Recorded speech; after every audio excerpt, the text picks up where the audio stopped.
Chapter 2864, Astonishing Zero Wing, He's Finally Gone.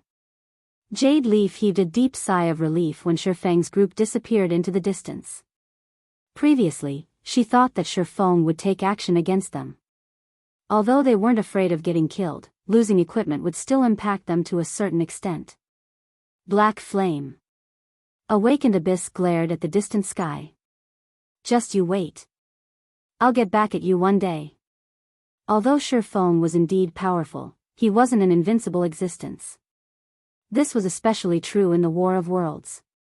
Let alone Tier 4 world creation experts, even Tier 5 NPCs were incapable of stopping their invasion.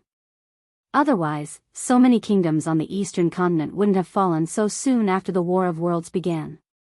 Now, while it might seem like both sides had reached a balance, they were merely accumulating their strength. Moreover, it wouldn't be long before the next large-scale operation began. Abyss, you'd better not mess around. Black Flame is much scarier than we initially expected. If you disrupt the Alliance's plans, even Elder Windshadow won't be able to protect you, Jade Leaf warned. What we need to do now is notify the Elder about Black Flame as soon as possible. Although a peerless overlord like Feng couldn't affect the overall situation of the war between the two gods' domains, he could still affect the outcome of some war theaters. I know. Awakened Abyss nodded. After this operation, I'll return to headquarters and apply for a trial slot. You'll apply for the trial now? Isn't it too soon? Jade Leaf asked in surprise. The god's domain they came from was different from this god's domain. Their world had plenty of legacies. One of the more valuable legacies 100 Ghosts possessed was an ancient trial, and the entry slots for this trial were generally reserved for the guild's top talents. However, while this ancient trial could provide significant growth to players, it also came with significant risks. Failure would put players' souls into a weakened state for a long period. Moreover, every top talent in the guild had only one opportunity to challenge this trial. If I can improve my strength now, I can earn more contribution points in the upcoming war. So long as I accumulate enough points, I can just exchange for another trial slot. Awakened Abyss had long considered challenging the ancient trial. The Interstellar Alliance was adamant in acquiring the eastern continent, hence, it had offered incredibly lavish rewards to those willing to contribute to this cause. With his status as one of 100 Ghosts' peerless geniuses, acquiring another slot for future use wouldn't be difficult so long as he made enough contributions in the war. His only problem was that he needed to achieve world creation in this trial. Previously, Awakened Abyss had only heard rumors regarding the strength of world creation, but he hadn't known exactly how powerful the ability to create a small world was. However, after seeing Feng's battle, he finally understood the power of world creation. This was why he had decided to challenge the trial ahead of time. Arctic Canyon, Zero Wing City. Several bright flashes appeared above the teleportation array inside Zero Wing City's teleportation hall as Feng's party of 7 teleported into the city. So, this is Zero Wing City? 16th Cloud was astonished when she arrived inside the teleportation hall. What incredibly dense mana! Although she had long since heard rumors that Zero Wing City's mana was extraordinary, she found that the city was even more amazing than the rumors had depicted it to be. Zero Wing City was bustling with people.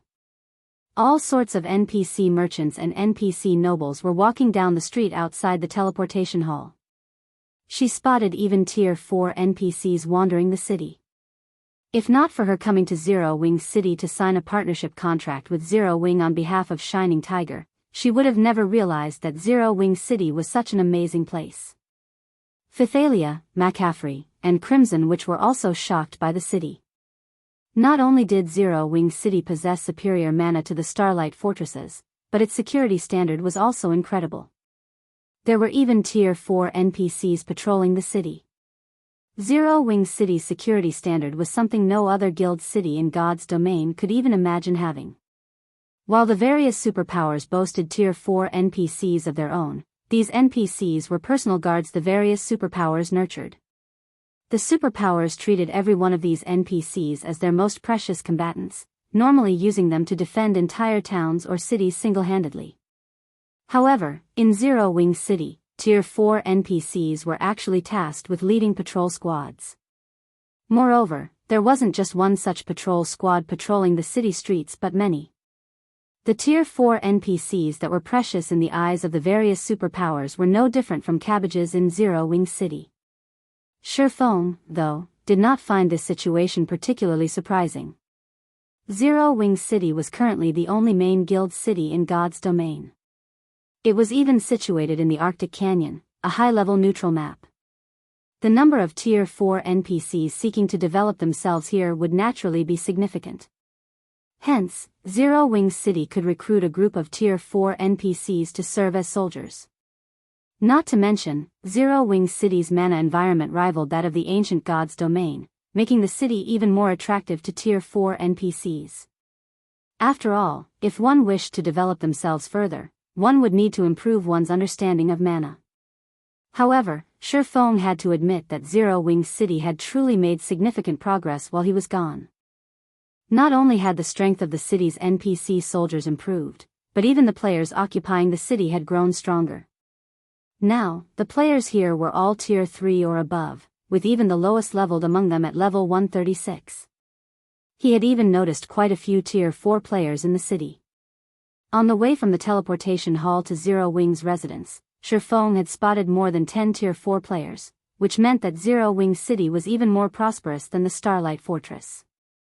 After all, any player capable of entering Zero Wing City now was a member of either Zero Wing or one of the guild's partners, and this drastically reduced the number of players capable of entering the city. Apart from that, the number of Zero Wing's members present in the city had reached an incredible number. When Zero Wing City was first opened after its promotion to main city, only several tens of thousands of Zero Wing members had entered it. Yet, according to the information Feng received from the guild residents, there were more than 500,000 Zero Wing members in the city now. Given that one needed to be at least Tier 3 to operate around Zero Wing City, Zero Wing currently had at least 500,000 Tier 3 players under its command. This number definitely surpassed that of ordinary superpowers by a large margin and rivaled what super guilds had. Guild leader, this is our guild's latest development report, Liang Jing said with a hint of pride as she handed Feng a statistics report. Although a lot of things had occurred on the eastern continent during Feng's absence, because of the mobile fortress and 3 guild cities, Zero Wing managed to hurdle most of these problems. In fact, during the War of Worlds, Zero Wing City had practically become a shelter that all players sought to enter. Many annihilated guilds and wandering adventurer teams had chosen to join Zero Wing, which resulted in Zero Wing's member count skyrocketing. If not for resource limitations, the guild's member count would have most likely doubled by EBA now. Be amazing. Feng was astounded when he read the numbers on the report. At present, Zero Wing's total Tier 3 member count already exceeded 800,000, more than 500,000 of which were operating in Zero Wing City. The rest were operating in Stone Forest City, Silverwing City, and the Mobile Fortress. However, this still wasn't the most astonishing part. What was more important was that Zero Wing now had 73 Tier 4 players under its command. This number was even higher than what the average super guild had. For a moment, Feng even wondered if he had returned to the wrong guild. After all, super first-rate guilds currently had only a dozen or so Tier 4 players, with stronger ones having 20. Super guilds had only around 30 or 40. Only existences like the 5 great super guilds had over 70 Tier 4 experts. Moreover, according to Liang Jing's report, Zero Wing still had over 40 players stuck inside their respective Tier 4 legacy lands, and half of them were expected to succeed in their promotion. In other words, Zero Wing would soon have over 100 Tier 4 experts under its command. Of course, the main reason Zero Wing could produce such frightening numbers was Zero Wing City's environment. The environment here allowed players to continuously improve their knowledge of and control over mana. Looking at Feng's surprised expression, Liang Jing suggested, Guild leader, several more outer-world superpowers arrived on the eastern continent recently, and some of the eastern continent's superpowers got annihilated as a consequence. I think we should absorb the Tier 3 and Tier 4 players of these fallen superpowers. Since our income of resources has reached a bottleneck, and we can support only so many guild members with what we currently have, I wish to open Zero Wing City further. With the city's advantages, we can easily acquire even more resources. Then, we can recruit more experts into Zero Wing. Feng nodded in agreement with Liang Jing's suggestion. The War of Worlds was indeed a scary event, but it was also a good opportunity for development. This was because the moment the world passage opened, the players of the two gods' domains were enemies.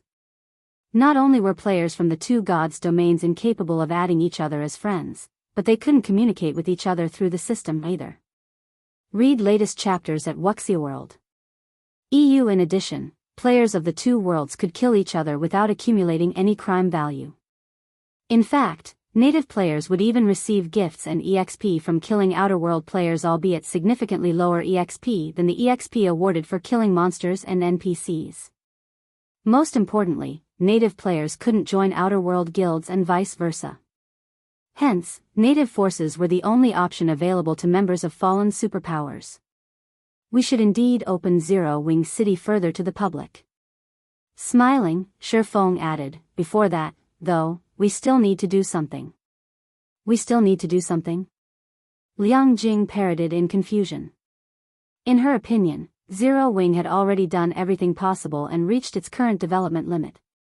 To expand its forces further, the only option it had was to open up Zero Wing City. As for Zero Wing's other territories, developing them any further was impossible at present. That's right. Nodding, Feng took out a document and said, "Prepare the materials on this list for me. I need them immediately." Further opening Zero Wing City to the public was a must.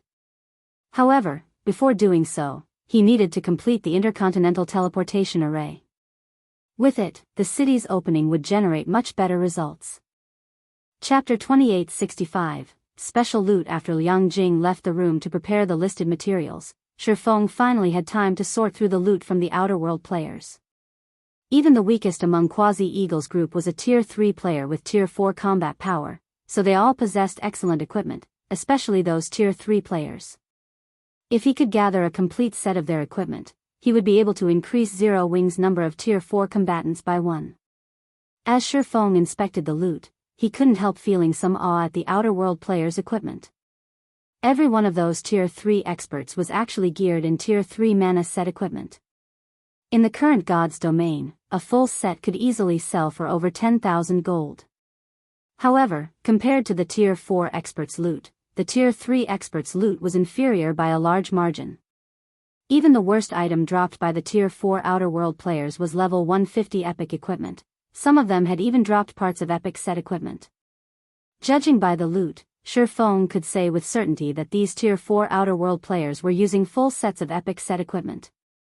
Even the current Zero Wing didn't have epic set equipment. Setting aside how rare epic set equipment was, even if one found a way to obtain a set, one would still have to expend an incredible amount of time and manpower to acquire the full set. After all, there was no way to gather a full set just by killing one type of boss monster. One would have to kill multiple types of bosses. Moreover, these bosses were not guaranteed to drop the equipment one desired. In other words, if one didn't kill a large number and variety of bosses, gathering a complete set of epic set equipment would be impossible. Meanwhile, killing a bunch of level 150 mythic ranked bosses was a task that required a large number of Tier 4 players.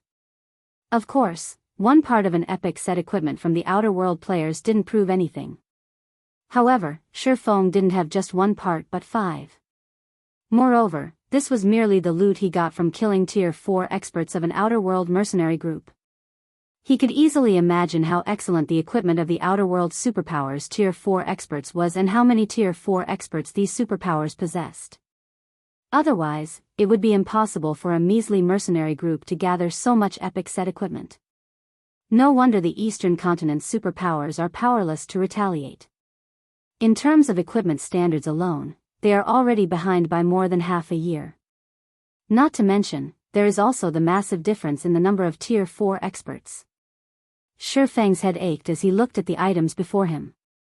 Originally, he thought that the difference between Earth's God's domain and the interstellar continent's God's domain lay only in the number of Tier 4 experts and combat techniques they possessed. Now, he found that there was a massive gap even in weapons and equipment. He had to admit that the threat level of the Outer Worlds players and forces exceeded his expectations. After all, even now, Zero Wing could manufacture only individual pieces of epic equipment. Moreover, the production volume was incredibly low since only a handful of players could make them. And worse, according to the statistics report regarding Zero Wing's Tier 4 members, less than 30% of them were currently equipped with 5 or more pieces of level 150 epic equipment. The rest had only 3 or so pieces of level 150 epic equipment on average. As for epic set equipment? Dream on. Zero Wing's Tier 4 experts had that many pieces of level 150 epic equipment mainly because of the Arctic Canyon.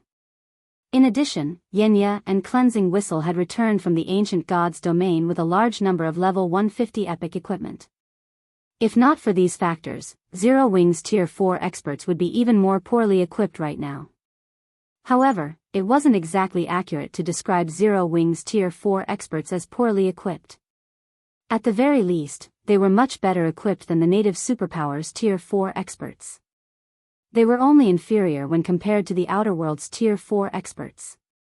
It seems I'll have to start acquiring some top-tier epic weapons and equipment once I finish setting up the intercontinental teleportation array.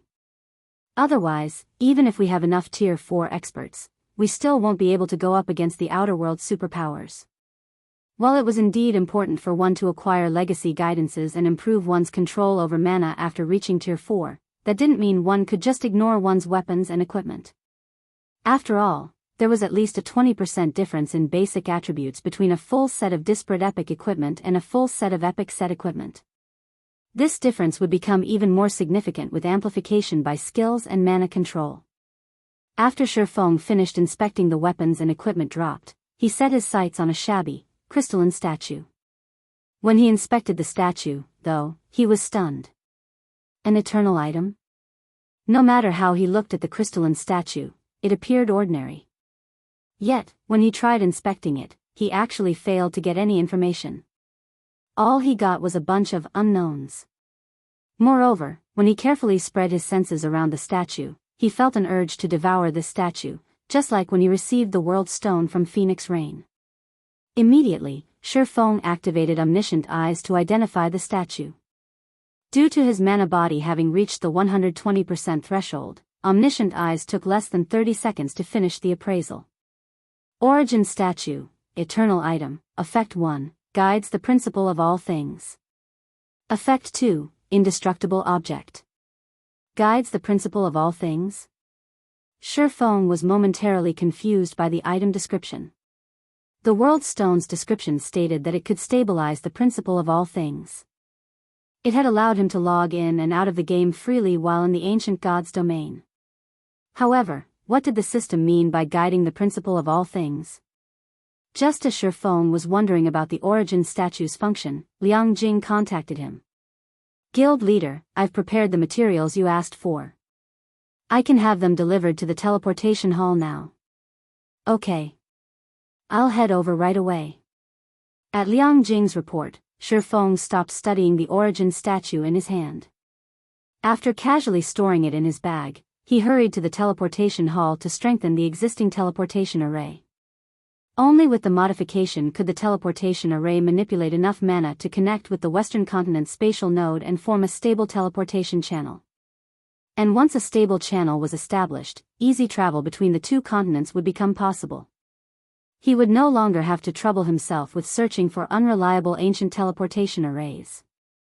Zero Wing City, Battle Arena. The battle arena covered an area of several sports stadiums. Presently, the establishment was crowded with players, and even Tier 4 players were waiting in line to reserve a combat room. The liveliness here was even more exaggerated than the auction houses of imperial capitals. Looking at McCaffrey and Crimson Witch, who had just exited a combat room, Phythalia asked curiously, Afray, what do you think of the combat room's effects? Initially, they had visited the Eastern Continent to assist Zero Wing and deepen the relationship between Divine Tribe and Zero Wing. However, after experiencing Zero Wing City's mana, they couldn't suppress their curiosity about the effects of training in such an environment. Hence, they came to this place to sate their curiosity. After all, the battle arena was the only place in Zero Wing City that allowed players to do combat. How should I put it? After pondering for a moment and mentally sorting his words, McCaffrey said, if the Starlight Fortress's training efficiency is a 10, then this place is above 30. Isn't that too much of an exaggeration? Fithalia couldn't help feeling skeptical of McCaffrey's evaluation.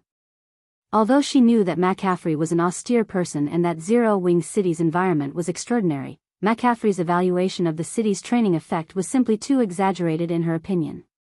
For players of their caliber, the quality of their training environment would need to be significantly better for them to see any improvements to their training efficiency. Hence, no matter how excellent Zero Wing City's environment was, she couldn't bring herself to believe that someone like McCaffrey would see his training efficiency triple. No. It's not an exaggeration. Commander Fithalia, although the mana here isn't misty, when you start manipulating the ambient mana, you'll discover that its density is actually much greater than the mana mist you find in the outside world, Crimson Witch insisted earnestly. If you fight against an expert of the same caliber in this environment, the insights you can get are on a completely different level. This is especially true for your control over mana.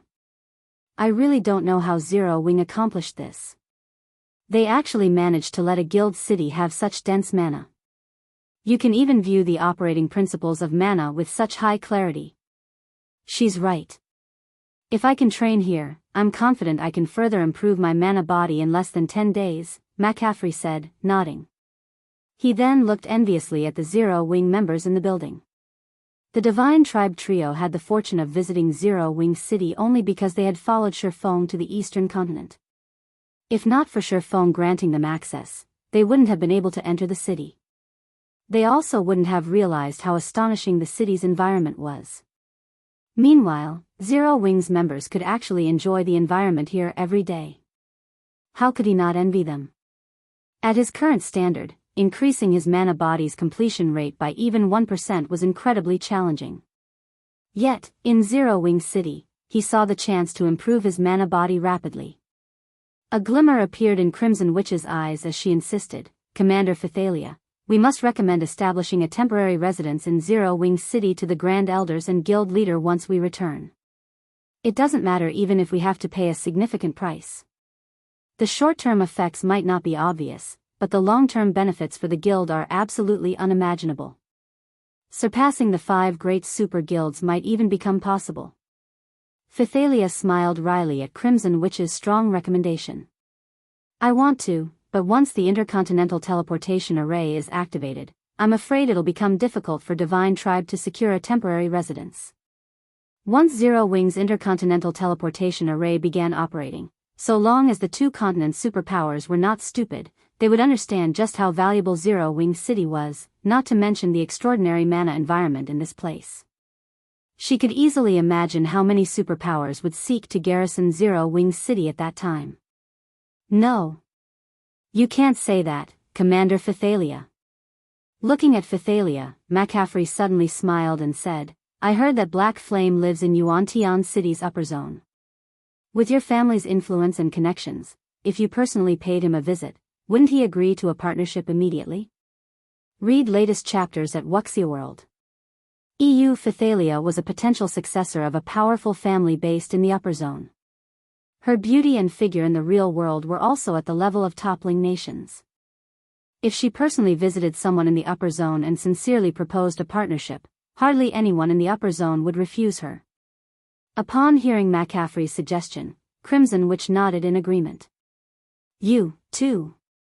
Fithalia sputtered, rendered speechless by her 2 companions.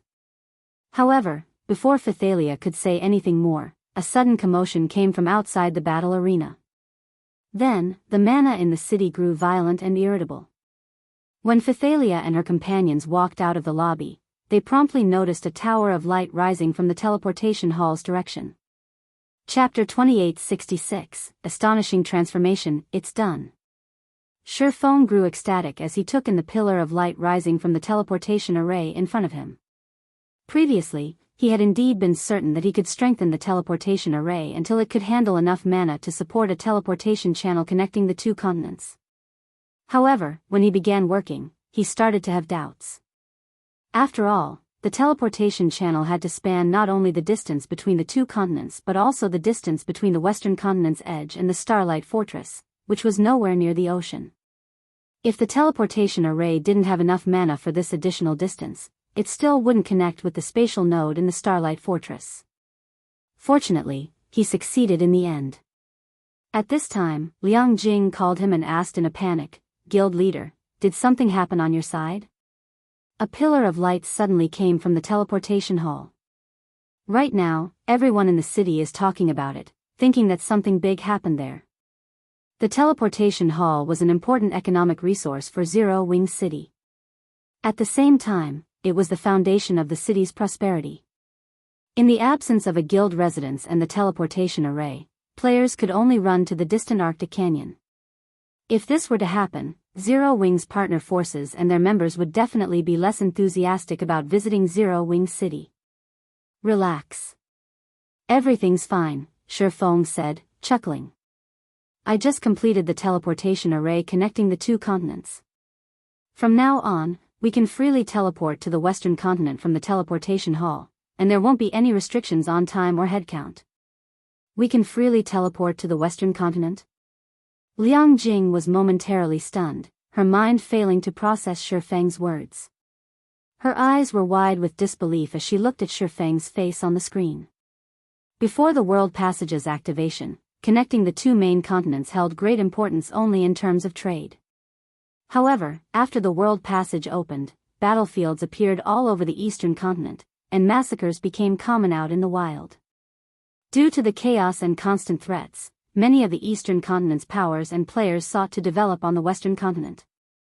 Unfortunately, there was a limited number of ancient teleportation arrays on the Eastern continent. Even among the superpowers, very few could travel between the two continents. Moreover, even these few superpowers could transport only a small number of elites at a time. Now, Feng was telling her that Zero Wing City's teleportation hall could facilitate travel to the Western continent without any restrictions. How could she possibly believe this? If news of this matter were to get out, a tsunami of players would flood Zero Wing City within a day. This function would overturn the situation on the Eastern continent. It was game-changing. Yes. Didn't you propose to open Zero Wing further? Smiling, Feng said, now that the intercontinental teleportation array is completed, you can announce to the public that Zero Wing City will be fully open to the public starting today. Our partner and subordinate forces will enjoy a 70% discount on all teleportations. Originally, he had not intended to fully open Zero Wing City so soon. However, the city's development was astonishing, hitting a bottleneck already. To further spread Zero Wing's influence, he could only fully open Zero Wing City to the public. In this way, Zero Wing could attract an ocean of wealth and resources to Zero Wing City, as well as more expert players to the guild. Fully open the city? Guild leader, isn't this a little too soon? Liang Jing panicked at Feng's words. Zero Wing City's present environment and security standards are already enough to drive many players and superpowers wild. Once news that our teleportation hall is connected to the Western continent spreads, we will definitely become a thorn in the eyes of all forces on the Eastern continent. Even the Outer World's forces will probably go nuts over Zero Wing City. Liang Jing didn't even need to think about what would await Zero Wing City if the city were fully open to the public. It would definitely spark massive changes in the entire Eastern continent, no, the entire God's domain. The intensity of the changes would not be the slightest bit inferior to the World Passage's activation. At that time, Zero Wing would become the focal point of the entire God's domain even if it tried to maintain a low profile. With access to such frightening resources and influence, Zero Wing would soon grow into an existence that could surpass even the 5 great super guilds combined. This definitely wasn't an outcome any superpower native or outer world would be willing to see. Hence, as long as news of Zero Wing City's full opening spread, Zero Wing would become the common enemy of all native and outer world superpowers. While Zero Wing had recently grown significantly, it definitely couldn't go up against so many superpowers simultaneously. Not to mention, the outer world superpowers were existences that had successfully destroyed more than a dozen kingdoms. Moreover, the number of Tier 4 NPCs a kingdom commanded far exceeded Zero Wing's number of Tier 4 experts. The royal capitals of NPC kingdoms had stronger defenses than Zero Wing City, yet these cities had still fallen in the end. Of course, a large part of why these kingdoms had fallen was the Outer World's NPC forces. However, nobody could say for certain that the Outer World's players couldn't guide or cooperate with the Outer World's NPC forces to target Zero Wing. Naturally, Feng understood Liang Jing's concerns. In an earnest tone, he explained, "I understand, but this is a problem we will have to face sooner or later. Thus, we should strike while the iron is hot and strengthen Zero Wing in one fell swoop. If we succeed, we'll have a much better chance at contending with the native and outer world superpowers." Previously, 16th Cloud had provided him with plenty of information regarding the outer world's various forces.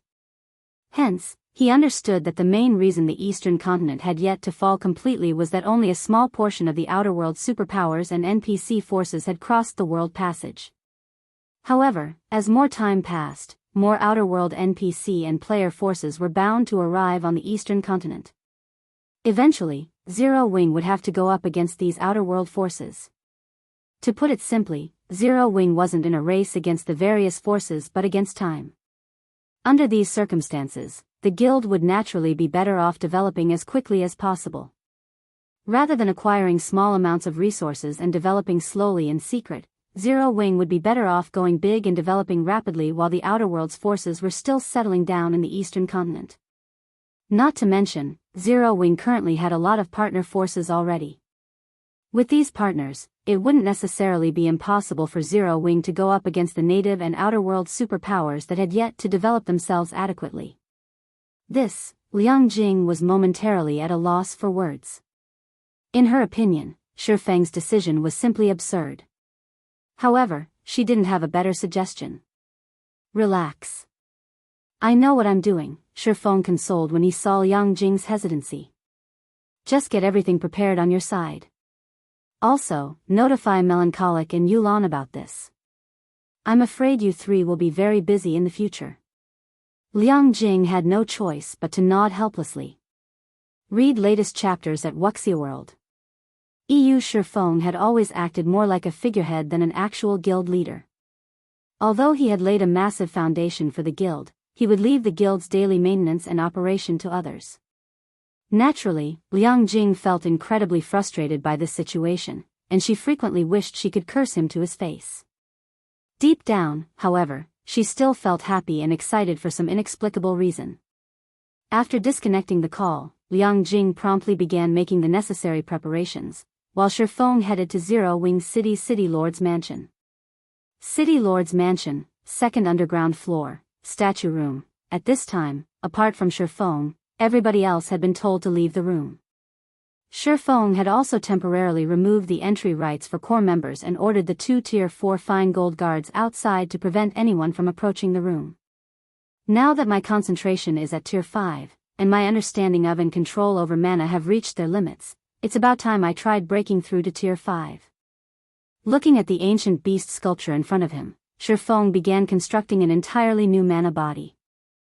Chapter 2867, Promotion to Tier 5. Although Feng had never tried to create a personalized mana body, he was very confident of success, now that he had grasped the basic use of mana's various elements and his mana body had reached a 120% completion rate. After spending close to an hour inside the statue room, Feng finished constructing a brand new mana body. Simultaneously, the sound of a system notification entered his ears. "System, the strength of the constructed mana body is at 144% of your current mana body. It is not at the Tier 5 standard." Feng revealed a wry smile as he looked at the system notification. Sure enough, constructing a Tier 5 mana body isn't easy. In his opinion, the new mana body he constructed was perfect. He had thoroughly implemented the basic properties of the various elements of mana into his mana body. He had even built an elemental magic array for each element, making it much easier to manipulate the ambient mana. Hence, he never thought that the strength of the new mana body would be at only 144% of his current mana body. From what he heard in his previous life, the requirement for the constructed Tier 5 mana body would depend on the rank of the player's existing mana body. The higher the rank, the lower the requirement. Take the gold mana body, for example. One would need to construct a mana body that was at least 300% stronger to meet the Tier 5 mana body standard. On the other hand, a bronze mana body's owner would need to reach 500% to get promoted to Tier 5. This was why expert players needed to secure the best mana body possible at Tier 3. This decision didn't just relate to the strength of one's mana. It also served as a massive hurdle to reaching Tier 5. If I didn't meet the requirement even with 144%, it seems I'll need to reach at least 200% to get promoted to Tier 5 with an epic mana body. After pondering for a moment, Feng took out the Sword Saint's legacy he had obtained in the ancient god's domain. He then began accepting the legacy guidance in silence. The mana body he constructed just now was already the limit of his current abilities. In his opinion, there were 3 possible reasons behind his failure to meet the requirements. The first was that his control over mana was insufficient. The second was that his understanding of mana was insufficient. The third was that his understanding of mana bodies was insufficient. Feng felt that his control over and understanding of mana had already reached the limits of Tier 4. It should be impossible to improve on them any further. Not to mention, the dragon phantom in the trial had praised his level and even stated that some Tier 5 dragons might not be able to rival him in these 2 aspects. Hence, these 2 aspects were unlikely to be his stumbling block. In that case, the problem should lie with his poor understanding of mana bodies. Meanwhile, solving this problem was simple. Previously, he had refrained from accepting the Sword Saint's legacy guidance because he was afraid of wasting it. Back then, he felt that his foundation was still lacking and that he still needed to accumulate more strength. The stronger he became, the greater his harvest from the legacy guidance. However, his foundation had now grown so sturdy that even Tier 5 adult dragons might not be a match for him. It was the perfect moment for him to accept the Sword Saint's knowledge. Following this, time passed rapidly inside the statue room. A flood of information kept pouring into Feng's mind. The more information he browsed through, the brighter his eyes became. Thanks to this information, many of his questions had gotten answered. He also grew increasingly mesmerized by the Sword Saint's knowledge. After the legacy guidance was over, Feng stared at the ancient beast sculpture idly, his mind immersed in the knowledge he gained. While Feng quietly processed the Sword Saint's legacy guidance, a commotion raged in Zero Wing's guild cities. Just a moment ago, Zero Wing had announced that it would open Zero Wing City to the public. All players could teleport to Zero Wing City via Sky Spring City and enter it from the Arctic Canyon. Everyone who received this piece of news found it to be unbelievable. Awesome! This is great! I heard that you could raise your training efficiency by several times inside Zero Wing City. I never thought that Zero Wing would open such an amazing place to the public. That's not all of it. Did you see the levels of Zero Wing's members? Not that long ago, I was at roughly the same level as their Tier 3 members. Now, they're at least 3 levels above me. The grinding speed in the Arctic Canyon is simply ridiculous. Nowadays, no player on the eastern continent was unaware of Zero Wing City's existence. However, as Zero Wing had reserved the city for its exclusive use, everyone not affiliated with the guild could only watch in envy from the sidelines. Even the various superpowers were helpless against Zero Wing City. Now that Zero Wing City is open to the public, how could they not feel excited? Less than half an hour after Zero Wing's announcement, practically every native player and player force on the eastern continent had found out about it. Fire Wing Empire, Secret Pavilion's headquarters, as the most well-informed transcendental organization in God's domain, the Secret Pavilion was one of the first guilds to learn of Zero Wing City's public opening. It had even found out detailed information, such as Zero Wing City's entrance fee pricing and current player population. Uncle Yuan, it seems Zero Wing finally plans on giving its all. Purple Jade smiled as she read the detailed report in her hands. Looking at Yuan Tixin, she said, this development will probably make the eastern continent's superpowers pretty anxious. At this time, Purple Jade's aura had already undergone a massive transformation. Not only did she give off an otherworldly vibe, but she also exuded an indescribable feeling of sharpness. She was now a level 153, Tier 4 Sword Emperor. The mana she radiated even appeared somewhat misty. If Feng were to see her now, he would be surprised.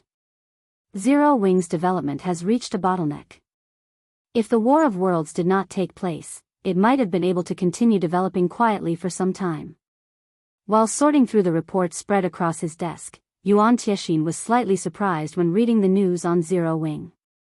However, now that the Outer World players have intruded into the eastern continent, Zero Wing has to open Zero Wing City to acquire even more resources if it wants to make any further progress.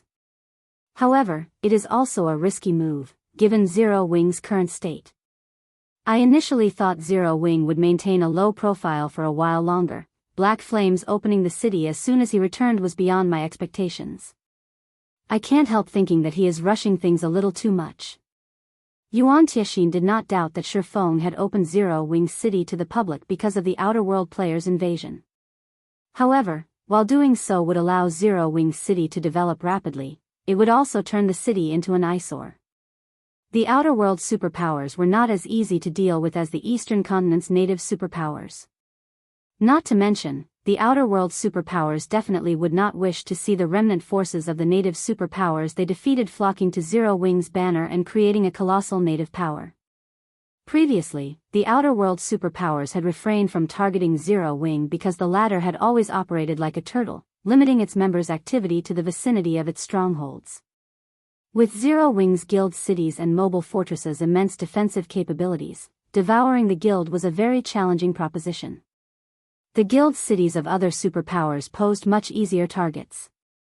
However, now that Zero Wing had fully opened Zero Wing City to the public, even a fool could foretell the consequences of this action. With the city's massive advantages, Zero Wing would become the strongest and largest guild on the eastern continent. Moreover, it wouldn't take long for this future to come to fruition. Given this situation, although Zero Wing was a tough nut to crack, the Outer World superpowers would still choose to annihilate Zero Wing first for the sake of their future. However, unlike Yuan Tiexian, not only did Purple Jade not feel confused by this situation, but it had even ignited her fighting spirit. Uncle Yuan, since you're free right now, why don't we go take a look at Zero Wing City? I've been thinking of visiting guild leader Black Flame. I've improved a lot after returning from that place, but I haven't had a chance to test myself. I can use this chance to ask guild leader Black Flame for some guidance and see which one of us has made greater improvements during this period. After she returned from her training, nobody among the secret pavilion's younger generation could match her.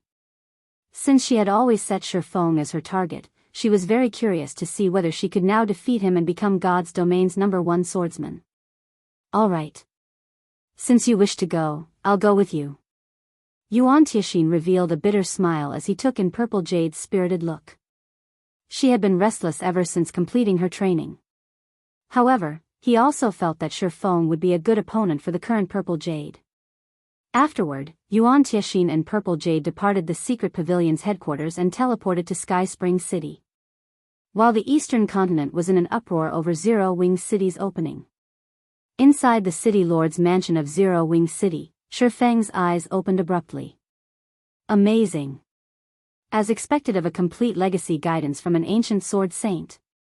After processing the sword saint's legacy guidance, Feng finally understood what exactly a complete legacy guidance was. He also understood why Fire Dance would make such significant improvements after experiencing the legacy guidance. The legacy guidance described the properties and usage methods of the various elements of mana in detail and provided a comprehensive introduction to the components and basic applications of the mana body. Although the information provided mainly targeted the swordsman class, it was also beneficial to the other classes. This was especially true for the information on the mana body's components. Of course, if one lacked a good understanding of the fundamental properties of mana's various elements, one would have difficulty understanding all of the information provided. Naturally, one's improvements would also be limited. This was because all of the mana body's basic applications mentioned in the legacy guidance required familiarity with the various elements of mana. My previous considerations for the mana body were too arbitrary. Moreover, they were all modifications based on my existing mana body when the Tier 5 mana body is essentially something completely different. When Feng thought about the mana body he previously created, he couldn't help laughing at his ignorance.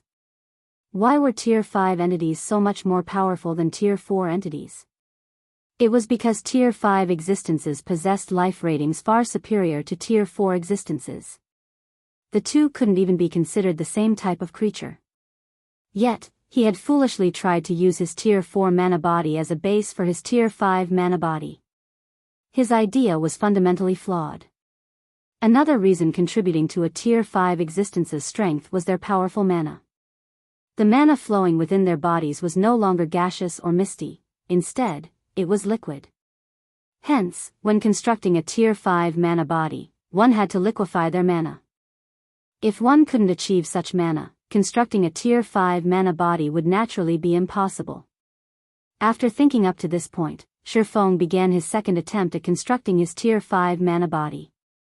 Liquefying one's mana might be incredibly difficult for others, but it wasn't an impossible task for a Grandmaster magician like Feng. All he needed to do was integrate a magic array that condensed mana within his mana body.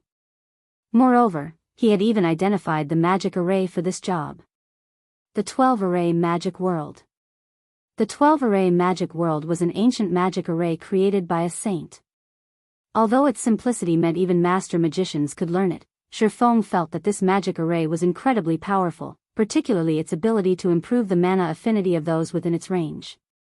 At the very least, such a feat was still beyond him even now. Feng began trying to integrate the 12-array magic world with the mana body he constructed. 1 failure. 2 failures. 3 failures. Time passed rapidly as the number of failures piled up. After an unknown amount of time had gone by with success still nowhere in sight, Feng began to doubt his plan's feasibility. However, just when he considered giving up. Read latest chapters at Wuxia EU's system. Congratulations. You have successfully constructed a new mana body.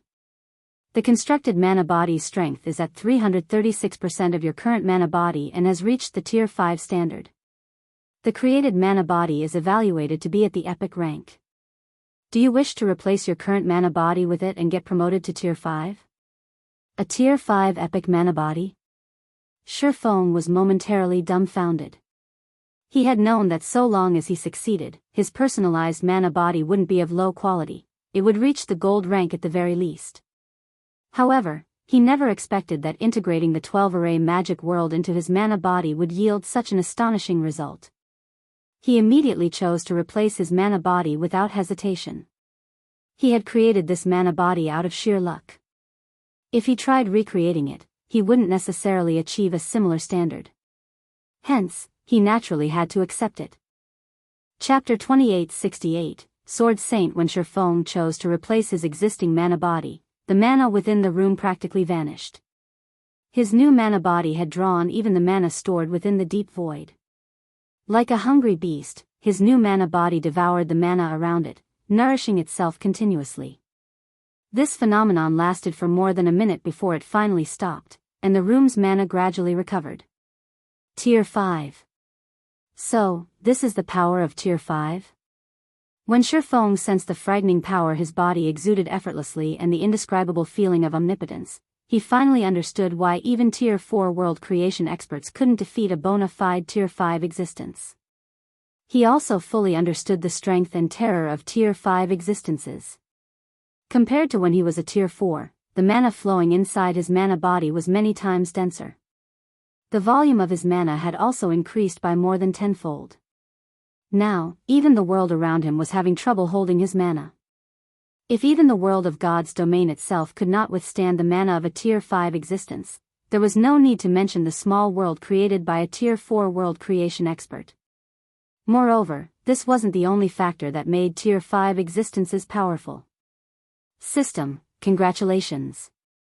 You have become a Tier 5 Blade Saint, Sword Saint. All basic attributes plus 5,000, all resistances plus 500, mana recovery rate increased by 300%, all physical and magical attacks received that are below Tier 5 will be weakened by 40%, all basic attributes increased by 150%, physique increased by 200%, and reaction speed improved by 100%. Rewarding 200 legacy skill points. He had received a flat increase of only 2,000 points to all basic attributes when he got promoted to Tier 4, yet received a 5,000 point boost for reaching Tier 5. None of his weapons and equipment could provide such a significant amount of basic attributes, not to mention the massive boost to his physique. Right now, even if he replaced all his equipment with bronze equipment, he could still beat up a Tier 4 expert fully geared in epic equipment. In terms of basic attributes, he could match a Tier 4 expert with several pieces of fragmented legendary equipment. Only a legendary weapon could offset this difference. As for legendary equipment, the basic attributes provided would still be slightly insufficient to fill the gap. Of course, basic attributes didn't represent everything. If a Tier 4 expert's combat standard surpassed a Tier 5 expert's, the Tier 4 expert could still emerge victorious in a fight. With this power, I will have no problem fighting even Tier 5 NPCs. After seeing his basic attributes, Feng felt more confident about Zero Wing's future development. His strength and agility attributes both exceeded the 60,000 mark already. Typically, a Tier 4 Berserker fully geared in epic items would have only around 15,000 strength at level 150. And even if the Berserker possessed a top-tier fragmented legendary weapon, the Berserker would only have about 22,000 or 23,000 strength. As for NPCs, according to the research of players in his previous life, a level 180, Tier 5 NPC would have around 70,000 or 80,000 points in their main basic attributes. While Feng was still inferior to Tier 5 NPCs in basic attributes, this difference wasn't impossible to overcome. Moreover, now that he had reached Tier 5, every level up he achieved would significantly boost his basic attributes. With his current equipment, he could easily breach the 80,000 mark once he reached level 180. Not to mention, his combat standards were much superior to the average Tier 5 NPCs. Overall, he was already more than capable of contending with level 180, Tier 5 NPCs. Of course, while he might have the ability to fight Tier 5 NPCs, he wasn't so arrogant as to provoke Tier 5 NPCs. After all, he currently could cope with the most common Tier 5 NPCs, but if a Tier 5 NPC possessed even a single piece of legendary equipment, he would have to avoid them like the plague. It seems I'll have to get Fire and the others to search for some god crystals. In an era where gods had secluded themselves from the world, Tier 5 existences were indeed the apex combatants of God's domain. However, there were still significant differences even among Tier 5s. The possession of legendary weapons and equipment played a vital role in this difference. Only after obtaining a legendary weapon or equipment could a Tier 5 expert enter the leading echelon of Tier 5 existences and walk around God's domain without fear. Such a Tier 5 expert would be an invincible existence short of Tier 6 gods. However, if a Tier 5 expert did not own a legendary weapon or equipment, they would only be second-rate among Tier 5 existences, regardless of any heaven-defying combat standards. While they might be able to contend against Tier 5 experts belonging to the leading echelon, they would never be part of it. Indeed. The difference between having a legendary item and not having one was precisely that massive. In the past, every Tier 5 expert capable of transcending tiers to fight Tier 6 god-ranked experts owned a legendary weapon or equipment, with some even having more than one. If Feng wanted to roam God's domain without fear, obtaining a legendary weapon or equipment was of utmost importance. After Feng familiarized himself with his Tier 5 mana body, he left the statue room. However, when he stepped into the City Lord's mansion's lobby, he was stupefied by the sight that greeted him. People crowded the room to capacity. Apart from the Zero Wing members maintaining order, the other players in the lobby were members of guilds and adventurer teams. These players were lined up in front of the service counters to rent either a shop or a private house in Zero Wing City. They had bloodshot eyes and frantic looks on their faces as they waited in line. BRIL/BB/B, if not for the 200 Tier 3 NPCs, 3 Tier 4 NPCs, and many Tier 3 members of Zero Wing maintaining order, a fight would have long since broken out in the lobby. Didn't I tell Yang Jing to raise the rentals for the shops? Did she make a mistake? Feng found this scene very puzzling. Anyone who wasn't a fool could tell how popular Zero Wing City currently was. However, Zero Wing City had limited land. Even if it was now a main city, it still didn't have enough land to satisfy the eastern continent's entire player population. Hence, to maximize Zero Wing's profits, raising rentals was a must. Feng approached one of the service counters to inspect Zero Wing City's shop's rental prices. However, what he saw made him gasp. How ruthless is she? Even a small shop located in Zero Wing City's outer area had a rental of 3,000 magic crystals and 600 gold per week, more than double the price Feng intended. The amount of magic crystals Liang Jing charged was particularly maddening. Ever since the Outer World players invaded the eastern continent, magic crystal production had plummeted, and the various native powers had suffered immensely. In Feng's opinion, renting a small shop in the city's outskirts for 1,000 magic crystals would already be pushing the envelope. Liang Jing's price of 3,000 magic crystals was no different from daylight robbery. As for the shops located on Zero Wing City's main street, the minimum price was 20,000 magic crystals. One couldn't even use coins to offset part of the rent. Moreover, one had to bid for these shops in an auction. Despite these cutthroat prices, players still filled the city lord's mansion's lobby.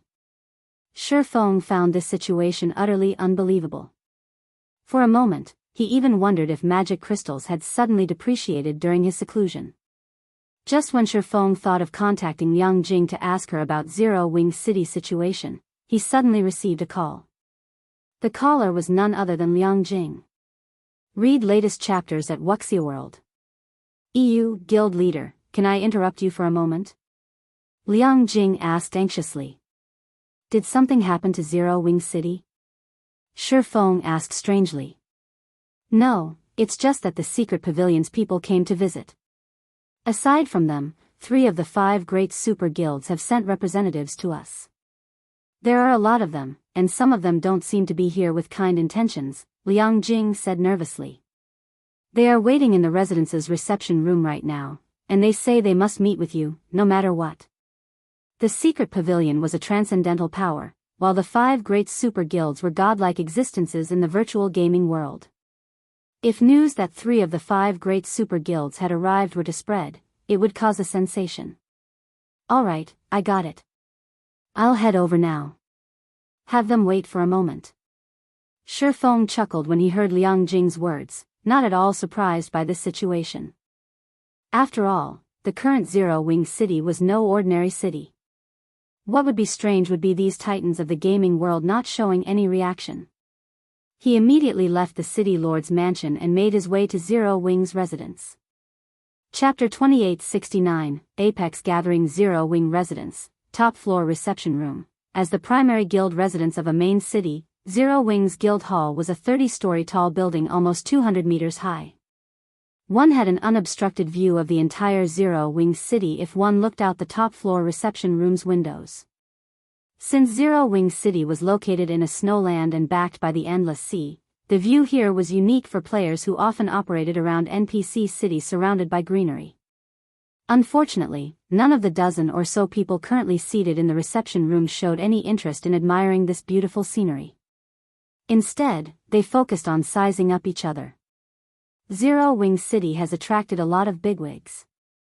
Yuan Tianxin was a little shocked as he observed the room's occupants. Mythology's Grand Elder Situ Qing Tian, Netherworld Empire's Grand Elder Nether King Relos, and even the Solar Temple's honorary Elder Chiang Tianhe. It seems these guilds are serious this time. 3 of the 5 great super guilds had sent representatives to Zero Wing City. Moreover, these representatives were all key figures in their respective guilds' management, individuals fully capable of making decisions on behalf of their respective guilds. Usually, meeting even one of these individuals would be challenging. Yet, 3 of them had gathered in Zero Wing City. However, Yuan Tianxin's surprise didn't last too long. After all, Zero Wing had created too huge a scene this time. The 5 great super guilds could no longer ignore it. At this stage of the game, there was probably no guild uninterested in a teleportation array that could facilitate unrestricted travel between the 2 main continents. The ongoing War of Worlds only served to make this intercontinental teleportation array even more precious. If not for another important matter occupying the secret pavilion's guild leader, Yuan Tianxin wouldn't be the one sitting in this room, representing the secret pavilion. Netherworld Empire sure moved fast. It has been active only on the western continent all this time, yet it sent an old guy like the Nether King here, mad of mythology said, surprise appearing in his eyes as he looked at a bald old man in a white robe. It hasn't been long since I last met him, yet this old guy's strength has already improved so much. The mana he's radiating has nearly doubled in density. I also see 2 new pieces of equipment on him. That's normal. He wouldn't have given Odin so much trouble if he hasn't made any significant improvements after all this time, Siduchin Tian, the white-haired old man seated beside Matt, said calmly. He then glanced at the masked young man standing behind Relos and continued, that masked kid behind Nether King, though, is quite something. Although I can't say for certain, he shouldn't be any weaker than Prosciutto. Surprised by Siduchin Tian's assessment, Matt looked toward the masked youth and asked, is he that strong? The silver ghost Prosciutto was already the strongest among mythology's younger generation. Not only did he possess excellent equipment, but his mana body had even exceeded the 110% completion rate already. Now, only a handful of people within the guild could defeat him. After hearing Siduchin Tian's assessment, Cold Shadow, who sat on the elderly man's other side, also looked at the masked youth in surprise. Siduchin Tian had instructed countless students, and his insight was many times superior to that of youngsters like Matt and herself. Since Siduchin Tian had given the masked youth such an evaluation, the youth definitely couldn't be underestimated. It's not just that masked kid. The long-haired kid sitting beside Chiang Tianhe isn't any weaker either, Siduchin Tian said, smiling as he looked at the long-haired, male youth seated some distance away from him. I have to say that times have changed. He looks to be around 26 or 27 years old, yet he has already reached the peak of the domain realm's second step. It's been 3 decades since I last saw such talent. When Siduchin Tian finished speaking, Cold Shadow was surprised again. Even now, she was barely touching the fringes of the domain realm's second step, and it would still take a lot of time and effort for her to reach it, let alone climb to the peak of the second step. Experts capable of reaching this step were as rare as a phoenix's feather in the virtual gaming industry. If such an expert could take one more step forward, they would become an existence standing at the very apex of God's domain. Siduchin Tian did not lower his voice when speaking. He also didn't talk through a private channel. Hence, every Tier 4 expert in the reception room heard his words loud and clear. BRO0/B all of the youths present, including Purple Jade and Netherworld Empire's masked youth, turned reflexively to look at the long-haired youth carrying the blood-red greatsword, their eyes full of fighting spirit. Siduchin Tian, you're still the same gossipy bastard as before. Chiang Tianhe said, glaring at Siduchin Tian. While our kid has indeed made a breakthrough recently, do you think I can't see through that young lass beside you? If I'm not mistaken, she has at least 4 fragmented legendary items on her, right? As soon as Chiang Tianhe finished speaking, everyone's head snapped toward Cold Shadow. The masked youth and the long-haired youth, in particular, looked at her with fiery gazes. Nowadays, epic weapons and equipment were a lot more common in God's domain. Fragmented legendary items, on the other hand, were still incredibly rare even for the various superpowers. Even in Netherworld Empire and Solar Temple, less than 30% of their Tier 4 experts had even 1 fragmented legendary item, while their Grand Elders would be fortunate to have 1 or 2 fragmented legendary items. Yet, Chiang Tianhe had revealed that Cold Shadow owned at least 4 fragmented legendary items. How could they not envy her? After reaching their level, every fragmented legendary item could provide them with significant improvements. The total improvement 4 fragmented legendary items could provide would be massive. This old bastard. Cold Shadow glared at Chiang Tianhe. A display of talent would, at most, make others envious. However, weapons and equipment were a different story. Unlike talent, others could snatch these items. With her current strength, she wouldn't stand a chance if 2 or more of the people present attacked her. After all, every person in the room was a bona fide monster. Looking at Cold Shadow, Chiang Tianhe smiled and asked, "What is it? Do you wish to take action, young lass?" Chiang Tianhe. Glaring at Chiang Tianhe coldly, Siduchin Tian threatened, do you think we won't dare make a move? Immediately, the atmosphere in the room solidified, an indescribable sense of coldness spreading throughout the room. At this development, the members of Mythology and Solar Temple instinctively gripped their weapons. If an ordinary Tier 4 expert were to stand in this heavy atmosphere, they would most likely break out in a cold sweat and flee the scene immediately. What rotten luck. Just what are these people trying to do? Yuan Tianxin grew a little nervous as he looked at the members of the two super guilds. Mythologies and Solar Temple's Tier 4 experts were far from ordinary. This was especially true for Situ Qingtian and Qiang Tianhe. A fight between them would be a calamity. The others in the room might even become collateral damage if things got too out of hand. To make matters worse, Netherworld Empire's members also showed signs of restlessness. Evidently, if Mythology and Solar Temple fought, Netherworld Empire wouldn't mind joining in the fray. Just as a fight was about to ensue, the woman standing by the room's door all this time suddenly stepped forward. She was none other than Fire Dance. At this time, not only was Fire Dance at level 155 already, but the quality of the mana she radiated was also much more powerful than when she first entered the statue room. Looking at the members of Mythology and Solar Temple, Fire Dance warned everyone. This is Zero Wing's territory. Fighting is forbidden here. I ask you to show Zero Wing some respect. Read latest chapters at Wuxia World. EU, show Zero Wing respect? Glancing at Fire Dance, Qiang Tianhe said nonchalantly, sure. As long as you can get Situ to shut up, I won't have any problems. Not one to fall behind, Situ Qingtian looked at Fire Dance and said, young lady, this old man isn't trying to disrespect Zero Wing, but Qiang Tianhe has gone too far. So long as you can get that old ghost to apologize to us, we won't take any direct action. The two old men's rejoinders rendered Yuan Tianxin and Purple Jade speechless. Fire Dance was indeed powerful, but she was still slightly weaker than the two old men. At most, she could contend against the younger generation of Mythology and Solar Temple. Hence, it was impossible for her to silence the two guilds all by herself. Moreover, based on the words spoken by Qiang Tianhe and Situ Qingtian, the two of them were clearly trying to make a show of power to Zero Wing. If Fire Dance failed to deal with this situation appropriately, she would make a fool of herself and Zero Wing. However, without any hesitation, Fire Dance calmly told the two old men, if you two refuse to give up, then please leave Zero Wing City. Zero Wing does not welcome such guests. Chapter 2870. Feng's sword. Fire Dance's words resounded like thunder in the reception room, causing silence to descend on the room momentarily. Yuan Tianxin and Purple Jade also stared at Fire Dance reflexively.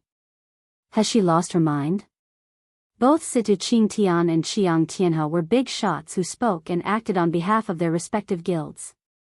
The two had behaved rudely to show off their power and gain an advantage in their upcoming negotiations with Zero Wing, but Fire Dance's words cornered them. They couldn't back down without harming their reputation. If these two old men got angry for real, the consequences would be unimaginable. Although Zero Wing City had many Tier 4 players and NPCs defending it, if the two old men were intent on making a ruckus, it would take a long time for the city to suppress them. They might even escape capture. After all, this wasn't the first time they had done such a thing. Most importantly, the two of them represented Mythology and Solar Temple, two of the 5 great super guilds. Moreover, compared to the other 3, these two super guilds held far greater influence on the eastern continent. The two guilds might currently be incapable of retaliating against Zero Wing, but as holders of reserved seats for God's Domain's 12 great guilds, they could ruin the Twin Towers Kingdom and Star Moon Kingdom with just a word. Now that the Outer World's forces were rapidly expanding their influence, the NPC kingdoms and empires had limited combat power to spare. As a result, the united army these countries formed couldn't protect every kingdom on the continent. With the resumption of the war imminent, if Mythology and Solar Temple requested the NPC forces not to defend the Twin Towers Kingdom and Star Moon Kingdom, the two kingdoms would face swift destruction. Without the support of these two kingdoms, even if Zero Wing had Zero Wing City and the ability to teleport between the two continents, its income would still plummet. This was because most of the independent players and guild players visiting Zero Wing City could reach the city only via Sky Spring City's teleportation hall. It wasn't possible to teleport to Zero Wing City from other NPC cities. If Sky Spring City disappeared, these players would naturally lose the means to teleport to Zero Wing City. Meanwhile, Zero Wing couldn't garrison any other NPC city at this time. The special rights Zero Wing received from the War God's Temple as a reward from the reserve seat competition were a one-time privilege. If Zero Wing wished to garrison another NPC city, it would have to become a reserve for God's Domain's 12 great guilds. However, this wasn't possible right now. This was also precisely the reason Mythology, a guild that had been suppressing Zero Wing all this time, dared to come to Zero Wing's doorsteps and negotiate for partnership. The next moment, Situ Qingtian and Qiang Tianhe turned to Fire Dance, a hint of coldness and playfulness in their eyes. Little girl, we traveled a long distance to come to negotiate a partnership with Zero Wing. Is this how Zero Wing treats its guests? Situ Qingtian asked as he visually inspected Fire Dance. Revealing a faint smile, he continued, if Zero Wing doesn't wish to partner with Mythology, Mythology will naturally find it unfortunate and frustrating. However, if Zero Wing comes across difficulties in the future, don't blame Mythology for not helping. Situ's words might not sound nice, but they are logical. Qiang Tianhe also looked at Fire Dance and said in a deep voice, we came here with kind intentions. Now that the Outer World's forces have invaded the eastern continent, only by cooperating will we be able to stop their advance. If we separate on bad terms here, the Twin Towers Kingdom and Star Moon Kingdom will suffer. When Fire Dance heard the two elderly men's words, her complexion sank. She never expected the two of them to suddenly stand on the same side and work together to pressure Zero Wing. Seeing Fire Dance's grim expression, Situ Qingtian chuckled and said, I know you have your own difficulties, young lady. I'm sure you just made an unintentional mistake just now. Your words represent only your thoughts, right? At this time, Situ Qingtian did not dare to truly offend Zero Wing. After all, the benefits of Zero Wing City were too great to pass on. However, he still had to teach Fire Dance a lesson and let her know that she couldn't provoke just anyone in God's domain. Qiang Tianhe, who remained seated, nodded and chimed in, that's right. There are some things you can't say arbitrarily, little girl. Elders like us might be able to ignore such a transgression, but if it were anyone else, your words would have severe consequences. Nether King Relos shook his head and sighed at this situation. Fire Dance was too young. Because of her inexperience, she had failed to notice that Situ Qingtian and Qiang Tianhe had aimed for such an outcome right from the very beginning. They had deliberately made a commotion in the reception room in the hopes of hooking Fire Dance. Now that she had taken action on Zero Wing's behalf, she was bound to suffer humiliation. Driving away Mythology's and Solar Temple's members wouldn't be possible unless Zero Wing was willing to abandon the prophets of the Twin Towers Kingdom and Star Moon Kingdom. Just when Fire Dance was at a loss as to what to say, the doors to the reception room suddenly opened. A tall figure then entered, looked at Situ Qingtian and Qiang Tianhe, and demanded coldly, do you old fools think Zero Wing's main force commander cannot represent Zero Wing? Or do you think Zero Wing is a pushover? I can tell you now that Fire Dance's previous words represent my will. You may leave now. Feng did not speak loudly, but a bone-chilling cold enveloped the entire room at his words. Situ Qingtian and Qiang Tianhe, in particular, were dumbfounded. Even Relos, who had been a spectator all this time, was stunned. He never thought that Feng would chase off Mythology and Solar Temple without any negotiations. Guild leader Black Flame, aren't you going a little too far? Situ Qingtian asked in a cold voice. Our two guilds have come in sincerity. Are you going to abandon the Twin Towers Kingdom and Star Moon Kingdom just because of a little girl's few words?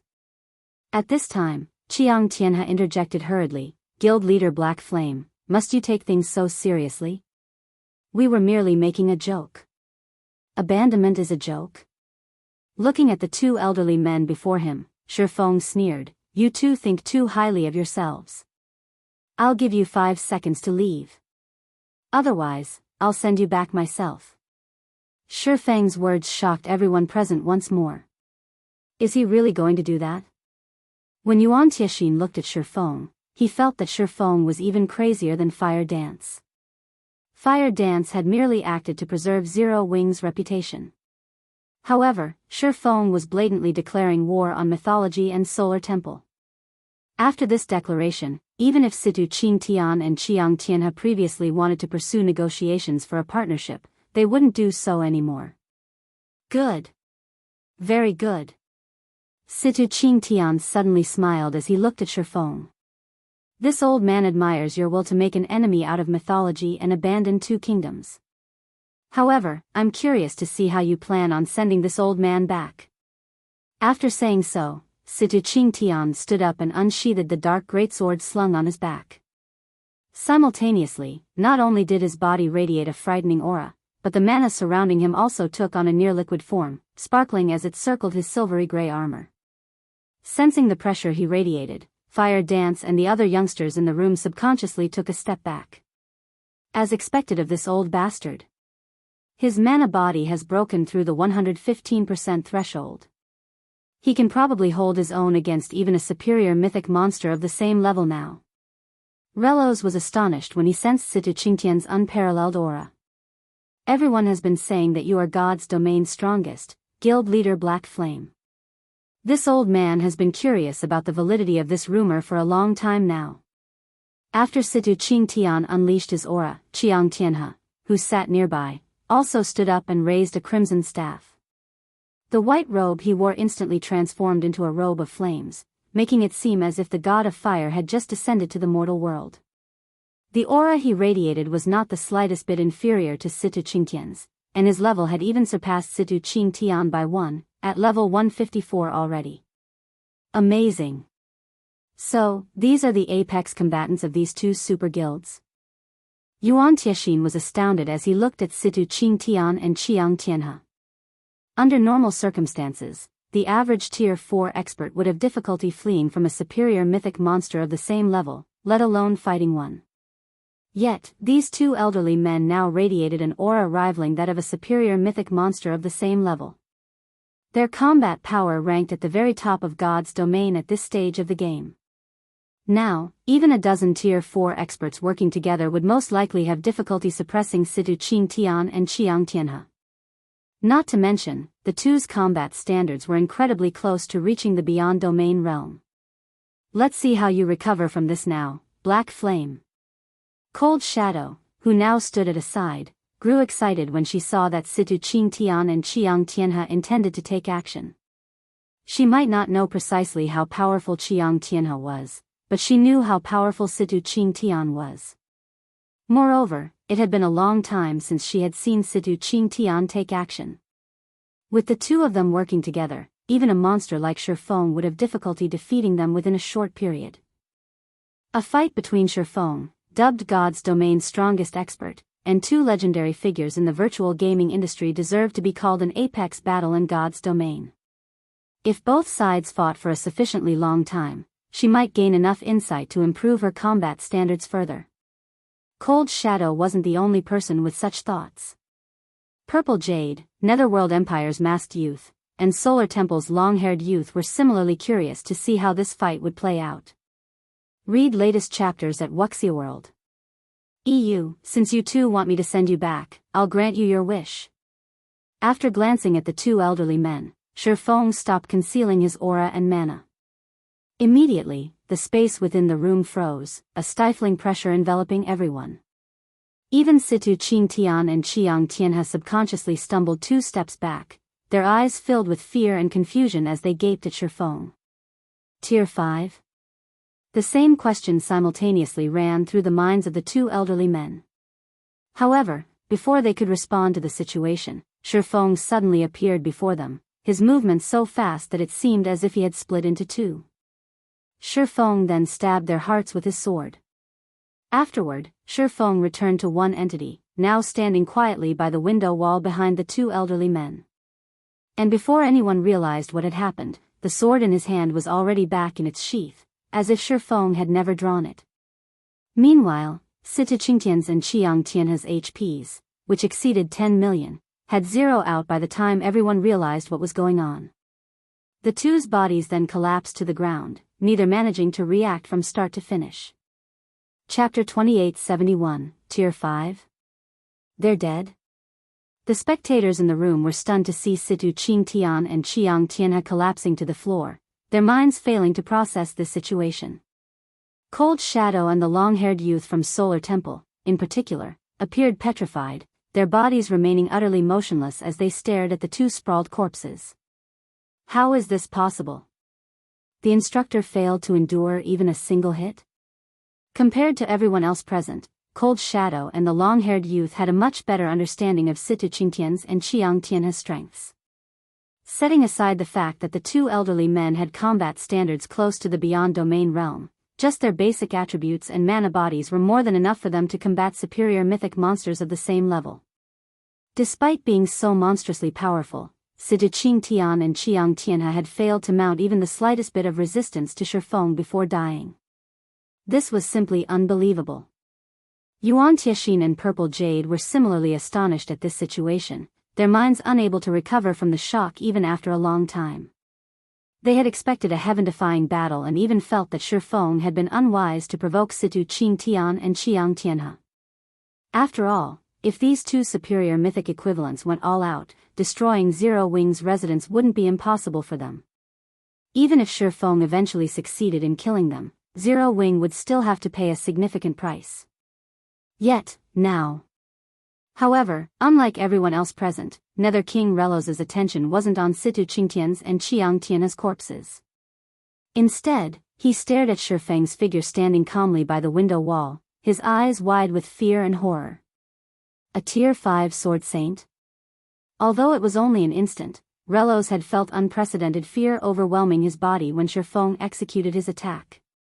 That spine-chilling fear hadn't come from just witnessing Feng's frightening power. Instead, it was an instinctive, bone-deep fear. Relos was no ordinary Tier 4 player, he was someone who had developed his mana body to an incredible extent. If he were facing a player of the same tier, his body wouldn't have such a reaction. The only way Relos could explain this situation was that Feng was no longer a Tier 4 player. Instead, Feng was already a Tier 5 Sword Saint.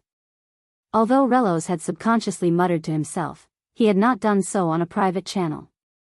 Hence, no matter how soft his voice had been, the Tier 4 experts present heard him loud and clear. Tier 5? Everyone turned toward Feng, one after another. Previously, they had been so shocked by Situ Qingtian's and Qiang Tianhe's deaths that they had forgotten about Feng's existence and the brief stagnation and fear they had felt. How is this possible? He's reached Tier 5 already? Cold Shadow and the long-haired youth wore grim expressions as they looked at Feng, their minds in denial. Feng no longer concealed his power. Hence, everyone in the room could feel tremendous pressure originating from a difference in life rating. Feng's life rating was something no Tier 4 player could possess, no matter what. If a Tier 4 player's life rating were equated to a bonfire, then Feng's life rating was like the scorching sun.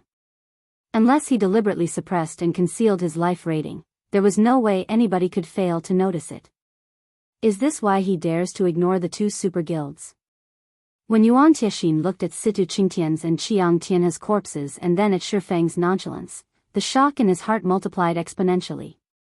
Meanwhile, Purple Jade was at a loss for words, a complicated expression on her face. She had come to Zero Wing City to determine her growth and whether she could catch up to Feng. However, let alone catching up, the two of them weren't even standing on the same playing field anymore. Tier 5. In the current era, Tier 5 existences were already considered the apex existences of God's domain. They were capable of single-handedly destroying an entire kingdom, monsters that no current Tier 4 player could hope to go up against. Guild Leader. Fire Dance's eyes brimmed with jubilation and shock when she looked at Feng. This revelation was too shocking. If Zero Wing still had to be fearful of the 5 great super guilds before, then it could now ignore their existence. After all, the gap between Tier 4 and Tier 5 was utterly massive. Even if the 5 great super guilds had many monstrously strong players and even individuals at the Beyond Domain realm, none of them would be a match for a Tier 5 existence. Unless the 5 great super guilds similarly produced a Tier 5 expert, it wouldn't matter, even if they attacked Zero Wing with a large number of Tier 4 experts. Not to mention, destroying a guild city was child's play for a Tier 5 player. Only a main city-level guild city could repulse a Tier 5. Moreover, if one didn't have any means of retaliation, even a main city would eventually fall to a Tier 5 player. While Fire Dance was inwardly celebrating Feng's achievement, Feng turned his sights to Cold Shadow and the long-haired youth from Solar Temple. He then said calmly, "I only dealt a small punishment to the two of them today. If your two guilds pull such a stunt one more time, I won't mind visiting your headquarters." Cold Shadow and the long-haired youth did not have any thoughts of refuting Feng. They promptly left the reception room, together with their guild members. Netherworld Empires and Secret Pavilions members quietly watched with complicated feelings as the two super guilds members left. Before, they had been treating Zero Wing as just another superpower. However, it wouldn't be an exaggeration to call Zero Wing the #1 guild of God's domain now. Not only did Zero Wing possess a Tier 5 Sword Saint, but it even had a holy land like Zero Wing City. At this point, even the 5 great super guilds couldn't hope to compete with it. Given enough time, Zero Wing was sure to become God's domain's #1 guild. At this point, Relos suddenly stood up from his seat, approached Feng, and said respectfully, "Guild leader Black Flame, Relos, wish to establish a partnership with Zero Wing on behalf of Netherworld Empire. We do not want much. We only need 1 temporary guild residence in Zero Wing City. In return, Netherworld Empire will provide Zero Wing with resources and business connections in the Western continent. We will also establish a military alliance with Zero Wing to resist the Outer World players. May I know what you think of this proposal, Guild Leader Black Flame?" Although Relos's respectful demeanor and sincere offer might seem surprising to others, the masked youth from Netherworld Empire and Yuan Tiexin did not find this situation unexpected at all. While reaching Tier 5 might not be impossible for an expert like Relos, it would still be incredibly challenging. This was because the promotion to Tier 5 had nothing to do with a player's combat standards. Instead, it depended entirely on one's control over and understanding of mana and the ability to construct a Tier 5 mana body. Before reaching Tier 5 himself, Relos would only be seeking death if he behaved arrogantly in front of a Tier 5 existence. Not one to fall behind, Yuan Tiexin also extended a similar partnership offer on behalf of the Secret Pavilion. The only difference was that the Secret Pavilion would only help defend Zero Wing City and Stone Forest City. It would not take part in any other battles. "Sure, I can agree to your conditions," Feng said after hearing the two guilds' offers. "However, I have an additional condition." Upon receiving this encouraging response, Relos grew a little excited and prompted, "Please speak, Guild Leader Black Flame." Initially, Relos thought that Feng wouldn't agree to his offer and would choose to monopolize Zero Wing City's resources. Feng's willingness to negotiate was a positive outcome. Yuan Tiexin also nodded in agreement with Relos's words. Feng smiled and said, "My condition is simple: a complete guild legacy. If your two guilds can provide me with your complete guild legacies, I can give you temporary residences in Zero Wing City immediately." Zero Wing was not lacking in resources at the moment. So long as Zero Wing City remained standing, the guild would have no trouble acquiring resources. However, a guild's development did not rely solely on resources. It also needed manpower and talents. Hence, acquiring a complete guild legacy was of utmost importance for Zero Wing. Only with a complete guild legacy could Zero Wing reliably nurture its experts to the domain realm. "Okay, I agree to your condition on Netherworld Empire's behalf," Relos answered without hesitation. Read latest chapters at Wuxia EU. Upon hearing Relos's response, Yuan Tiexin gritted his teeth and said, "The Secret Pavilion has no problem with this either." When Feng heard the two guilds' positive replies, he inwardly sighed in relief. After all, a guild legacy was the root of a guild. Many guilds would rather face annihilation than share their guild legacy. He then nodded and said, "Good. I wish our 3 guilds a happy partnership from now on." Shortly afterward, Feng signed a contract with the Secret Pavilion and Netherworld Empire, taking an essential step towards Zero Wings becoming God's Domain's #1 guild. As Feng concluded his discussion with the two guilds, news of his promotion to Tier 5 and his killing Situ Qingtian and Qiang Tianhe in Zero Wing City quickly spread and reached the ears of God's Domain's various powers. For a time, the entire God's Domain was in an uproar. Chapter 2872, God's Domain shaken. Zero Wing City, Battle Arena. Guild leader Black Flame has been promoted to Tier 5? 16th Cloud was stunned when she read the report she received. Looking at Sorrowful Silence, she asked, "Have you verified this?" Although quite a number of God's Domain's Void Realm experts had gotten promoted to Tier 4 already, with Domain Realm experts even making considerable progress in developing their mana bodies, everyone was still a long way from reaching Tier 5. Creating a Tier 5 mana body was an entirely different matter from improving the completion rate of one's mana body. Since most Tier 4 experts hadn't even developed their mana bodies to a significant extent, getting promoted to Tier 5 shouldn't be possible. Hence, 16th Cloud found it truly hard to believe that Feng had already reached Tier 5. However, instead of getting the answer she hoped for, Sorrowful Silence nodded solemnly. He then said in a shocked voice, "Yes, I happened to be in another reception room at the time, negotiating with Zero Wing's representative for a long-term lease of the Battle Arena's combat rooms. My room was quite close to the reception room used to host the Secret Pavilion and the 3 super guilds." Every Zero Wing member on the floor reacted strongly. I also saw Mythologies and Solar Temple's members leave the residence, looking grim. In reality, Sorrowful Silence didn't just hear about Feng's promotion to Tier 5 from Zero Wing's members. He had also personally experienced the frightening aura Feng had exuded. Despite being in an entirely different room, he had still sensed that aura clearly, and it had been much stronger than the auras of the Tier 5 NPCs he had come across before.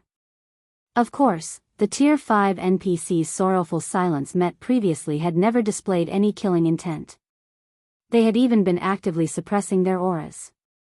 In comparison, Feng had not held anything back when he attacked Situ Qingtian and Qiang Tianhe.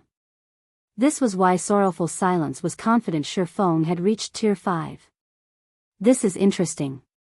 16th Cloud revealed a hint of joy and excitement after hearing Sorrowful Silence's confirmation.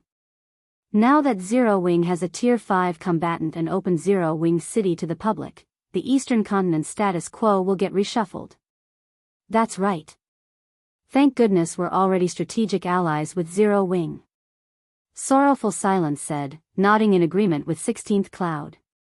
Tier 5 existences were different from Tier 4 existences.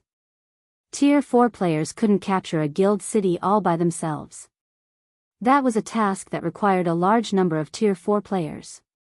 When Tier 4 players were still scarce, Zero Wing might have been able to pose a significant threat to the various superpowers, but it didn't threaten their roots. However, the situation had changed. A Tier 5 player could effortlessly capture a guild city, even a superpower's headquarters, which meant that Zero Wing had the power to uproot and destroy superpowers.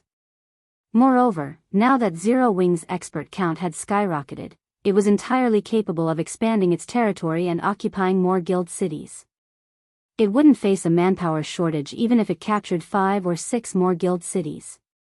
When the Eastern Continent's various powers received this piece of news, the superpowers that had always been working against Zero Wing fell into an awkward situation.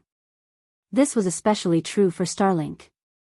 Upon learning about Feng's promotion to Tier 5, Starlink's executives all had ashen complexions. Inside the guild leader's office of Starlink's residence in the Dark Knight Empire.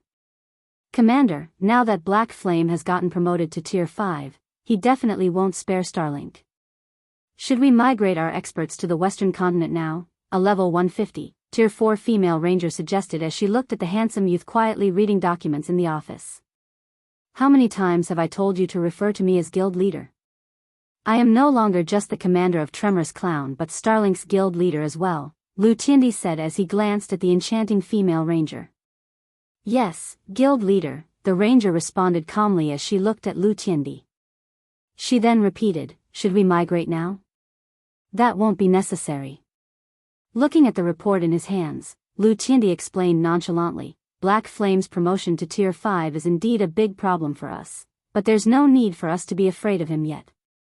The Eastern Continent's situation is no longer the same as before. The Outer World's forces are Zero Wing's biggest problem. Black Flame's promotion to Tier 5 should pose a considerable headache for those Outer World players. Moreover, Zero Wing has severed all chances of friendly relations with Mythology and Solar Temple. In the next war, the Eastern Continent's native NPC forces will definitely not provide Star Moon Kingdom and the Twin Towers Kingdom with any support. At that time, Zero Wing might not even be able to defend its own guild cities, let alone target other forces. If I were Black Flame, I wouldn't have exposed myself as a Tier 5 so soon and become a target for the Outer World forces.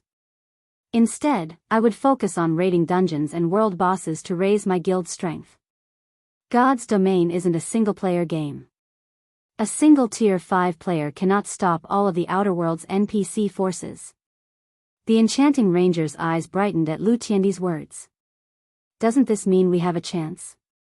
We can forget about Silverwing City since the Outer World forces will capture it. On the other hand, we can get our hands on Stone Forest City since it is close to the Dark Knight Empire. Even if Black Flame is Tier 5, he can defend only one location at a time. Once the war resumes, he'll be preoccupied with Zero Wing City. At that time, we can find an opportunity to secure Stone Forest City. Lu Tiandi said, smiling. However, this isn't something we can accomplish alone. Go and contact the superpowers that have a grudge against Zero Wing now. I believe they will be more than willing to come on board this plan. Yes, sir. The ranger nodded. While God's Domain's various powers were reeling from the news of Shi Feng's promotion to Tier 5 and preparing countermeasures, Shi Feng had finalized his discussion with the Secret Pavilion and Netherworld Empire over the specifics of their partnership. Guild leader, now that we have the two guild legacies, we can probably nurture a batch of Void Realm experts and possibly Domain Realm experts within a short period, Fire Dance said. When she thought about how the Secret Pavilion and Netherworld Empire would be sending all their information on the realms of refinement to Zero Wing's headquarters tomorrow, she couldn't help feeling excited. Although the guild legacy Zero Wing received from Unyielding Soul previously was indeed valuable, the information provided allowed Zero Wing to nurture experts only to the Flowing Water realm at a reliable rate. It was still a far cry from a complete guild legacy. After all, only Void Realm experts could serve as a superpower's mainstay. Zero Wing had far too few of such peak experts. The only reason Zero Wing managed to produce as many Tier 4 experts as it had now was the various God's Domain legacies and excellent training environment the guild possessed. Even then, these Tier 4 experts could only rank among the lower rungs of Tier 4 players. That's right. Shi Feng nodded. He similarly felt happy over this matter. Only when Zero Wing possessed a complete guild legacy of its own could it become a true titan in God's Domain. Once the guild had the Secret Pavilions and Netherworld Empire's guild legacies, it would no longer have to worry about lacking peak experts. Zero Wing could also recruit more talented players since these talents would no longer have to worry about Zero Wing lacking a guild legacy. Guild leader, what should we do next? Fire Dance asked. Now that we've become enemies with Mythology and Solar Temple, the Outer World forces will target Star Moon Kingdom and the Twin Towers Kingdom once the war resumes. Should we start withdrawing our forces from those two kingdoms? Mythology and Solar Temple held significant influence in the Eastern Continent. It was also certain that the Outer World forces would target Zero Wing. However, with Zero Wing's current strength, defending Star Moon Kingdom and the Twin Towers Kingdom wouldn't be feasible. To reduce Zero Wing's losses, the guild ought to begin pulling its forces out of these two kingdoms as soon as possible. Next. Chuckling, Shi Feng said, go and gather all of the guild's Tier 4s now. Gather all of the guild's Tier 48? Shi Feng's command confused Fire Dance. With the imminent war, what they should do was relocate the mobile fortress and Silverwing City. Otherwise, once the Outer World's NPC army arrived, Zero Wing would lose both strongholds. Read latest chapters at Wuxia World. EU, yes. Smiling, Shi Feng said, since I've reached Tier 5 already, it's about time we took care of the trouble over at the Orc Empire. We'll also use this opportunity to let the various superpowers know the consequences of offending us. The current god's domain had far too little knowledge of Tier 5 existences. Even if Feng had killed Situ Qingtian and Qiang Tianhe, the various superpowers only knew that he was much stronger than Tier 4 players. They still didn't understand what Tier 5 represented. I'll have them gather right away. Fire Dance burned with eagerness when she heard Feng's words. Ever since she had gotten promoted to Tier 4, she had never had a good fight or launched an all-out war against other superpowers. She also wasn't the only person to hold such sentiments. The other Tier 4 experts in the guild harbored similar thoughts. Now, they finally had the opportunity to display their strength. Chapter 2873, Present Zero Wing Orc Empire, Silverwing City. Droves of people came and went on the city's main street. More than half of these people were NPCs from the neighboring kingdoms and empires. Due to the world passages opening and the invasion of the Outer Worlds player and NPC forces, both native players and NPCs had their range of activity restricted significantly. As the strongest city in the Orc Empire, one capable of fending off attacks from anything below Tier 5, Silverwing City had already become a mecca for the neighboring kingdoms and empires players and NPCs.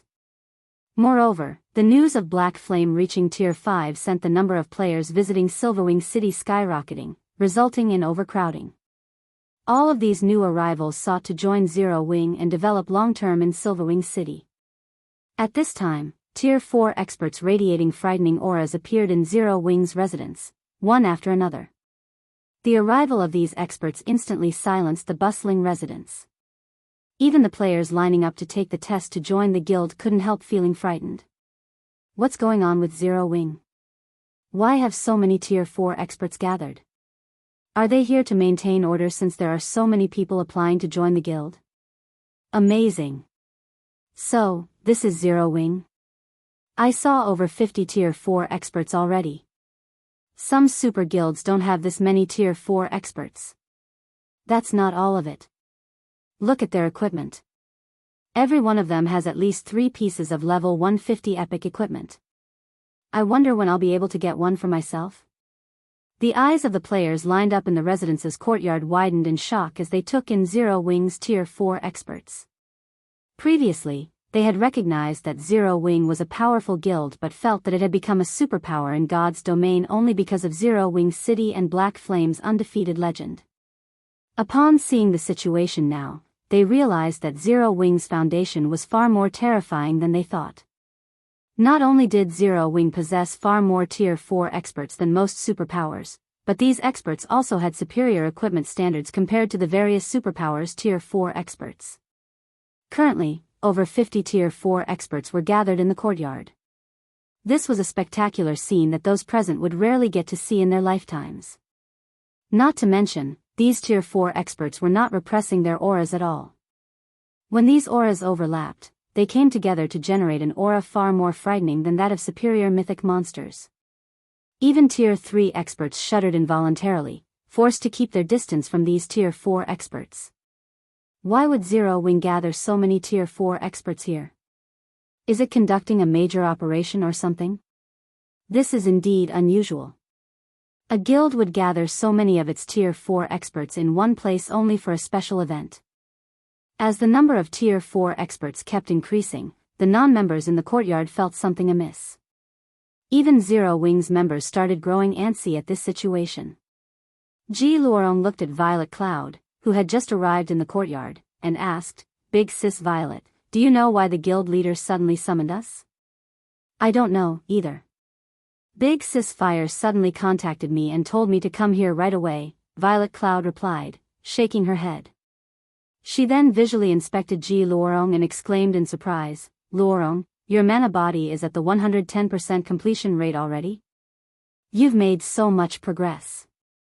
Ji Luorong had joined Zero Wing only recently. Although Zero Wing was much stronger than before, the fact that Ji Luorong managed to increase her mana body's completion rate from under 105% to her current 110% proved that she was monstrously talented. Hee hee. It's because of the Sword Saint legacy Big Sis Fire gave me.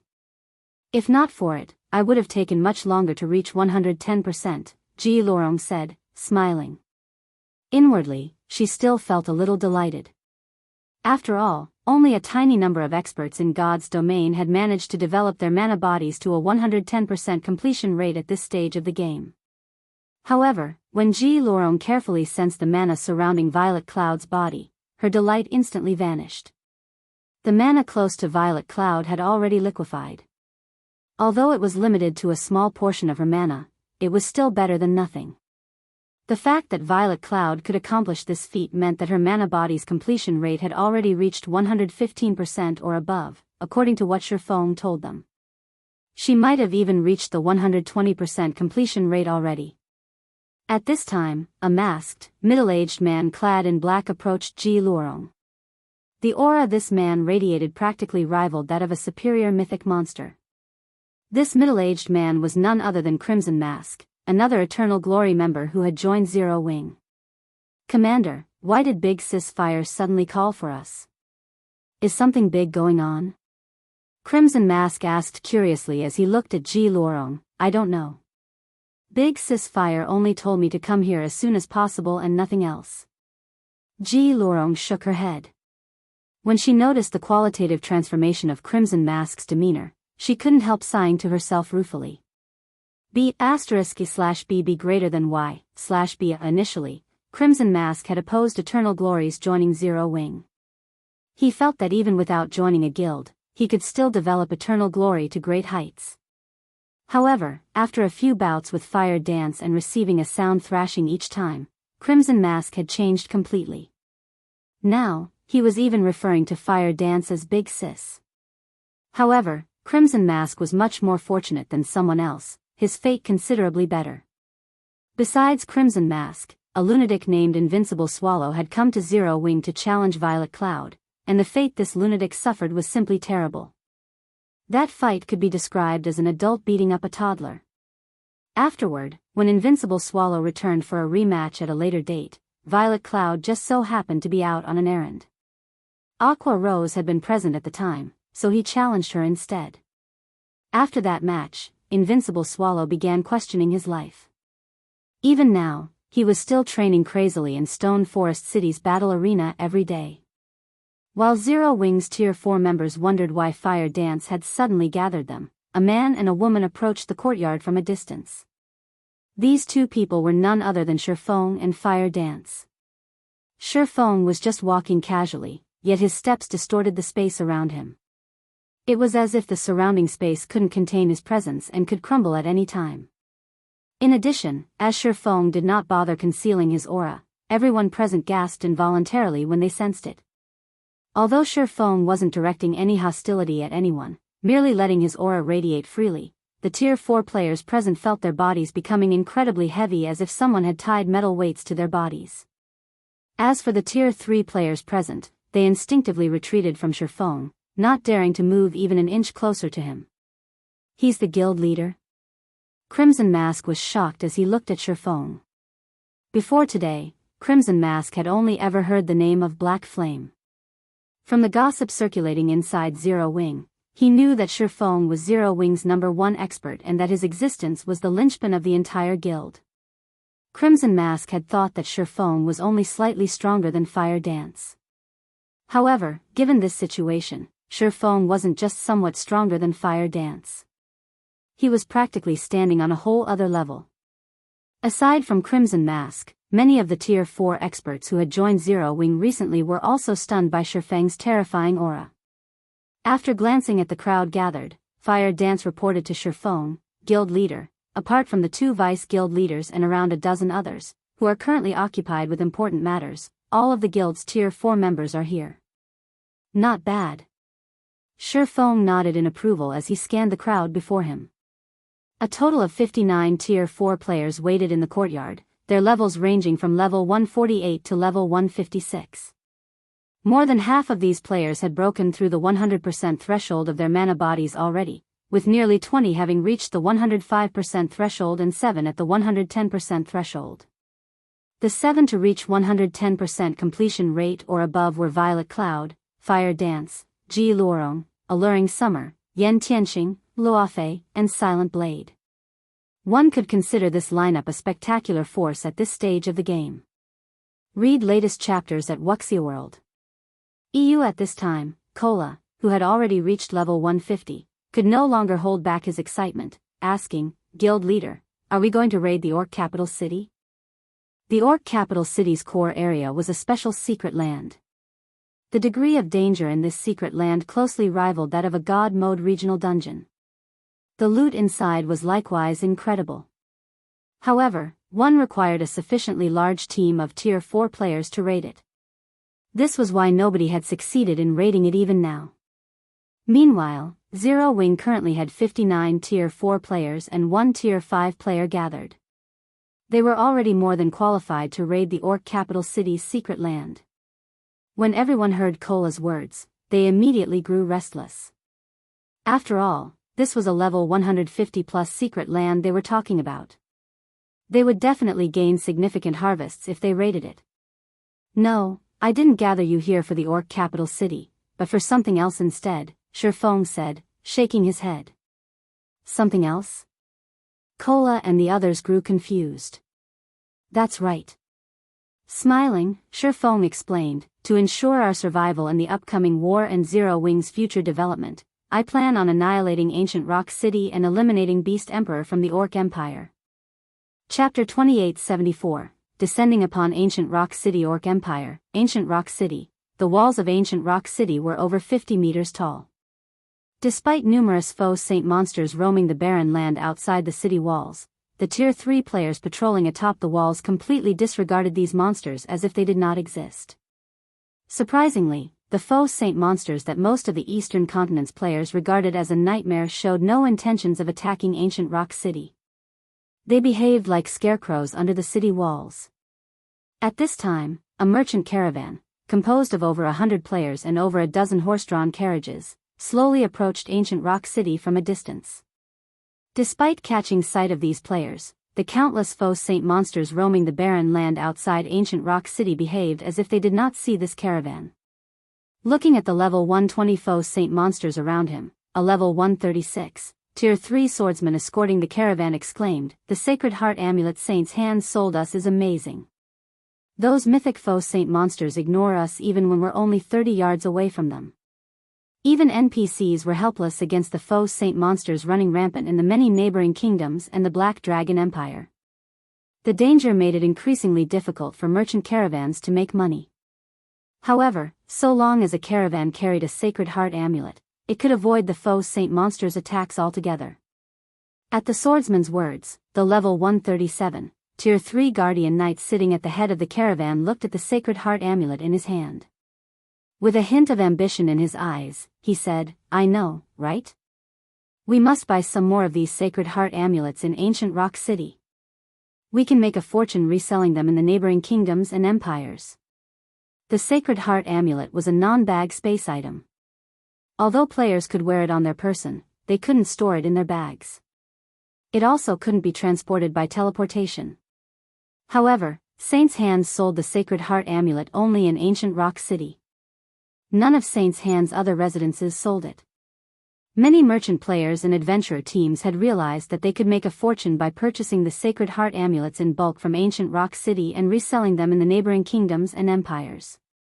Nowadays, many foe saint monsters roamed the territories of the neighboring kingdoms and the Black Dragon Empire. Leaving the safety of towns and cities would expose players to not only the standard monsters but also a large number of foe saint monsters. The Sacred Heart Amulet could mitigate the danger. More importantly, the Sacred Heart Amulet was a consumable, so it was always in high demand in the neighboring kingdoms and the Black Dragon Empire. Selling these amulets in these countries wouldn't be a problem. The main reason their Fighting Tiger adventurer team had invested a considerable fortune into hiring more than a dozen advanced carriages was to make an even bigger fortune off these amulets. At this time, a level 136, Tier 3 female ranger standing atop the leading carriage pointed at a distant silhouette and shouted, "Commander, we're almost at Ancient Rock City." "Okay.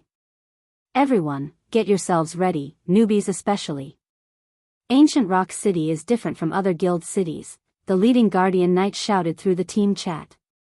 "Although the city prohibits fighting, it is still a bona fide dark city. There are tons of dark players there, so make sure not to get marked by them.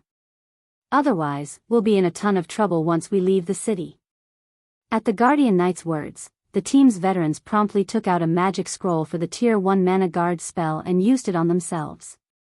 With the Mana Guard active, the common tracking mark would be ineffective against them. Upon seeing this, the newbies to Ancient Rock City also took out the magic scrolls they prepared and used the scrolls on themselves. As the caravan trundled increasingly closer to Ancient Rock City, the newbies couldn't help gasping in shock at their first sight of the towering stronghold. Ancient Rock City was undoubtedly the most spectacular guild city they had ever seen in their careers in God's domain. Not only did the city have walls over 50 meters tall guarding it, but it covered an area rivaling NPC main cities. Most importantly, two 30-meter-tall faux saint monsters flanked the city's entrance. The two monsters wore steel plate armor, and each carried two gigantic swords. If one inspected these two monsters with an identification skill, one would find that they were level 160 superior mythic-ranked faux saint slayers. The aura of these two faux saint slayers sent involuntary shudders through all the players entering Ancient Rock City. Just by standing there, the two superior mythics made everyone feel as if their souls would get devoured. Besides the two faux saint slayers standing guard, more than 30 evil dark dragons wheeled in the sky above Ancient Rock City. These 50-meter-long evil dark dragons radiated auras close to rivaling the superior mythic-ranked faux saint slayers. When the Fighting Tiger Adventurer team arrived before the city gate, the members spotted a long line of players and NPCs waiting to enter the city. Many of these NPCs exuded dense bloodlust, which proved that they roamed the dark side of God's domain. At this time, however, even Tier 4 NPCs were obediently waiting in line. Amazing! There are so many Tier 4 monsters and NPCs here. Even a kingdom's capital city isn't comparable to this place, the first-time visitors among Fighting Tiger exclaimed. Of course. Ancient Rock City is Saint's Hand's main headquarters. Moreover, the city has already become a mecca for the dark forces operating in the neighboring kingdoms and the Black Dragon Empire. If we include the city's defensive structures, even the Outer World forces will have difficulty taking down Ancient Rock City.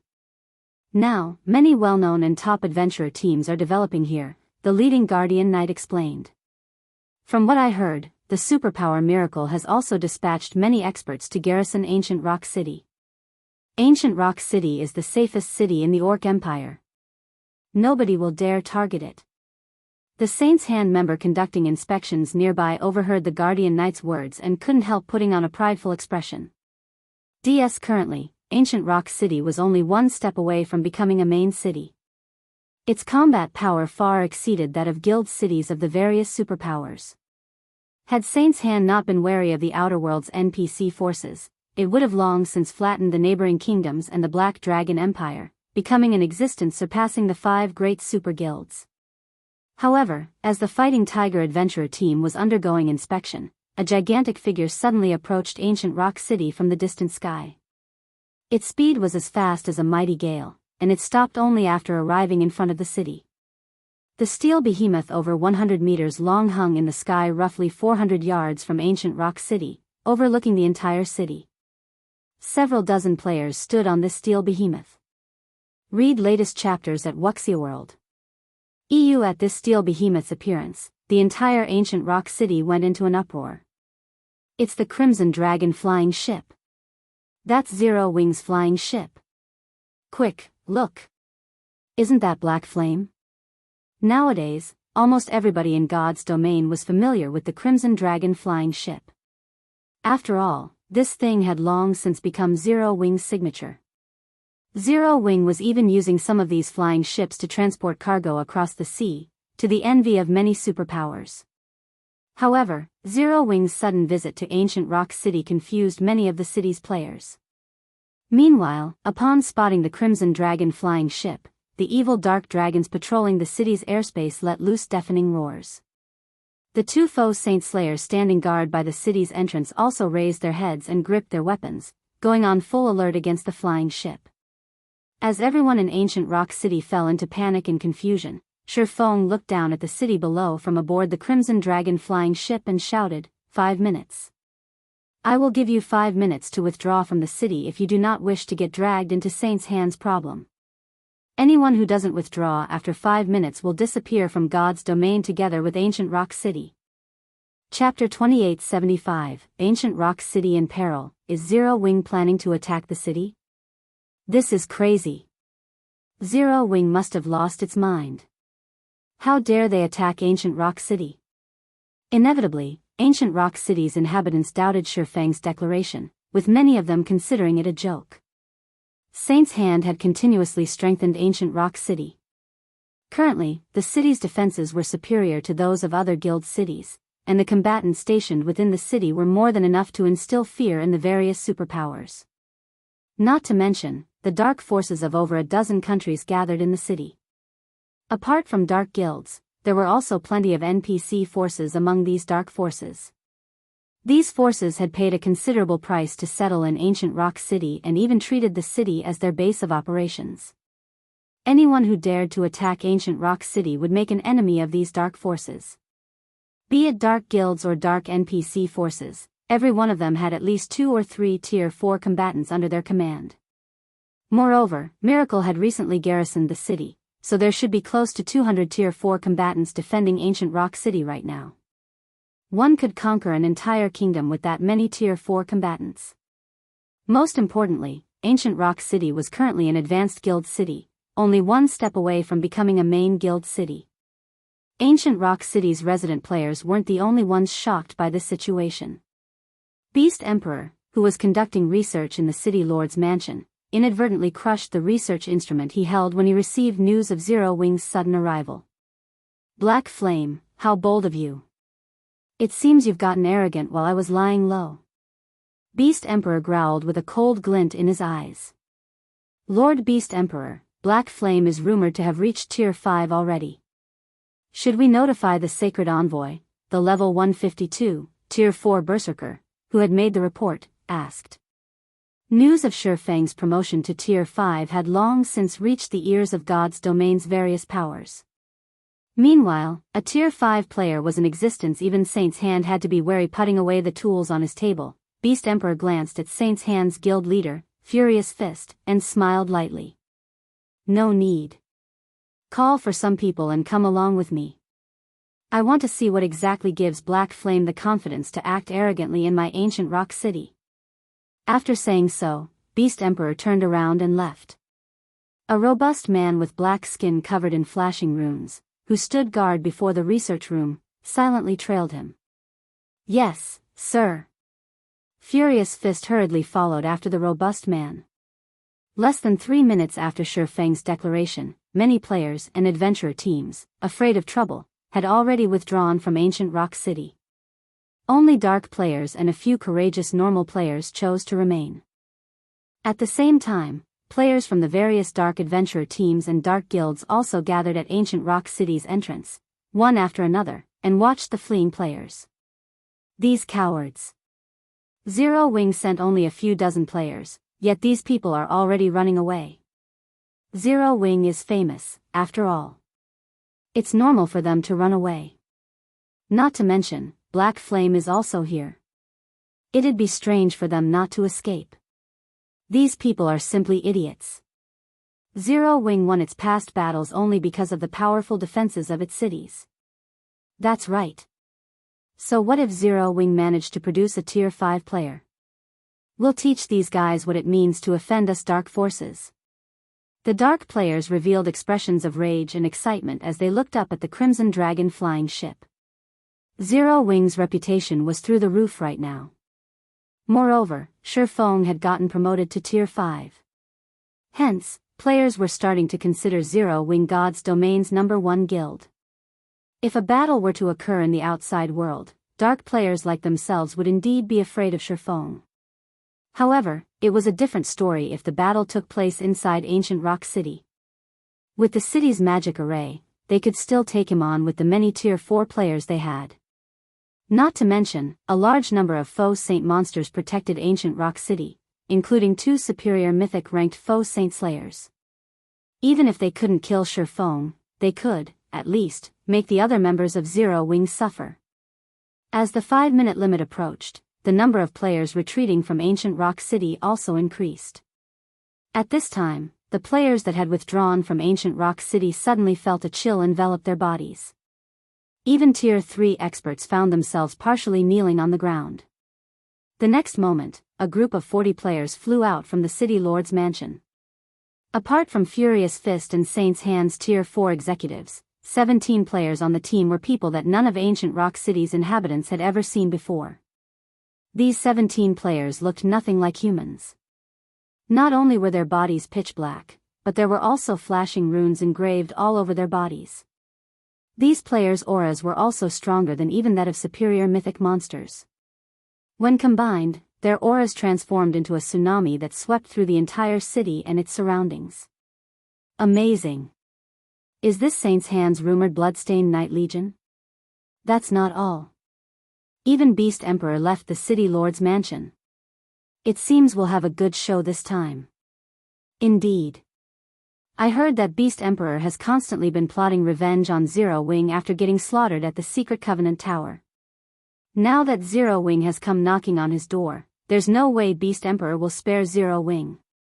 The various major powers experts standing atop the city walls were surprised when they saw Beast Emperor and the Bloodstained Knights making an appearance.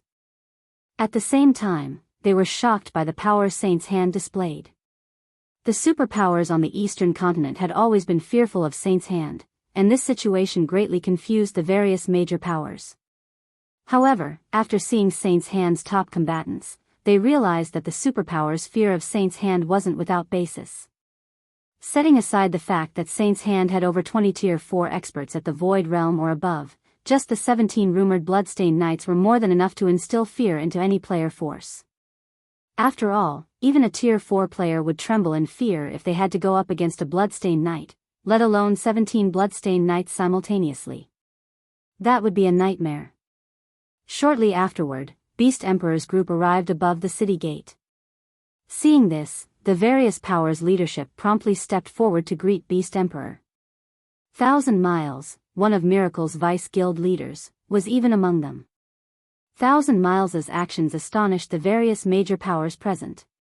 They never thought that even a superpower like Miracle would defer to Beast Emperor. After Beast Emperor responded to a few greetings, he flew into the air with his subordinates and glared at Feng on the Crimson Dragon flying ship.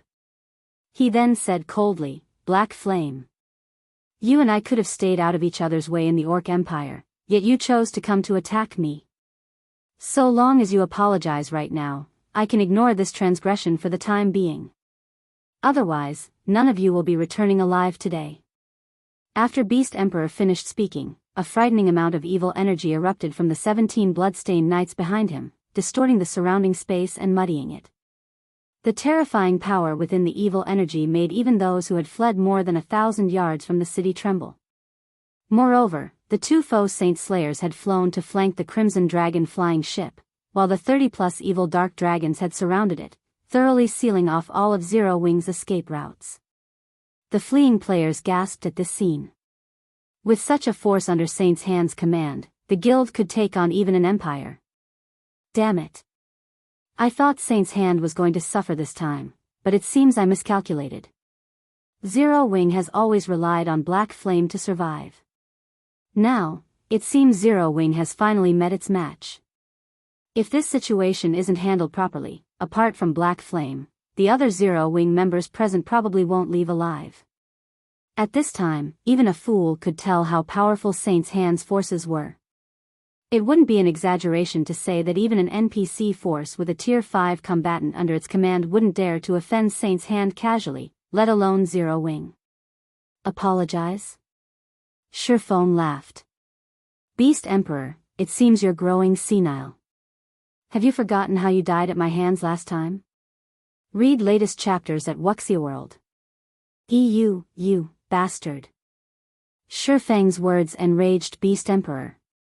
However, before Beast Emperor could say anything more, mana exploded from Feng's body. Immediately, an indescribably heavy pressure descended on the entire ancient rock city. World creation. The next moment, Beast Emperor and the others plummeted to the ground one after another. Even the Tier 4 experts standing on the city walls found themselves on one knee under the strong pressure. Chapter 2876, Shock. Impossible. Every player inside Ancient Rock City nearly had their eyes fall out of their sockets when they saw Beast Emperor and the other Tier 45 plummeting to the ground. Even the Zero Wing members present were stunned. This scene thoroughly exceeded their imagination. In the current God's domain, Tier 4 players were already considered peak combatants and displayed a guild's foundation. Yet, under Feng's mana domain, Beast Emperor and the other Tier 4 combatants on his side could exhibit only 20% or so of their usual combat power. They even lost their ability to fly and manipulate ambient mana. In the blink of an eye, these existences that originally stood at the peak of God's domain had become no different from Tier 3 players. At this time, let alone a Tier 5 player like Feng, even Tier 4 experts could slaughter Ancient Rock City's defenders. This is the strength of Tier 5s. When the players who had evacuated Ancient Rock City looked at Feng hovering proudly above the city, an indescribable sense of shock and horror filled their hearts. As veteran players of God's domain, they knew that a significant difference existed between tiers. They also knew that a Tier 5 player undoubtedly stood at the apex of all players in the current God's domain. However, only after witnessing the power of a Tier 5 player did they understand how large the gap between Tier 4 and Tier 5 was.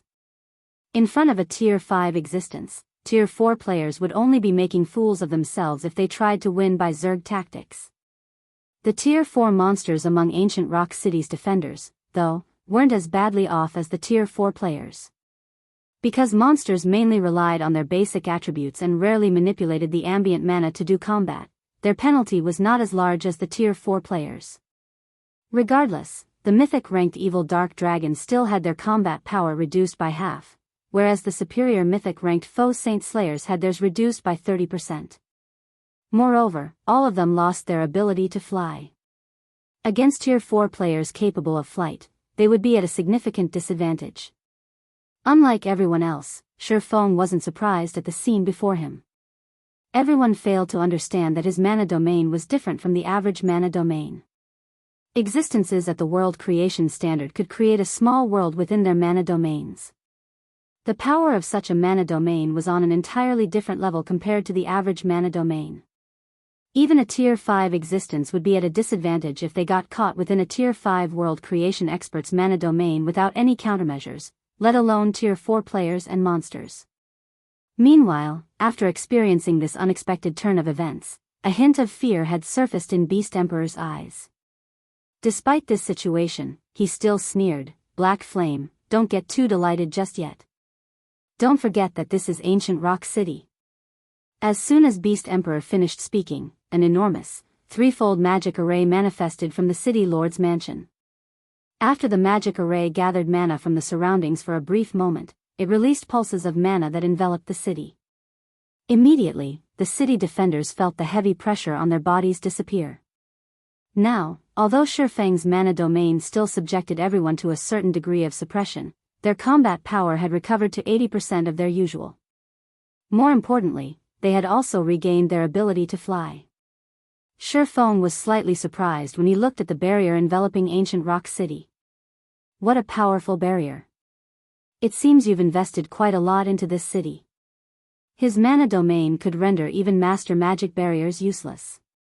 One would need to use at least a Grandmaster magic barrier to contend with his mana domain. Meanwhile, Grandmaster magic arrays were incredibly rare in God's domain, let alone a Grandmaster magic array that could cover an entire city. The value of every set of scrolls for such a magic array could rival that of fragmented legendary items. Black Flame. Do you think you're the only one with the means to defend cities? Looking at Feng, Beast Emperor sneered, "This is an ancient Grandmaster magic array. Although Ancient Rock City hasn't reached the main city level yet, it is no weaker than a main city in terms of defense. Although you're Tier 5, don't even think about taking down Ancient Rock City." A main city's defensive magic array was wholly capable of withstanding Tier 5 attacks. So long as the magic array had a constant energy supply, even Tier 5 existences shouldn't think of penetrating it. Meanwhile, exhausting the energy supply of a main city's defensive magic array wasn't something just one Tier 5 existence could accomplish. One would need several Tier 5 individuals or siege weapons with Tier 5 destructive power to do so. However, Zero Wing only had one Tier 5 combatant now. In other words, breaking through Ancient Rock City's defensive barrier would be nothing but a pipe dream. When Beast Emperor finished speaking, the members of the various powers in Ancient Rock City sighed in relief. They then looked at Feng with sneers on their faces. Black Flame, so what if you're Tier 5? That's right. What can you do by yourself? When Feng had extended his mana domain before, everyone within Ancient Rock City had felt strong pressure overwhelming them. Saint's Hand's Tier 4 experts were no exception. However, now that Ancient Rock City had deployed its defensive magic array, even a Tier 5 player like Feng would be helpless against them. Next, all they needed to do was fight a war of attrition, something they did not fear in the slightest. After all, Ancient Rock City had accumulated a massive stockpile of magic crystals from the sales of Sacred Heart amulets. Not to mention, the Outer World's NPC forces would soon begin the second war against the Eastern Continent's native forces. And in this upcoming war, the Outer World forces would set Zero Wing as their primary target. Zero Wing couldn't afford a war of attrition with Ancient Rock City at all. The longer it fought, the worse off it would be in the upcoming war. Guild leader, let's attack the barrier together. I want to see how long it can last against our combined attacks. Fire Dance said, gnashing her teeth as she looked at Ancient Rock City's arrogant residents. That's right. If it spells with Tier 5 power, I can use a few as well. I refuse to believe we can't break this barrier. Zhao Yueru said, nodding in agreement with Fire Dance. For other Tier 4 players, exhibiting Tier 5 power would indeed be a challenging task. However, her Frostflame's Wrath was a top-tier fragmented legendary weapon. With it, the Fire and Ice-type Tier 4 spell she cast could exhibit Tier 5 power. No, that won't be necessary, Feng said, shaking his head. Zhao Yueru was a bona fide mobile turret. If he hadn't gotten promoted to Tier 5, she would rank at the very top of Zero Wing in terms of firepower. However, besieging a city was different from attacking monsters. The defenders inside the city could launch attacks to counter Zhao Yueru's spells. The defenders could even target her directly, preventing her from casting her spells altogether. This would drastically reduce Zhao Yueru's ability to damage the defensive magic array. Having only the occasional Tier 5 attack land on the defensive magic array would yield hardly any effect. But we can't just sit still and do nothing, right? Zhao Yueru said in annoyance. Although she knew that she couldn't contribute much, it was still better than nothing. Moreover, if they allowed Saint's Hand to continue behaving so arrogantly, it would deal a massive blow to Zero Wing's morale. After all, Zero Wing had already declared to the public that it would capture Ancient Rock City. Currently, everyone was watching this fight. The various powers absent from this battlefield were no exception. They were all observing every detail of the battlefield and tensely awaiting the outcome of this siege. If Zero Wing won, then the various superpowers would no longer dare entertain thoughts of resisting Zero Wing on the Eastern Continent. However, if Zero Wing returned foiled, many superpowers would begin having designs on Zero Wing. They might even ally with Saint's Hand to deal with Zero Wing. Of course not, Feng said, chuckling. I'm merely saying that you don't need to take action. All you need to do is watch. Just watch. Zhao Yueru looked at Feng in confusion. The guild city in front of them rivaled a main city. How could they possibly capture it just by looking at it? The other Zero Wing members present were also confused, failing to understand what was going through their guild leader's mind. However, Feng did not bother explaining himself. Instead, he flew to an altitude several hundred meters above Ancient Rock City and began chanting an incantation, his chanting causing the surrounding mana to swarm toward him. Upon seeing Feng's actions, Ancient Rock City's defenders laughed. Are you trying to use a Tier 5 large-scale destruction spell? Beast Emperor sneered as he looked at Feng. This is nothing but a futile struggle. Let alone a Tier 5 sword saint like yourself, even a Tier 5 Divine Mage can't do anything against Ancient Rock City's defensive magic array. Everyone, prepare for battle.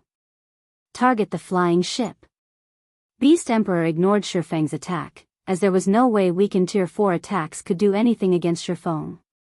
However, it was a different story for the Crimson Dragon flying ship. The flying ship wouldn't last long before a barrage of Tier 4 attacks. It would fall quickly even if Zero Wing's Tier 4 experts defended it. The many Tier 4 magical classes atop the city walls promptly began casting their respective spells, while the other Tier 4 ranged classes launched attacks at the flying ship. The 30-plus evil dark dragons took to the skies and bombarded the flying ship. The Zero Wing members aboard the Crimson Dragon flying ship felt an invisible pressure weighing down their bodies. Upon seeing the oncoming attacks, Fire Dance yelled hurriedly, "Magical classes, deploy defensive magic arrays." Even a Tier 5 legendary monster would suffer if it tried to take on the attacks of more than 100 Tier 4 individuals, let alone Tier 4 players like themselves.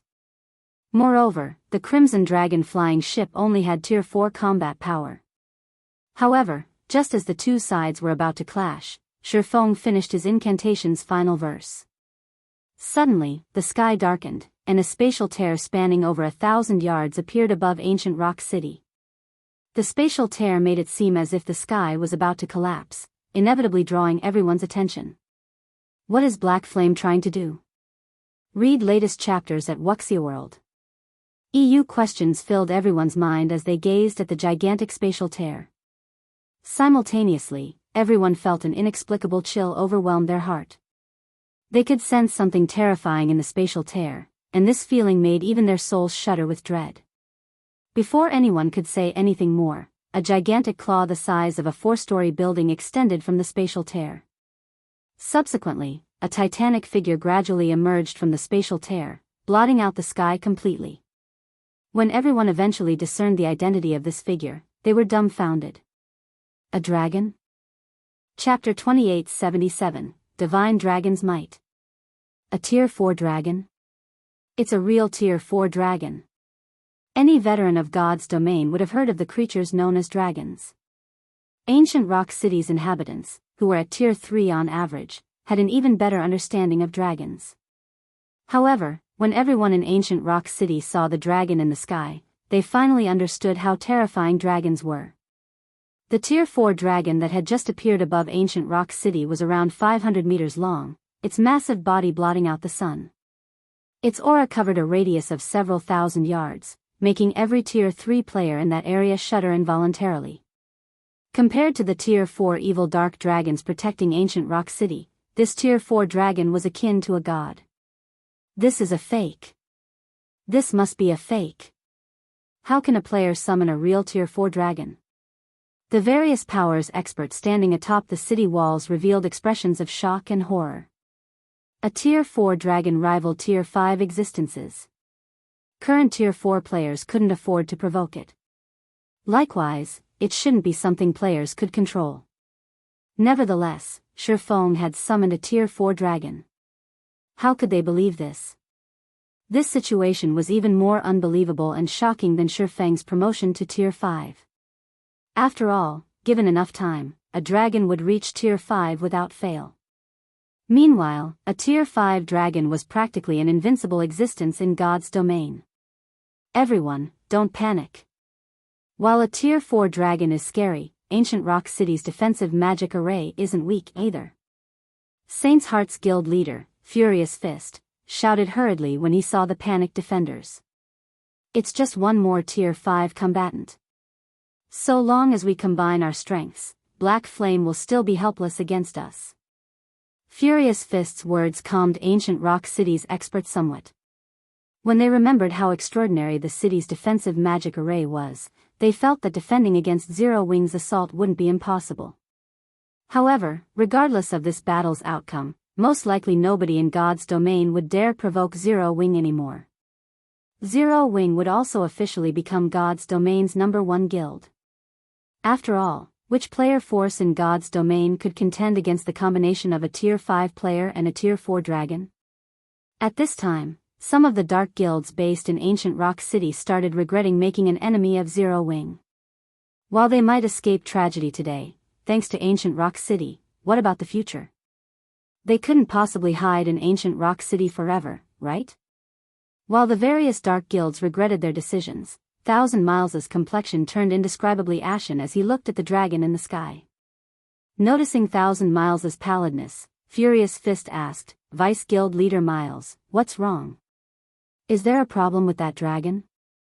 No matter how many times Furious Fist inspected the dragon hovering in the sky with his ordinary identification skill, the results said this dragon was the real deal. Moreover, there was no doubt that the dragon was Tier 4, and it had reached level 165. However, he couldn't get any further information on the dragon without a higher-ranking identification skill. As a Vice Guild Leader of Miracle, Thousand Miles should have a high-ranking identification skill, so it wouldn't be strange if he managed to see some more information. A look of despair appeared on Thousand Miles's face as he said, That's not just a dragon. That's a divine dragon. A silver divine dragon. Divine dragon? Furious Fist was stunned. Glaring at Thousand Miles, he demanded, Brother Miles, you're not joking with me, right? If you are, this joke isn't funny at all. Divine dragons were kings among the dragon race. An ordinary dragon and a divine dragon were as different as an ordinary monster and an archaic species. The two were completely different creations. Turning to Furious Fist, Thousand Miles smiled wryly and said, I wish that were the case, but do you think I'm joking? Thousand Miles regretted using his high-ranking identification skill on the dragon. Had he not probed any further, he would have held some hope for victory in his heart. Now, though, no such hope existed. Meanwhile, when the players who had fled ancient Rock City gazed at the distant silver divine dragon, they were flabbergasted for a long time. Is this why Zero Wing was confident in attacking ancient Rock City? A divine dragon. I must be dreaming. That's right. This must be a dream. I just reached Tier 4, so how could Black Flame have reached Tier 5 and gained control over a divine dragon already? This is a dream. Many people began deluding themselves as they looked at the silver divine dragon, none of them willing to face reality. However, Beast Emperor, who stood atop the city gate, had no plans of giving up. Glaring at the divine dragon in the sky, he ranted with a maniacal expression, Black Flame. So what if you have a divine dragon? My ancient Grandmaster magic array can stop it. The silver divine dragon in the sky suddenly opened its maw before Beast Emperor could continue. The next instant, all mana within a 10,000-yard radius vanished, and everyone within this area felt indescribably stifled. Roar. Accompanied by a deafening roar, a beam of divine light devoured the entire ancient Rock City. Divine Dragon's Breath. When the dazzling divine light descended upon ancient Rock City, it forced all players within a radius of several tens of thousands of yards to shield their eyes. The divine light gradually faded away, and only then did everyone open their eyes again to inspect the breath attack's effect. This. How? Impossible. When the players standing several thousand yards from ancient Rock City saw the city again, they were utterly dumbfounded. The divine dragon's breath didn't just shatter ancient Rock City's defensive magic array. It had even vaporized the towering city lord's mansion at the center of the city along with almost every player and building in the city. Taking their place was a massive crater that spanned the entire city. Only the Tier 4 experts on the city walls who managed to activate their life-saving skills in time and the two Faux Saint Slayers had survived the attack. Everything inside ancient Rock City's perimeter wall had been reduced to a wasteland. No. No. This isn't possible. Beast Emperor fell into chaos and madness as he looked at what remained of his city. And he wasn't alone. Furious Fist's mind also stopped working at this cataclysmic scene, his body crumbling powerlessly to the ground. BFCR/beat all of the investments we've made. All of the forces we've gathered. Gone. As if they were nothing but a joke. Thousand Miles, who had also survived the ordeal, was rendered speechless for a long time.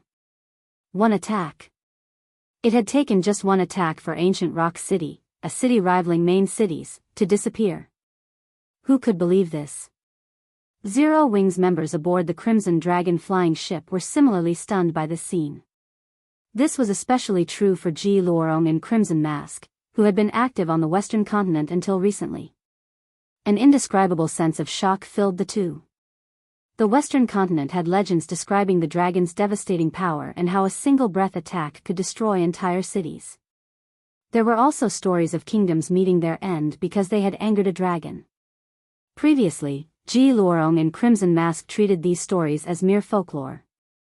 Now, they finally understood that those stories weren't just legends to embellish God's domain but facts. In reality, even Feng was shocked by this outcome. This is the power of a divine dragon? When Feng saw the ruin before him and Auerbach's nonchalant demeanor, he was momentarily at a loss for words.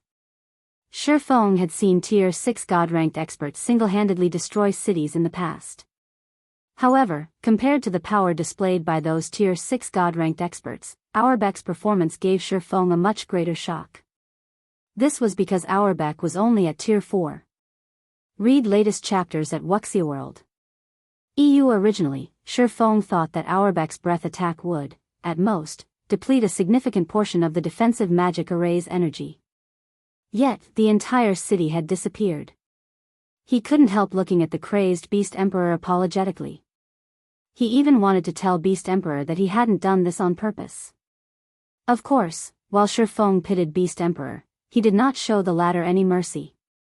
Unsheathing the abyssal blade, he activated the Tier 4 Darkness Bind, binding Beast Emperor and the other surviving defenders.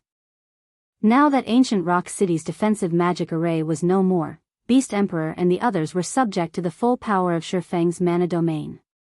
Without the ability to manipulate the ambient mana, Beast Emperor and the others were basically Tier 3 players with above-average basic attributes. Hence, they were utterly incapable of resisting Feng and got caught easily. And under the restraint of Darkness Bind, they couldn't die even if they wanted to. After Feng destroyed Ancient Rock City and captured Beast Emperor and the others, news of this battle spread like wildfire across the entire God's domain. Chapter 2878, Ancient Rock City's Secret Fire Dragon Empire, Flame Dragon City, Mythology's Residence. A Tier 3 ranger barged into the meeting room occupied by Mythology's executives, earning the dissatisfaction of Situ Qing Tian and the others in the room. Looking at the ranger, Situ Qing Tian asked in a displeased tone, "Did something happen?" "It's news of Zero Wing," the ranger said hurriedly. "According to your orders, we've kept tabs on Zero Wing. However, just a moment ago, Zero Wing destroyed Ancient Rock City." Upon hearing the ranger's words, Cold Shadow responded dubiously, "Impossible. It's only been around 10 minutes since Zero Wing arrived at Ancient Rock City. Even if Black Flame is Tier 5, they can't possibly capture the city so quickly.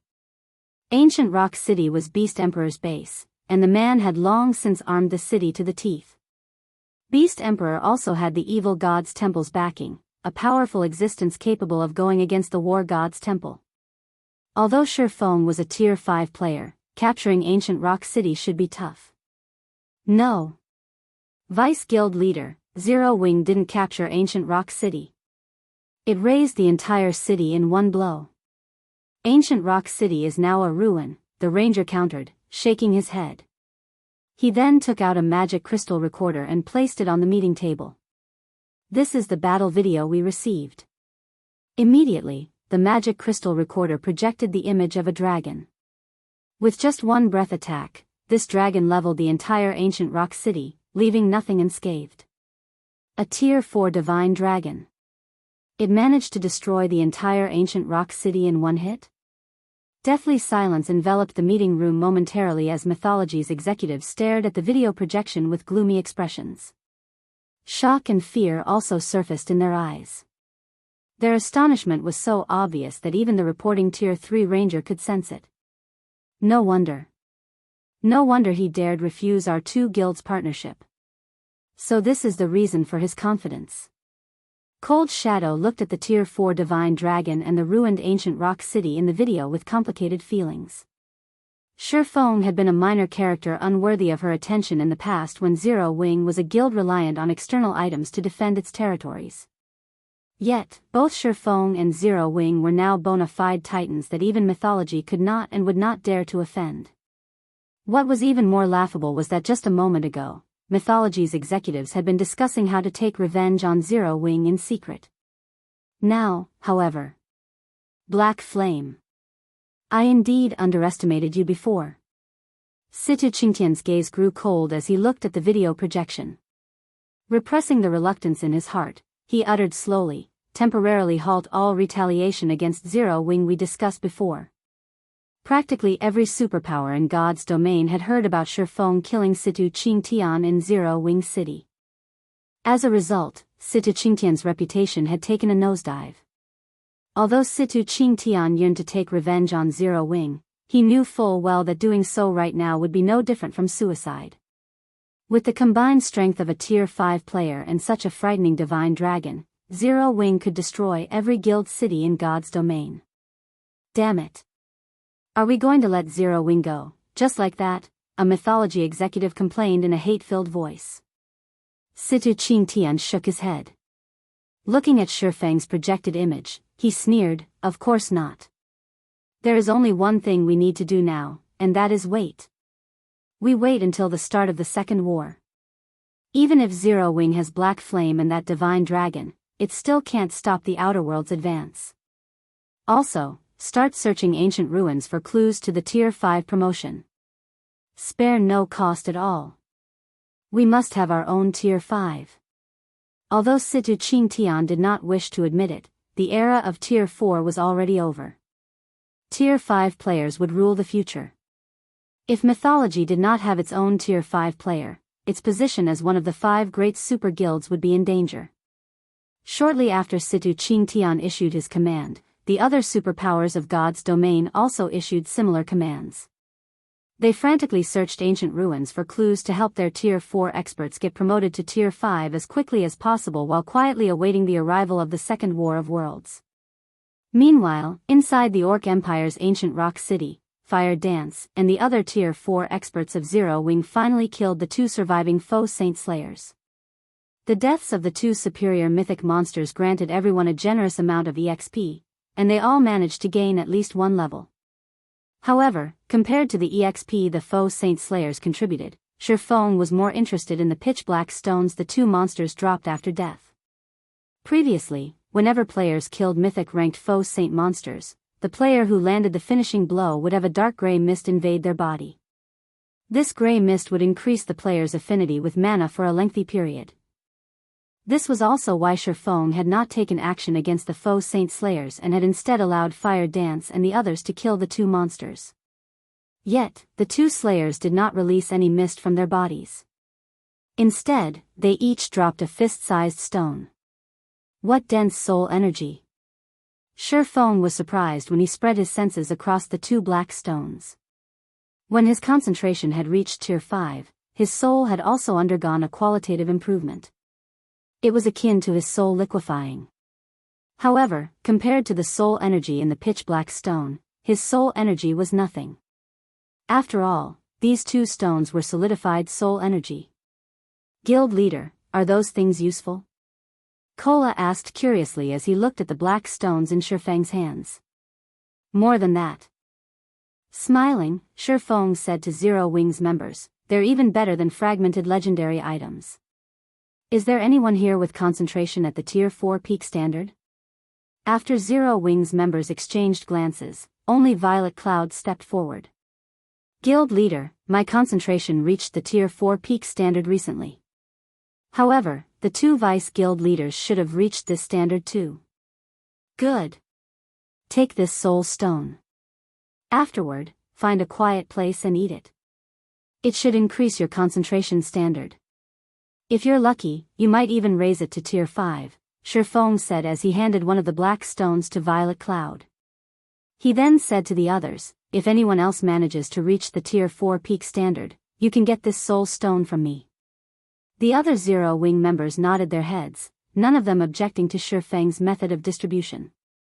However, when Beast Emperor, who was restrained in a corner, saw Feng's actions, he dearly wanted to strangle Feng to death. Feng was actually treating the two Faux Saint Slayers' cores as a snack and letting others eat them. This was simply outrageous. He had fed the two Faux Saint Slayers the souls of tens of thousands of Tier 3 players to transform their cores into a soul core. So long as he had a soul core, he could create another Faux Saint Slayer. Yet, Violet Cloud received one of these soul cores as a snack. Black Flame. You'll pay for this. Beast Emperor bellowed as he glared at Feng. It doesn't matter even if you caught me. The evil god's temple's rise is already a foregone conclusion. At that time, the Faux Saint army will devour everyone from Zero Wing. Foregone conclusion? Feng laughed. Looking at the restrained Beast Emperor, he pointed at the ruined Saint's Hand residence in the distance and asked, "Are you talking about that secret land beneath your guild residence?" I don't know what you're talking about. Beast Emperor stammered in a panic. No need to pretend. Do you think Tier 5 is a joke? Feng rolled his eyes at Beast Emperor.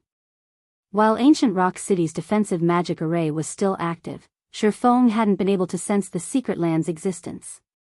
However, with the defensive magic array gone, nothing in Ancient Rock City could hide from his Tier 5 world creation mana domain. Moreover, Feng had already been suspicious about how Beast Emperor had managed to develop Ancient Rock City to its current level. Zero Wing had poured an astronomical amount of resources into developing Stone Forest City and Zero Wing City. Yet, the two cities were still stuck as intermediate cities, far from becoming advanced cities. So, how did Ancient Rock City develop into an advanced city that was close to becoming a main city? Only a fool wouldn't suspect there was a secret behind this achievement. Black Flame. Beast Emperor was momentarily enraged at Feng's ridicule. However, he soon calmed down and said, "So what if you've discovered the evil god's secret land? Do you think you can defend it? Even if you've captured me, I will still spread this information to the entire god's domain. At that time, even the outer world forces will be drawn here. Do you think you can stop all of them?" The evil god's secret land was originally his biggest secret and something he had invested heavily in. This secret land was also why he had gained his current power. Although the evil god's secret land would be of significantly less help to those not belonging to the evil god's temple, the benefits were still enough to drive everyone in God's domain wild. How would I know if I don't try? Suddenly, Feng executed a slash at Furious Fist, instantly killing him. As Furious Fist collapsed reluctantly to the ground and transformed into countless particles of light, two items appeared in his place. Of the two items Furious Fist dropped, one was a piece of epic equipment, while the other was a token. Beast Emperor's complexion paled when he saw the token. This token was none other than Ancient Rock City's City Lord's token. With this token, one could take control of Ancient Rock City. Only, Beast Emperor couldn't figure out how Feng knew Furious Fist had held the City Lord's token. Read latest chapters at Wuxia EU. It seems my luck is good. Feng was a little surprised when he saw the City Lord's token. It dropped on the first kill. Beast Emperor nearly fainted when he heard Feng's words. What Beast Emperor didn't know was that aside from Beast Emperor, everyone else held no value as prisoners in Feng's opinion. Meanwhile, the City Lord's token couldn't be taken out of the city. Otherwise, it would be automatically teleported back to the City Lord's mansion after some time. And with how precious the City Lord's token was, Beast Emperor naturally wouldn't leave it to just anyone. The person holding the token would have to be a Tier 4 guild executive of Saint's Hand at the very least. Hence, if Furious Fist hadn't dropped the City Lord's token, Feng would have killed Saint's Hand's Tier 4 experts one by one until it dropped. The instant Feng picked up the City Lord's token, a system notification rang in his ears. Chapter 2879, Colossal Wealth System. Congratulations. You have obtained Ancient Rock City's City Lord's token. Do you wish to bind the token? Once bound, you will become Ancient Rock City's ruler and obtain full authority over the city. Feng chose to bind the token without hesitation. System, binding in progress. You will have full authority over Ancient Rock City after 4 hours. You should not move beyond 1,000 yards from the city during these 4 hours. If you leave this area or get killed during this time, the binding process will be cancelled, and you may not make another binding attempt for 1 natural day. CES 4 hours? Feng was a little surprised by the notification. Has it reached the main city standard already? When one tried to bind the city lord's token of a guild city, the binding time would depend on the city's rank. Main city level guild cities normally took 4 to 6 hours to bind. Guild leader, did something happen? Fire Dance asked when she saw Feng's strange expression. It's nothing. I just didn't expect Ancient Rock City to be this special, Feng said, glancing at the raging beast emperor. Smiling, he continued, since we have to wait for 4 hours, let's pay that evil god's secret land a visit. Black Flame, don't get too delighted just yet. It's useless even if you've obtained Ancient Rock City. That secret land isn't a place you can touch. Without my means of entering, you can't obtain anything inside that secret land. Beast Emperor sneered. I'll spread the secret land's entry methods to all your enemies and even those outer world people. At that time, you can only watch as they take all of the secret land's treasures right before your eyes. Zero Wing could indeed better defend itself after acquiring Ancient Rock City. However, Beast Emperor also knew very well that the outer world forces had already deemed Zero Wing an eyesore. Once the outer world's army arrived, neither Star Moon Kingdom nor the Orc Empire would survive. At that time, the outer world forces would snatch the evil god's secret land from Feng, and Feng would be helpless to resist them. However, Feng ignored Beast Emperor and led Zero Wing's members to Saint's Hand's residence. Although Ancient Rock City was now in ruins and Saint's Hand's residence had been leveled, the guild warehouse was situated on the first underground floor, so Saint's Hand's guild warehouse remained intact. After Feng's group took care of the one Tier 4 NPC and several Tier 3 NPCs guarding the warehouse, they gained full access to it. Everyone from Zero Wing salivated when they stepped into Saint's Hand's guild warehouse. The warehouse, which was the size of 2 sports stadiums, was packed with all sorts of items. Gold coins covered the floor, and magic crystals formed numerous mounds. At a glance, they estimated it held at least 3 million gold coins and 4 million magic crystals. This stockpile of magic crystals was only slightly inferior to Zero Wing's. We're rich. Guild leader, we're rich. Fire Dance exclaimed in excitement as she looked around the warehouse. With all these coins and magic crystals, we won't have to worry about upgrading the buildings of our cities anymore. Zero Wing City's public opening had indeed generated a lot of additional income. Unfortunately, the guild's expenditure still exceeded that amount. This was because Zero Wing City's public opening necessitated an increase in the city's security.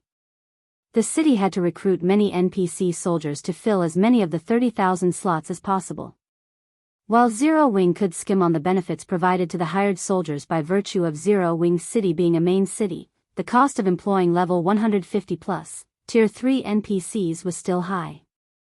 With everything taken into account, maintaining a Tier 3 NPC cost 5 gold coins. If Zero Wing City filled all 30,000 of its soldier slots with Tier 3 NPCs, the NPC soldiers' daily upkeep alone would total 150,000 gold.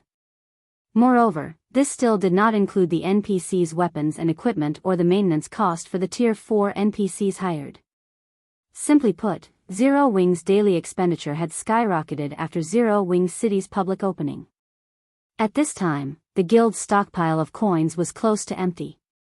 Fortunately, thanks to Saint's Hand's contribution, Zero Wing's warehouse would soon be rich again. Seeing Fire Dance's joy, Feng chose to hide the fact that Ancient Rock City's reconstruction would probably eat up all of this money. Zero Wing might even need to provide additional funds. Guild leader, come here quick. There are 7 luminaries crystals here. Blackie said after opening a chest as tall as he was. With glittering eyes, he continued, there are at least 50,000 units here. That's even more than what we have.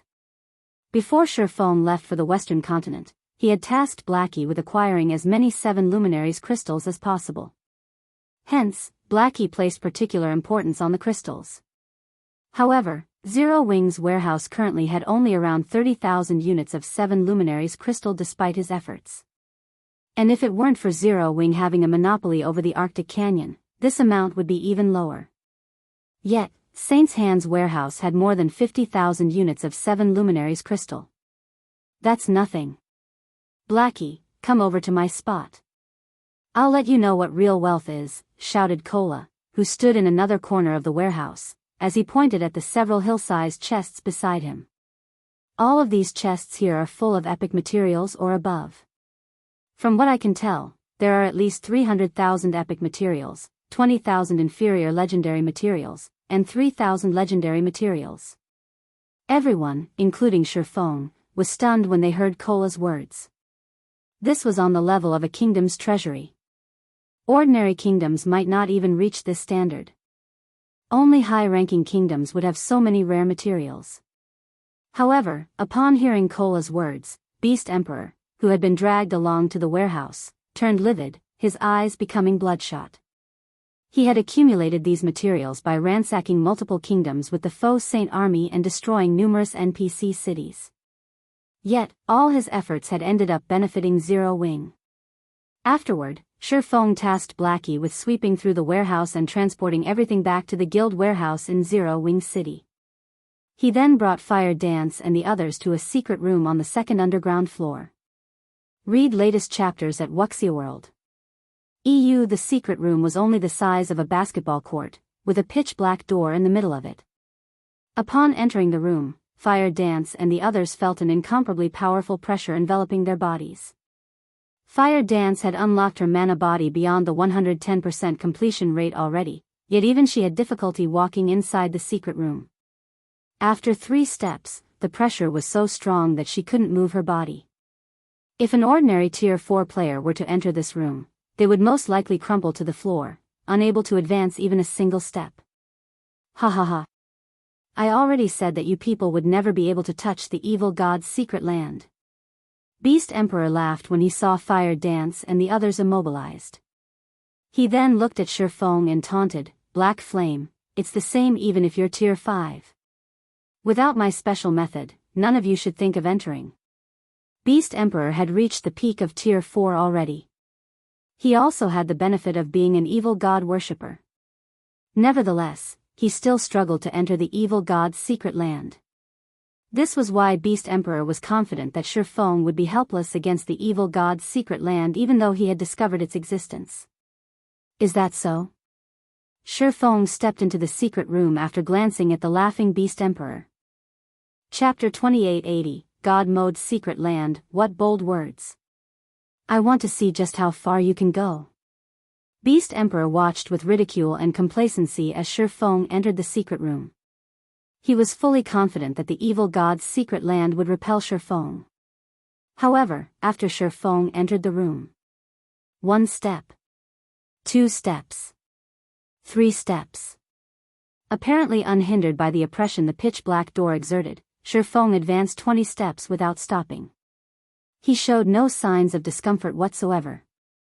It was as if the pressure that rendered even experts at the peak of Tier 4 helpless was nothing to him. Confusion flooded Beast Emperor's heart as he looked at Feng. What's going on?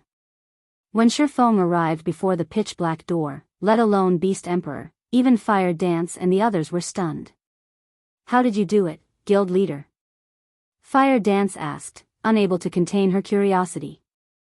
The intensity of the pressure she felt from the secret room was unprecedented. Even the divine might she experienced in Light-Forged City could not compare. After taking 3 steps into the room, she could no longer advance by even another inch. She couldn't even lift her feet. While Tier 5 players were indeed stronger than Tier 4 players, the disparity shouldn't be so significant.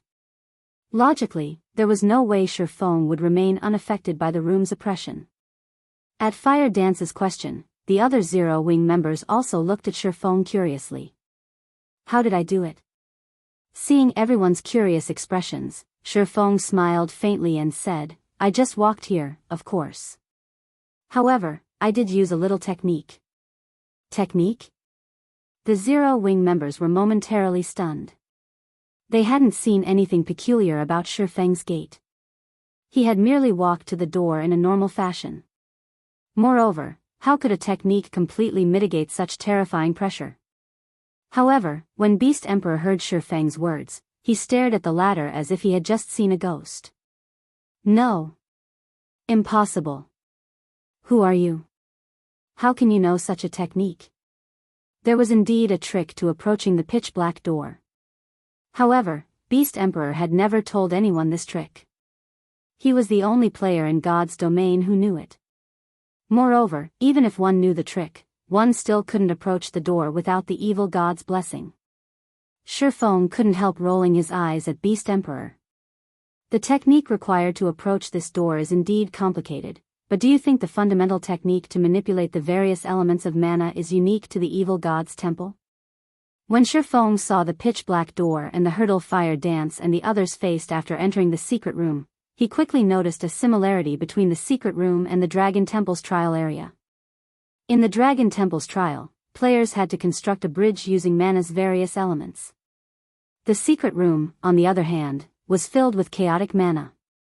The closer to the pitch-black door, the more chaotic the ambient mana was. What players needed to do was return this chaotic mana to its original state. Only by doing so could players approach the door. Simply put, both places tested players' usage of the various elements of mana.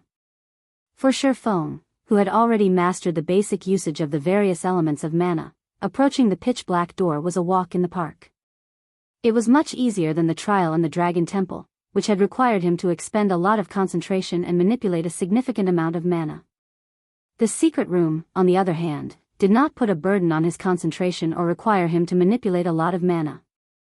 The secret land aside, this room is quite a good training spot for those seeking to learn the basic usage of the various elements of mana.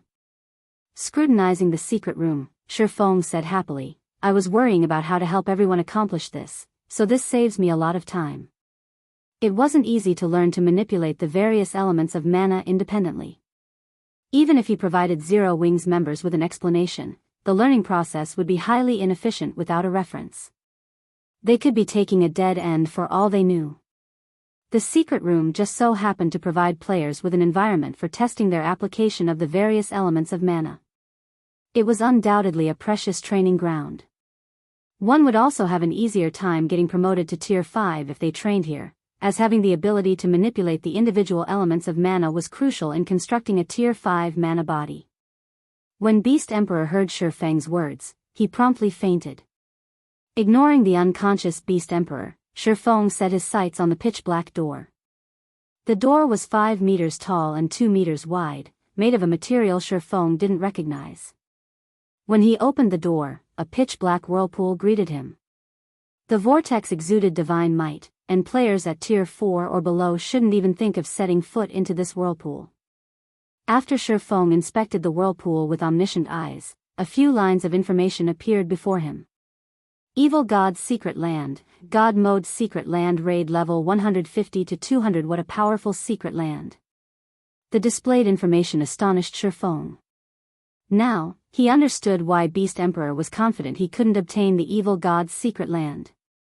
Secret lands were like dungeons in God's domain.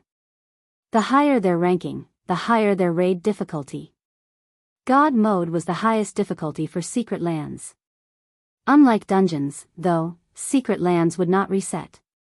According to Feng's memories, there were less than 10 level 150 plus God Mode secret lands in the entire God's domain. Meanwhile, even Tier 6 God-ranked experts could fall in a level 150 plus God Mode secret land. However, countless player forces would seek to enter a level 150 plus God Mode secret land. It was also a place all Tier 5 players had to enter. This was because these secret lands held clues to the Tier 6 promotion. Which player who had climbed to Tier 5 wouldn't wish to advance further and reach Tier 6? Hence, God's domain's various forces would fight over any level 150 plus, God Mode secret land that appeared. It seems I'll now have to defend ancient Rock City, no matter what. Feng sighed as he looked at the evil God's secret land. Due to the Outer World Forces invasion, he had intended to defend ancient Rock City only temporarily.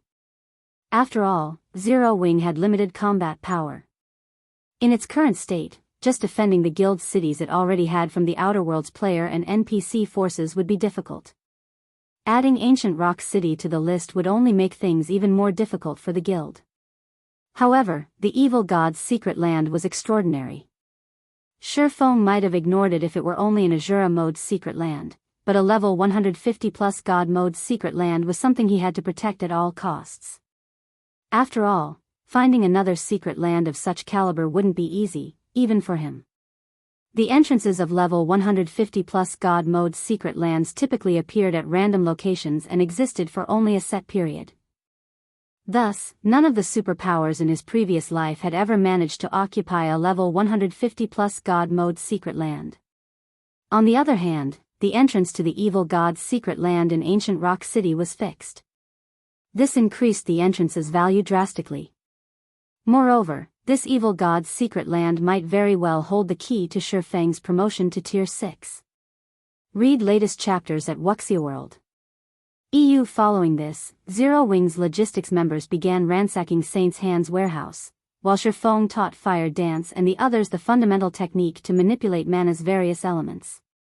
Like so, 4 hours went by in the blink of an eye, and Feng received a notification. System, congratulations. You have become Ancient Rock City's ruler. Do you wish to reconstruct Ancient Rock City? Reconstruct. Feng said in a determined tone. System, a god mode secret land has been discovered. Do you wish to integrate the secret land with Ancient Rock City? Chapter 2881, Integration, Integrate? Feng grew confused as he read the system notification. This was the first time he had heard of a secret land being integrated with a guild city. He had seen many player forces constructing guild cities on top of precious secret lands in the past. However, even as these guild cities developed, they never received any opportunity to merge with these secret lands directly. For a moment, Feng hesitated. The evil god's secret land was a level 150 plus god mode secret land. If he recklessly merged it with Ancient Rock City and the secret land disappeared, he would suffer a huge loss. However, before Feng could ponder things further, he received another system notification. System, it is detected that you have 3 million magic crystals and 5,007 luminaries crystals on your person. You have fulfilled the conditions to reconstruct Ancient Rock City with the evil god's secret land as the core. Do you wish to integrate the secret land and upgrade the city? Agree. Feng agreed without hesitation when he heard the contents of the notification. There were several holy cities in God's domain, and one of these holy cities had a god mode secret land as its core. The War God's Temple had also established its main headquarters in this holy city. Sanctuary. This sacred place was also why all Tier 5 experts sought to visit the top of the world. Sanctuary was the sole ancient city in God's domain that players had verified to hold clues to the Tier 6 promotion. The city was so old that nobody could ascertain its age in this modern day. Rumor had it that any Tier 4 player that entered Sanctuary had a 100% chance of getting promoted to Tier 5. However, what made Sanctuary amazing wasn't the knowledge it stored. Instead, the holy city held complete control over a level 150 plus god mode secret land. Players that gained sufficient authority in the city, even Tier 3 players, could enter the secret land.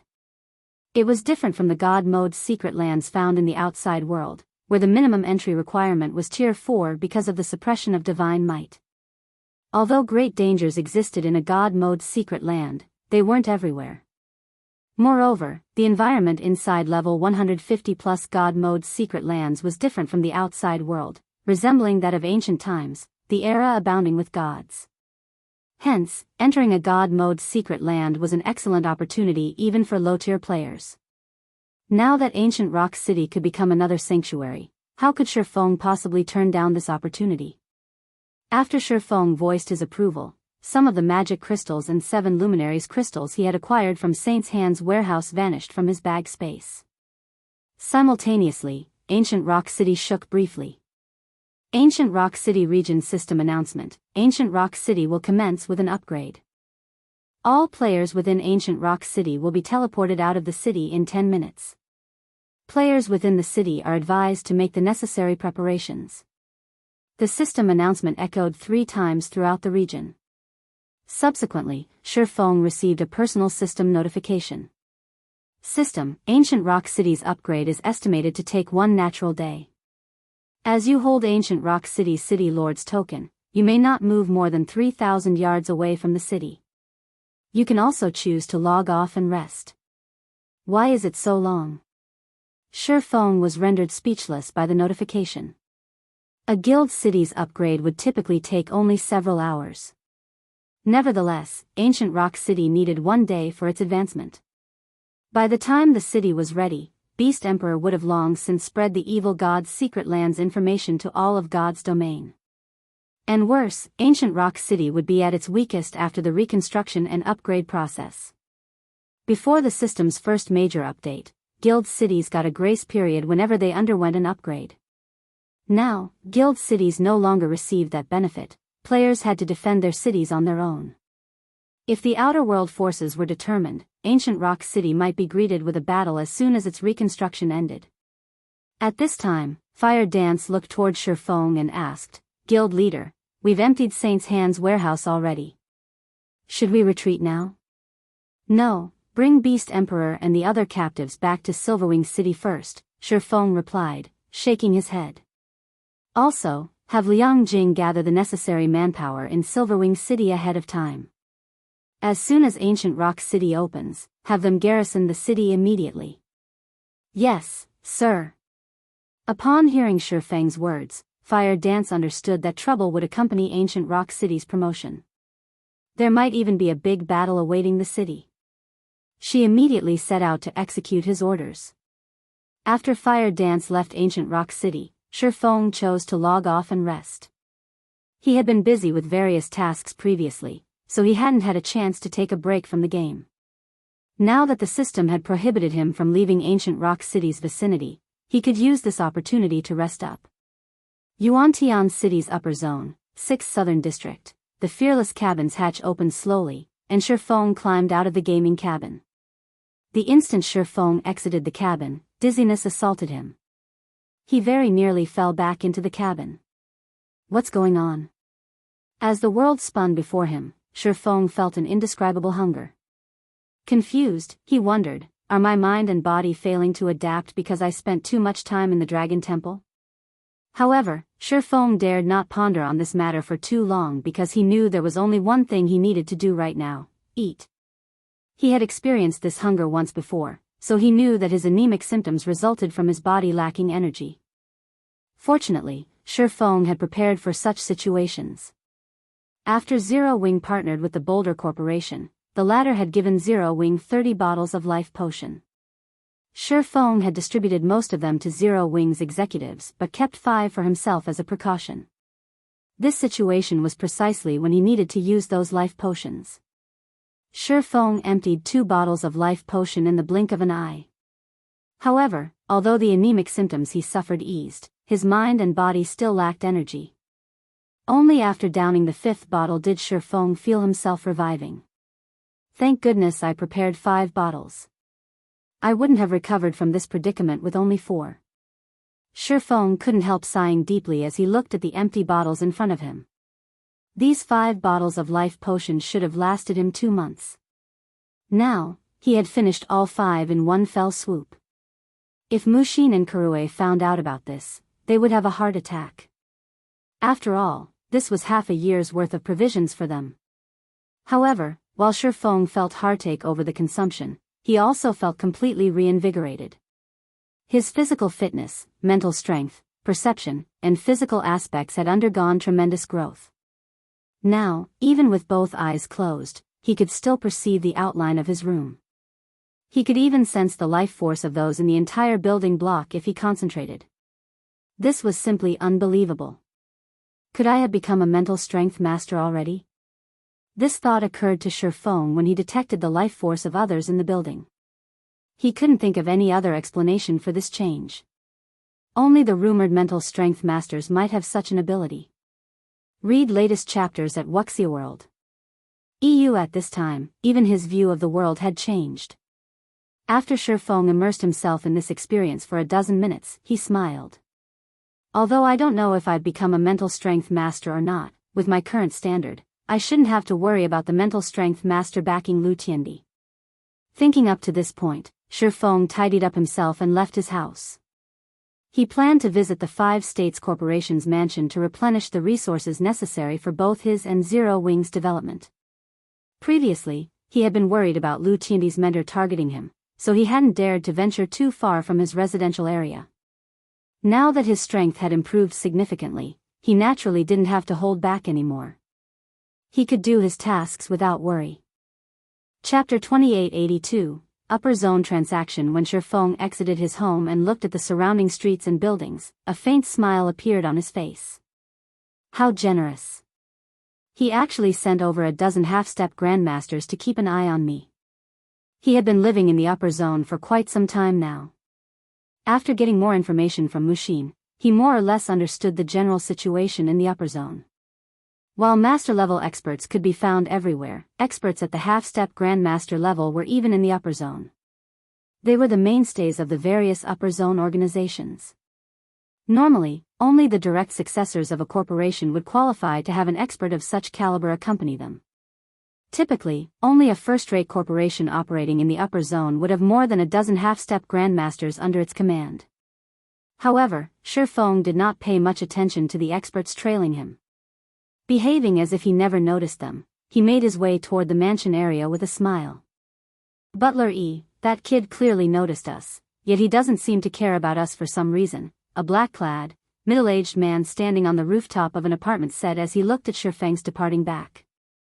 He then turned to Kue, who stood beside him, and asked, "Does he have some kind of backing?" The Infinity Master Fu Jiuzhong had been thoroughly enraged when he learned of his student Wang Xuanming's expulsion from the upper zone. Afterward, he had requested the elders of the several families in his debt to keep an eye on Feng. And if the opportunity presented itself, they were to get rid of Feng. Naturally, the elders of the requested families were more than willing to sell Fu Jiuzhong this favor. After all, according to their investigations, Feng had no background.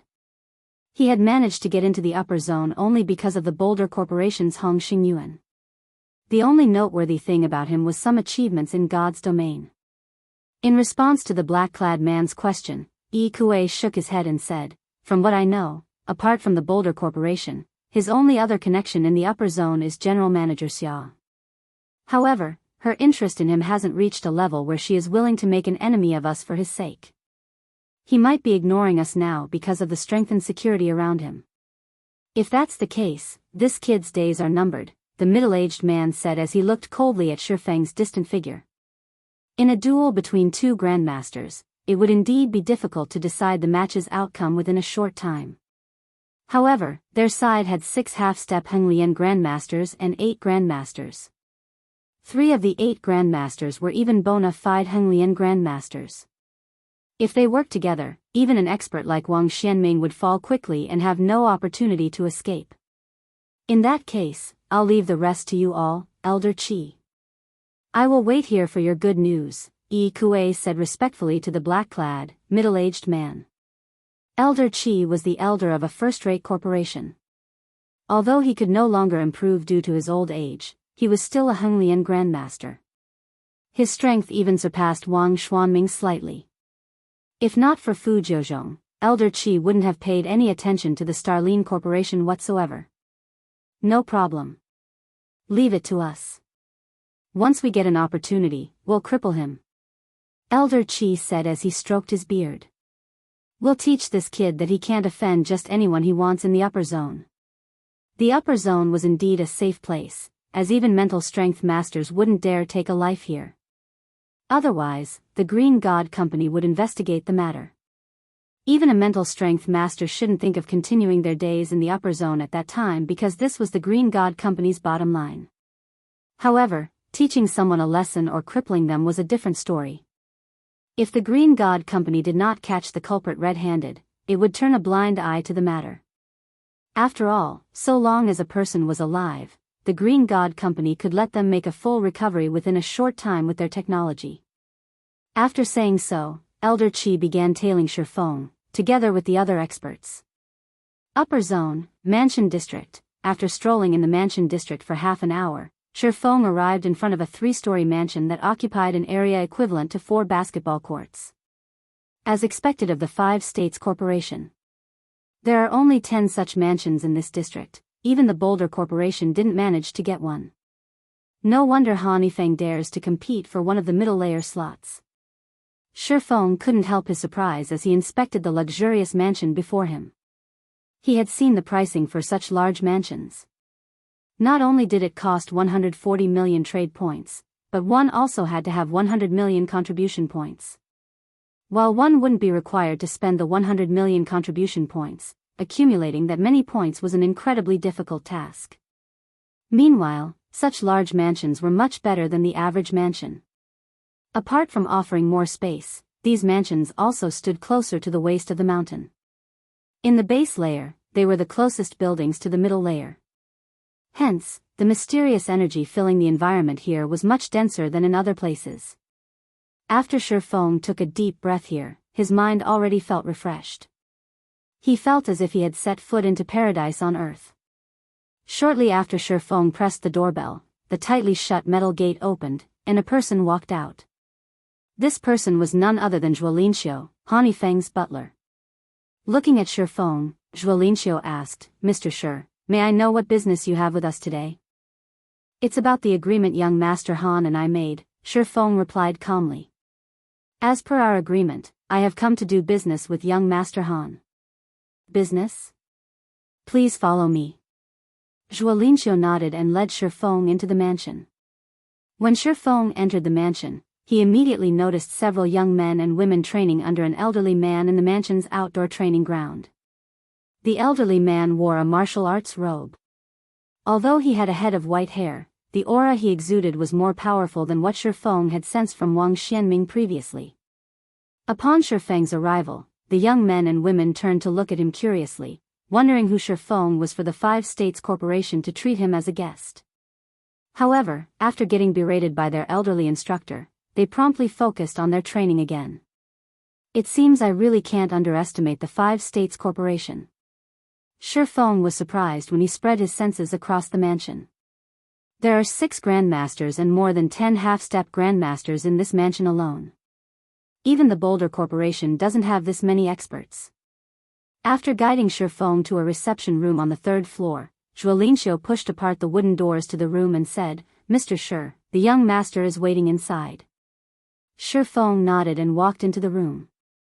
He found Feng seated behind a solid wood desk with his eyes closed. Currently, Feng did not exude the slightest bit of aura and felt no different from an ordinary person. Compared to the last time Feng had met him, Feng's aura had changed dramatically. Upon sensing Feng's arrival, Feng opened his eyes. Revealing a faint smile, Feng said, "Brother Shi, I didn't think you would come to find me so soon. I expected you would wait for the last 10 days to get a better price." Read latest chapters at Wuxia EU. At this point, Feng's name was already known throughout Yuantian City's upper zone.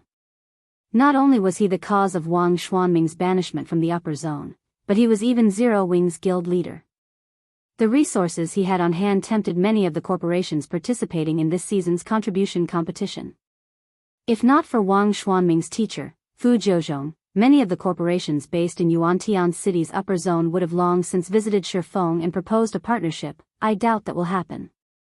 "I know I am not your only source of contribution points, young Master Han. Had I waited until the last moment, I probably would have gotten a lower price instead. You might not even have wanted my points at that time," Feng said, shaking his head. Originally, Feng had indeed considered waiting for a better price. Now, though, he couldn't afford the delay. Zero Wing urgently needed a large amount of resources, especially life potions. The life potion was the perfect drug to improve one's physical fitness. If not for the limitation of physical fitness, Fire Dance, Lei Bao, and several other people in Zero Wing would have long since become neutralizing grandmasters. "Brother Shi, you jest. In that case, we'll proceed with the 2-to-1 ratio we previously agreed on. I'll buy however many points you have," Feng said, chuckling. However, Feng shook his head and countered in a determined voice, no, I want a 1-to-1 ratio. Chapter 2883, Overnight Fortune 1-to-1? Feng frowned. Brother Shi, isn't your asking price a little too high? At this time, Feng wasn't the only one dissatisfied. Standing by the door, Zhuolinqiu looked at Feng with a hint of anger and ridicule in his eyes. A 1-to-1 exchange ratio was something no organization operating in Yuantian City's upper zone would accept. Life potions and phantom potions served as an organization's foundation. Their stockpile was also something accumulated over many years. These potions weren't items that one could obtain on a whim. Yet, Feng wanted to purchase these precious potions at a 1-to-1 exchange rate. Did he take the Five States Corporation for a fool? The Five States Corporation had many sources for contribution points. Meanwhile, these sources only sought a 2-to-1 ratio. On what basis was Feng asking for a 1-to-1 ratio? Young Master Han, don't be in a hurry to refuse, Feng said, smiling as he looked at Feng's cold expression. A 1-to-1 ratio is a fair price. A fair price? Feng laughed. May I know how you think it is fair, Brother Shi? Because I can guarantee you a slot to enter the middle layer, young Master Han. Feng said confidently. Do you think this is a fair deal now? At Feng's words, Feng's cold expression changed slightly. However, he quickly recollected himself and asked, those are some confident words, Brother Shi. If what you say is true, I can consider a 1-to-1 ratio. May I know what exactly you are counting on to help me? 600,000 contribution points. That, combined with the points you already have, while I don't know if you can secure first place, getting within the top 3 shouldn't be a problem, right? According to Mushin's information, the top 3 rankers' limit should be around 1 million contribution points.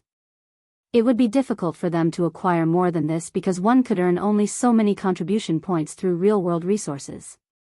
The only other way these top rankers could acquire more points would be to obtain many 7 luminaries crystals in God's domain.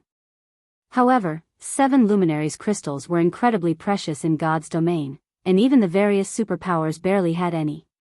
Be accurate/beat Feng estimated that acquiring 800,000 contribution points shouldn't be a problem for the Five States Corporation. If the corporation included his 600,000 points, it could secure one of the top 3 spots with a 100% certainty.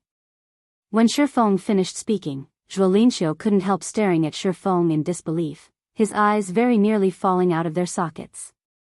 Each of the Five States Corporation's point sources could contribute only several tens of thousands of contribution points. After totaling the points from all sources, the corporation should gain around 600,000 contribution points. Not to mention, these sources would not necessarily sell all their points to the Five States Corporation. After all, the upper zone's various organizations were purchasing contribution points at a high price. The Five States Corporation would be fortunate if it could acquire 400,000 contribution points in the end. However, if the corporation could gain an additional 600,000 contribution points now, it could secure one of the top 3 spots in the competition.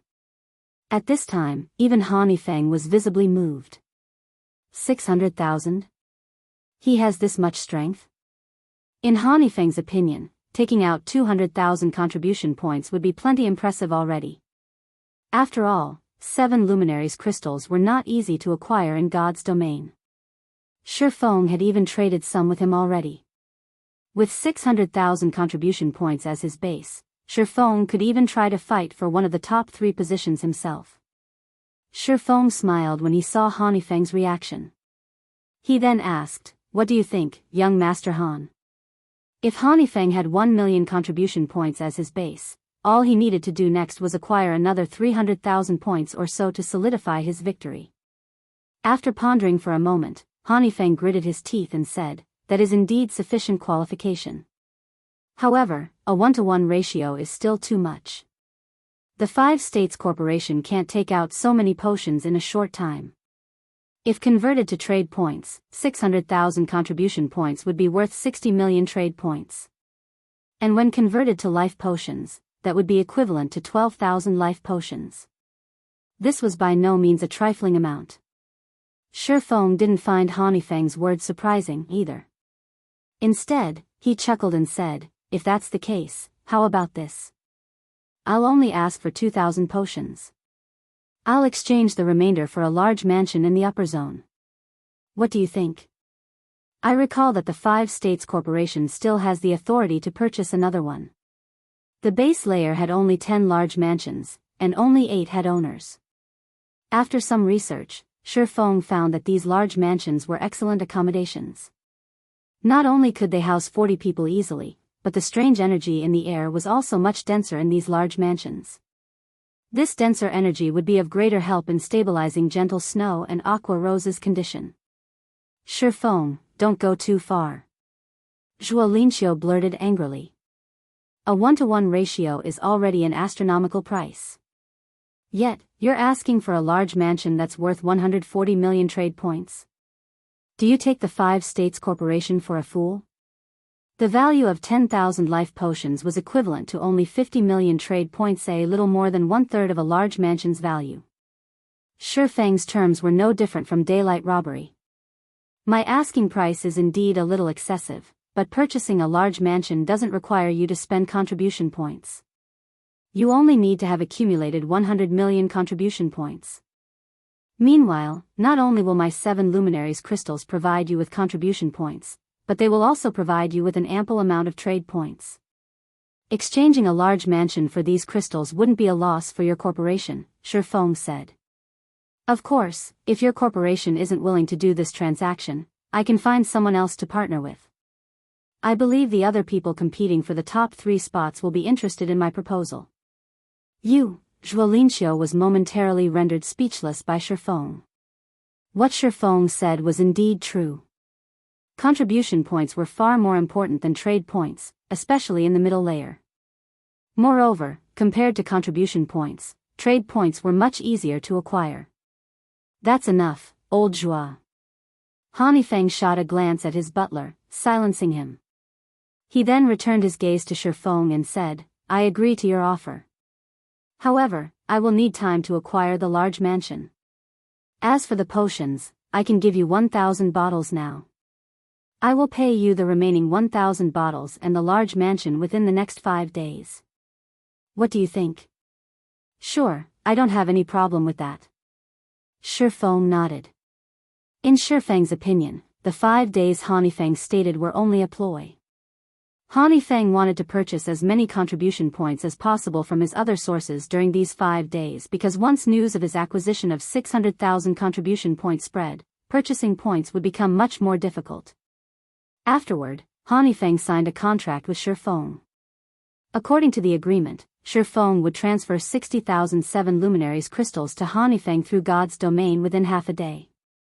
At the same time, Feng would pay Feng 1,500 bottles of life potion, 500 bottles of phantom potion, and 1 large mansion in return. With the contract signed, Feng had Zhuo Linxiu pass 100 bottles of life potion to Feng, with the rest to be delivered secretly to Feng's house. After concluding the deal, Feng left the 5 States Corporation's mansion with a crate of life potions. Meanwhile, after Feng left, Zhuo Linxiu turned to Feng and warned quietly, "Young master, your elders will criticize you if they find out you made such an unfavorable deal." "Criticize?" Sending Zhuo Linxiu a glance, Feng sneered, "So long as I get into the middle layer, do you think I'll care about what they have to say?" Everyone living in the base layer wished to enter the middle layer. The environment there far surpassed the base layers. The middle layer was also home to many mental strength masters. If he could befriend even one of these masters, his position within the 5 States Corporation would become unshakable. At that time, would he have to care about the criticisms of his elders? Gazing through the window at the distant middle layer with eyes burning with zeal, Feng said, "Head out and purchase contribution points from those organizations immediately. It doesn't matter even if you have to offer them a 1:5 ratio." While Feng was secretly going around purchasing contribution points from various organizations, Feng left the upper zone together with his crate of life potions. Previously, despite receiving the secret pavilions and Netherworld Empire's guild legacies, Zero Wing could afford to nurture only a small number of experts due to its limited resources. However, now that Zero Wing had sufficient life potions, let alone Void Realm experts, the guild could nurture even domain realm experts within a short time. This was something even the various superpowers couldn't accomplish. After all, when nurturing new talents, the superpowers would provide only S-rank nutrient fluids at most, not something as precious as the life potion. Read latest chapters at Wuxia World. EU. Meanwhile, when Feng left the upper zone, Elder Qi and the others stalking him were stunned. Is this kid crazy? A Henglian Grandmaster asked when he saw Feng entering the mental path. He dares to leave the upper zone at this time? Could it be that he didn't notice us in the first place? A lanky neutralizing Grandmaster wondered. There's no way he hasn't noticed us. I am certain on this point, Elder Qi declared. Looking at Feng's distant figure coldly, he continued, he's looking down on us. Since he's so arrogant, I'll fulfill his wish. Everyone, get ready to take action outside. I want to see what ability this kid has. After saying so, Elder Qi promptly set off after Feng. The other experts followed Elder Qi after briefly exchanging looks with one another. Chapter 2884, Ruthless. Fenglin City, Zero Wing's headquarters. Feng stood in front of Zero Wing's headquarters. The place had undergone significant changes since his last visit. Currently, people crowded the plaza in front of the building, many of them young men and women. These people were either waiting to enter the building or taking various tests out in the plaza. This prosperous sight was even more spectacular than what could be found at the various super guilds' headquarters. As Feng made his way to the entrance, he overheard these young men and women discussing Zero Wing's matters. As they spoke about Zero Wing City's training environment or the heaven-defying battle that had taken place at Ancient Rock City, their eyes glowed with anticipation. Before Feng could reach the entrance, a long-haired man in his 30s approached him. Looking at Feng, who was clad in sportswear, the long-haired man said in a friendly tone, "Friend, you're here to join Zero Wing, right?" "Me? Join Zero Wing?" Feng was stunned by the long-haired man's words. Although the long-haired man looked ordinary, Feng sensed intense life force from him. In terms of physical fitness, the long-haired man could practically rival Henglian masters. However, before Feng could say anything, the long-haired man unzipped his jacket and revealed a six-winged emblem pinned on his t-shirt, proving that he was an internal member of Zero Wing. "I can tell that you're extraordinary at a glance, brother," the long-haired man said while showing off his emblem. He then pointed at the long line of people waiting to enter the building and grinned, saying, "Look at how long that line is. If you grab a ticket and join the line now, it'll take you forever before your turn arrives. However, I'm an internal member of Zero Wing. I have a recommendation slot that lets me help one person bypass the initial test." "What are you trying to say?" Feng asked curiously. "I can see that you're extraordinary, so I plan to recommend you to the guild. However, once you become an internal member of Zero Wing, you'll need to join my team. What do you think?"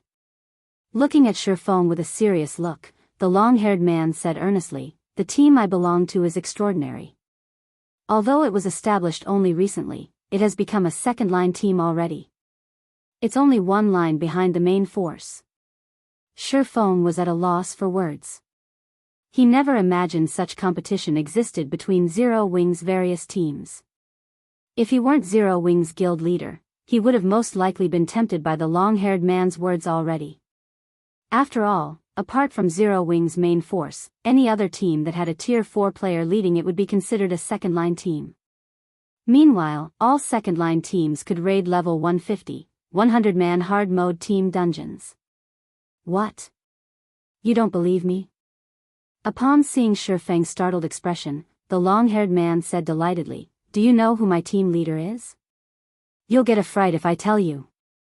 Just when Feng wondered who this strange man's team leader was, the sounds of fighting came from inside the lobby. The din was like a sledgehammer pounding the ground. However, neither the long-haired man nor the other Zero Wing members present showed any concern over these loud sounds, appearing wholly accustomed to them. The newcomers, though, all expressed curiosity and tried sneaking peeks into the lobby. "Ignore that. It's nothing to fuss about," the long-haired man said when he saw the curiosity on Feng's face. He then added nonchalantly, it's just the experts of another superpower coming to provoke Zero Wing. I believe Master Lei Bao will take care of them in a moment. Feng asked, have there been a lot of such situations happening in Zero Wing lately? It's been like this since before I joined. However, it's become much more frequent recently, the long-haired man said as he nodded in frustration. These superpowers can't bear to see Zero Wing developing. However, as they can't do anything to us in God's domain, they keep coming to our headquarters to make trouble. They keep asking us to sell them Zero Wing City's lands. I heard that the group that came here this time consists of 6 superpowers, one of them the Super Guild Mythology. Mythology's group is even led by the Feng family's young lady. That Feng Shihan really is something. Not only is she beautiful, but she's also frighteningly strong. She can take down master-level experts in practically one hit. I'm afraid only our big sis Fire Dance can take her on. The long-haired man shuddered when he spoke of Feng Shihan. It was evident he feared the latter greatly. After the long-haired man finished speaking, the lobby's door opened abruptly, and a group of people stalked out of the building. These people were representatives of superpowers, and they currently had angry expressions. However, when they looked at Fire Dance and Lei Bao, who walked out of the building shortly after them, and then looked at the injured master-level experts and one half-step neutralizing grandmaster beside them, they dared not do anything. Just you wait. Don't think that, just because we are helpless against you in God's domain, you'll be invincible in the real world as well. Zero Wing will only encounter more trouble for refusing to cooperate with us. The various superpowers representatives barked arrogantly at Fire Dance and Lei Bao, their voices growing complacent as they spoke. While master-level experts might be powerless against Zero Wing, there were bound to be superpowers capable of inviting grandmaster-level experts to move for them. The corporations operating within the upper zone might even take action. After all, Zero Wing was too large a cake to pass on. According to the information the various superpowers had gathered, some forces based in the upper zone were already investigating Zero Wing, evidently interested in the guild. Hence, it was only a matter of time before Grandmaster-level experts came to find trouble with Zero Wing. Fire Dance and Lei Bao revealed somewhat grim expressions on their faces when they heard the representative's words.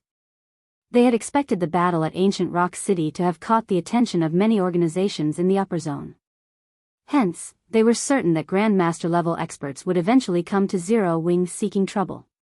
While these Grandmasters might not be capable of doing anything against Zero Wing on the surface, if they came every day to pick a fight, it would ruin Zero Wing's reputation, not to mention the other unscrupulous tactics they could employ. However, when the various superpowers representatives were getting full of themselves, Feng Shihan suddenly left the group and headed toward Feng. The cold gaze she directed at him made the temperature in the surroundings fall by more than 10 degrees. The long-haired man standing beside Feng shuddered in fear despite himself. Looking at Feng, the long-haired man asked, "Friend, did you offend her in some way before? Why do I get the feeling that she's coming for you?" In this situation, the nearby young men also looked at Feng and began a quiet discussion. They all wondered who Feng was to warrant such attention from a great beauty like Feng Shihan. Read latest chapters at Wuxia World. I don't think I've done anything to her, Feng said. He likewise found it strange that Feng Shihan was walking to him. After giving the matter some thought, he added, "The only things I remember doing are killing one of her elders and telling her to get lost. I don't think I've ever done anything else to her." Feng's words stupefied the long-haired man. He never thought that Feng would be so ruthless as to pull such stunts with the Feng family's lady. It would be strange if Feng Shihan didn't try to take Feng's life. However, when Feng Shihan arrived in front of Feng, she looked at him and asked quietly, "Can I speak with you in private?" Immediately, be it the long-haired man or the other men present, they all couldn't help staring at Feng with wide eyes. What was going on here? Chapter 2885, Sword Saint Black Flame? Feng couldn't help taking a closer look at Feng Shihan when he heard her words. Currently, Feng Shihan looked slightly frilier than the last time he saw her. She also no longer exuded the imposing aura of before, although the ambition in her eyes still burned bright. Just the two of us? Feng stole a glance at the robust Matt and an elderly man standing among the group of superpower representatives. This elderly man possessed a powerful life force. He was absolutely a Grandmaster-level expert. Moreover, judging by how respectfully Matt was behaving around this elderly man, it was easy to guess that the elderly man held an eminent position in mythology. He should be a guild elder at the very least. However, seeing as Feng Shihan was asking for a private conversation, Feng could tell that Feng Shihan had her own thoughts and that these thoughts did not align with mythology's plans. That's right, just the two of us. Feng Shihan nodded, then glanced at the long-haired man beside Feng and smiled sweetly, saying, "Of course, you can bring someone with you. However, it's not my fault if our relationship gets exposed." The long-haired man immediately revealed a look of shock and confusion when he heard Feng Shihan's words. Feng Shihan was the young lady of a major corporation. According to rumor, she was even an upper zone resident. In addition, not only did she possess a divine level of beauty, but she was even a vice-guild leader of mythology. Countless talented young men wished to get close to her but never got the opportunity to do so. She had an air of indifference even when dealing with Zero Wing's big shots like Cola. Nevertheless, she was taking the initiative to seek out Feng. Her friendly behavior with Feng made the long-haired man doubt if she was even the same person as before. Who is this guy? Questions filled the long-haired man's mind as he looked at Feng. However, after snapping out of his daze, he gazed at Feng with anticipation shining in his eyes. Feng Shihan was an individual of high status.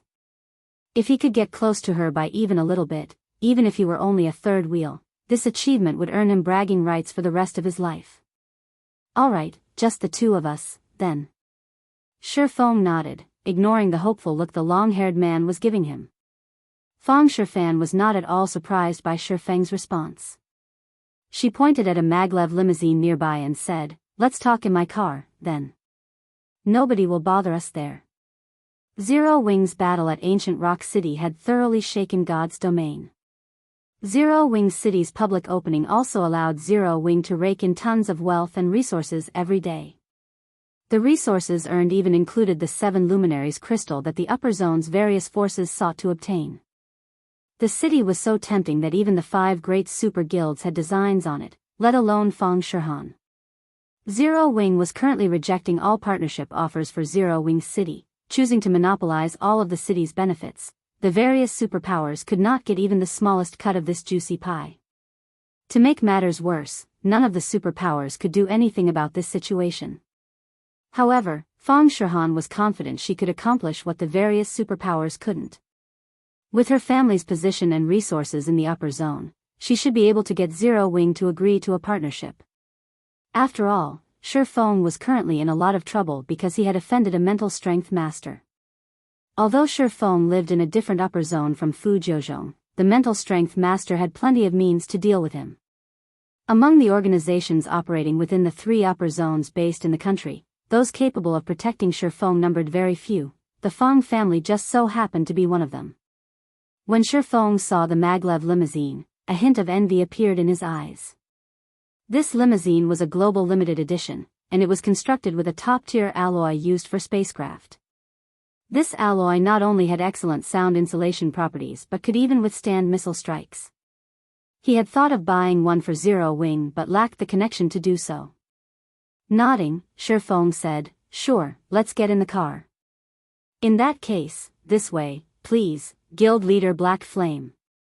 Feng Shihan smiled and took the initiative to lead Feng to the limousine. Her words left the long-haired man stupefied. He's the guild leader? The long-haired man stared at Feng's back with wide eyes. When he recalled how he had treated Feng like a little brother, he suddenly felt faint. After all, Black Flame's name in God's domain was synonymous with a killing god. He would create rivers of blood because of a disagreement.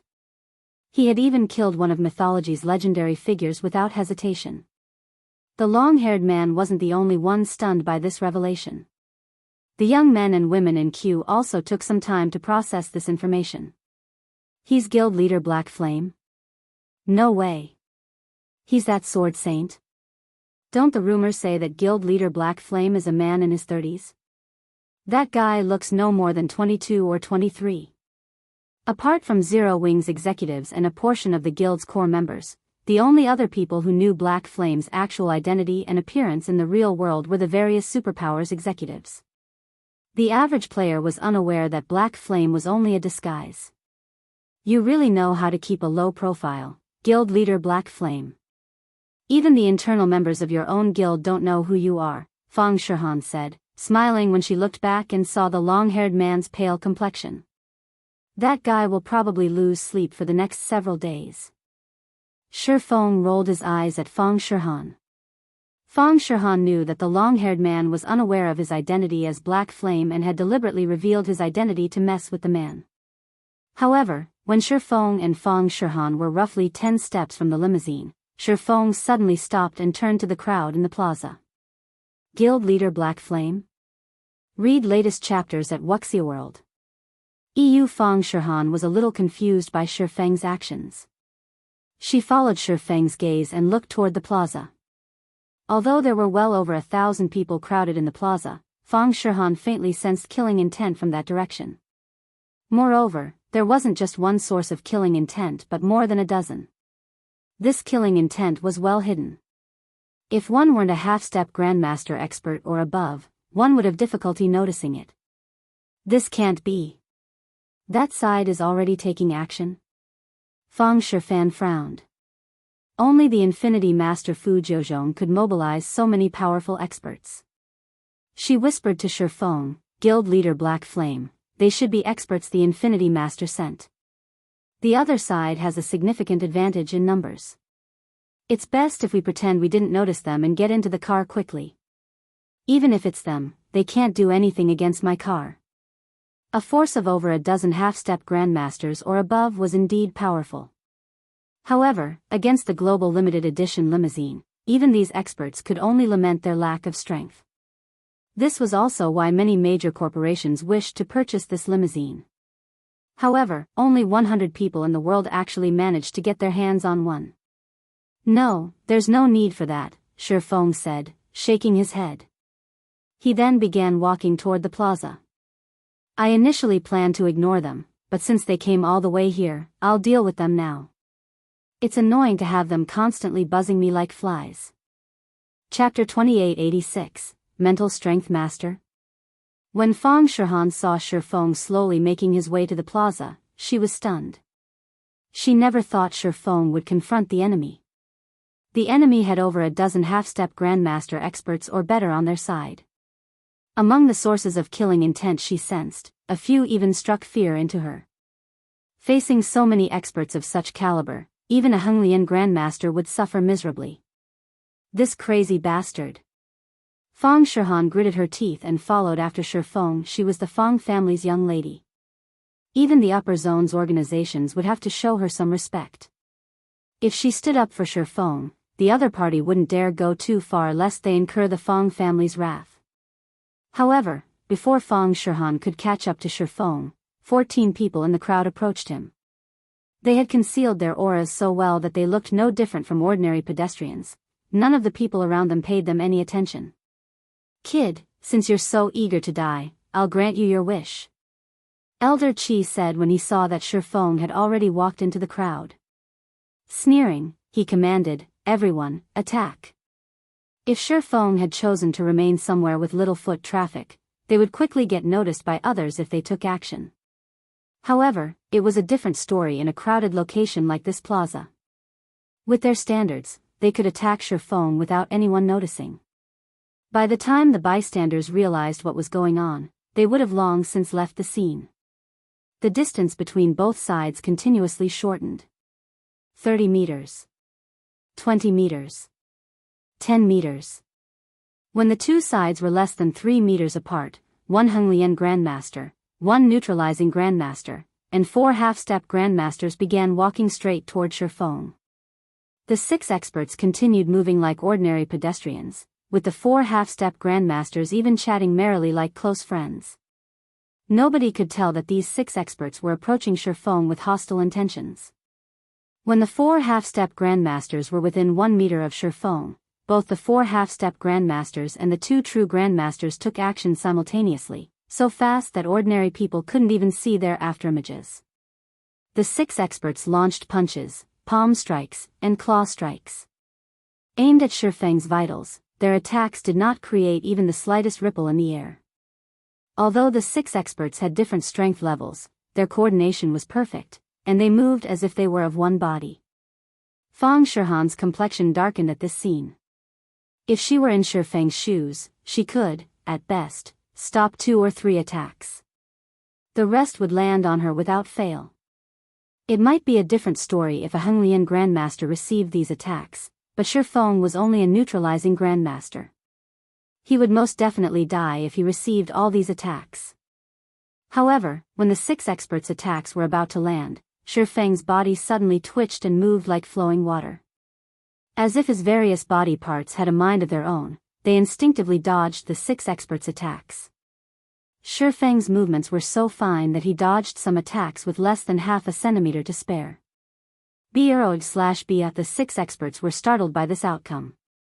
However, before they could launch another round of attacks, Feng casually scraped his shoulder past one of them and bumped into another. He then executed a punch, an elbow strike, a palm strike, and a kick against his other 4 opponents. The next moment, the 2 grandmasters and 4 half-step grandmasters stiffened and stopped moving.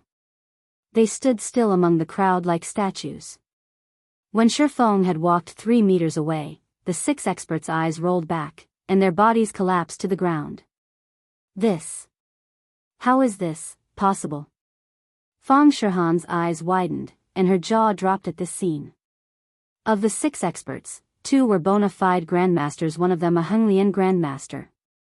Yet, Feng had taken care of these experts in the blink of an eye. The fight had ended so quickly that she didn't even see what had happened.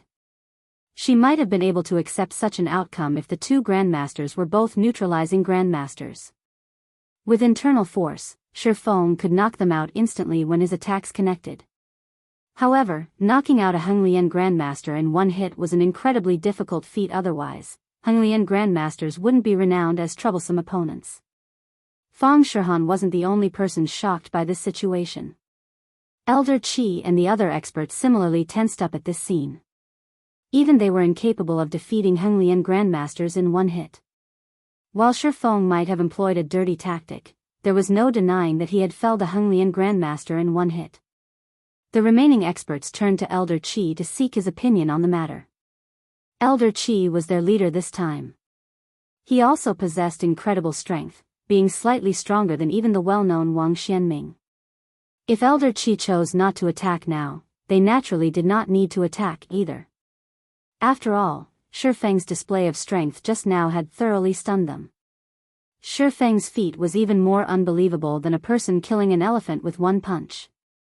Seeing Feng approaching their group, Elder Qi gritted his teeth and advanced. Although Elder Qi didn't know what method Feng employed just now, he was confident he could stop any neutralizing grandmaster's attack. After all, his mental strength was just a tad short of the mental strength master level. His perception and sixth sense were both much stronger than the average Henglian grandmasters. All tricks were useless against him. When the other experts saw Elder Qi moving, they quickly followed after him. However, their mentality towards Feng was completely different from before. Now, they had ramped up their vigilance to the max. Elder Qi's group of 8 split up and approached Feng from 8 different directions. They occasionally used the crowd to conceal their bodies and obscure their movements from Feng. However, Feng remained unfazed and continued approaching Elder Qi casually. What arrogance! Do you think I'll fall for your tricks like those fools? Elder Qi accelerated his footsteps when he saw Feng's indifference, not wanting to give Feng any more time to observe and prepare. With 6 grandmasters in their group of 8, they could give even a mental strength master a headache if they attacked together. After all, a mental strength master's physical fitness was only slightly superior to theirs. What made mental strength masters powerful was their perception of danger and their control over their bodies. However, when Elder Qi was less than 6 meters away from Feng, he suddenly lost sight of Feng. He disappeared? Elder Qi was stunned as he stared at the spot Feng disappeared from. Feng had vanished not only from his vision but also from his perception. Elder Qi and the 7 other experts immediately began looking around frantically, searching for Feng. Several seconds later, Elder Qi suddenly noticed a figure walking past him, and he was stunned once more. Feng? However, before Elder Qi could turn around, he felt a stinging pain in his chest. He then found his body paralyzed, and his vision darkened as if death had come for him. Read latest chapters at Wuxia EU. When Elder Qi saw Feng disappearing past him, a thought appeared in his mind, and fear surfaced on his face. Mental strength master. Apart from Feng being a mental strength master, Elder Qi couldn't think of any other explanation for this situation. After all, only a mental strength master could evade his perception. However, before Elder Qi could warn the others, he noticed Feng walking past his approaching companions, one after another.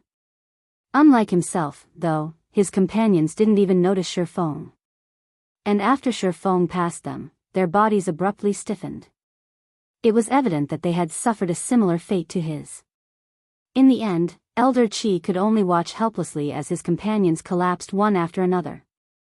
Chapter 2887, Powerful Mental Strength Master. When Elder Qi and the others collapsed, one after another, in the plaza, they quickly attracted the attention of the surrounding people. The small plaza grew noisy for a time as the passers-by gathered around these collapsed experts and discussed among themselves.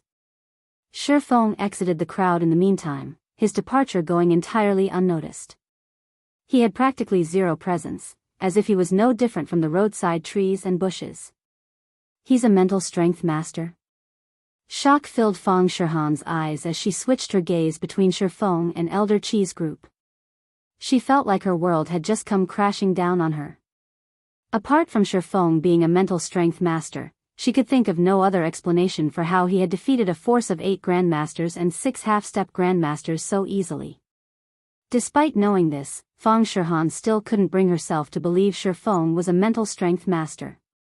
Mental strength masters were big shots even in the upper zone, and every one of them lived in the middle layer.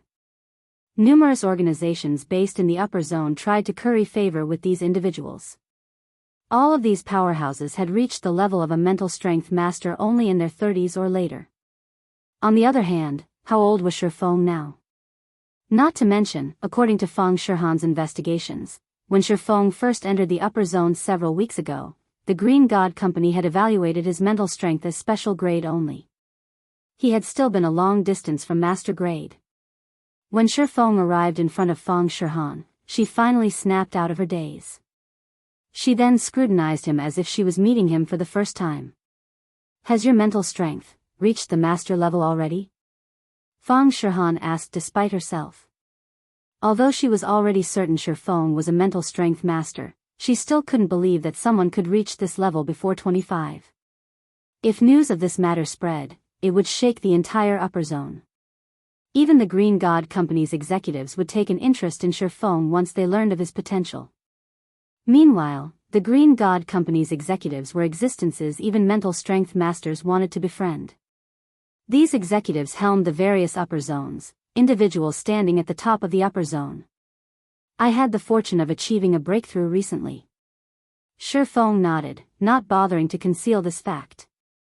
He then turned to look at the collapsed experts in the plaza, an indescribable feeling appearing in his heart. Previously, when he had first become a mental strength master, he had noticed that his body's physical fitness had improved significantly.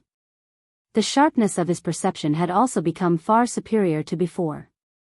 However, only after clashing with Elder Qi and the others did Feng realize how powerful and frightening mental strength masters could be.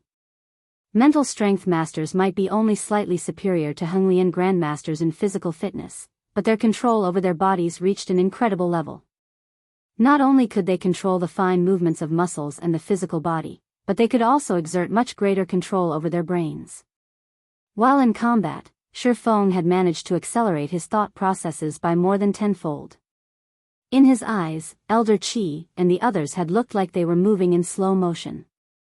After including his enhanced perception of his surroundings, let alone dodging the eyesight and senses of several grandmasters, he could even replicate God's domain's void steps momentarily. It was no wonder the upper zone's various organizations feared mental strength masters so much. Feng also felt fortunate that he had been cautious and stayed indoors for the past few weeks. Otherwise, he might have really ended up in trouble.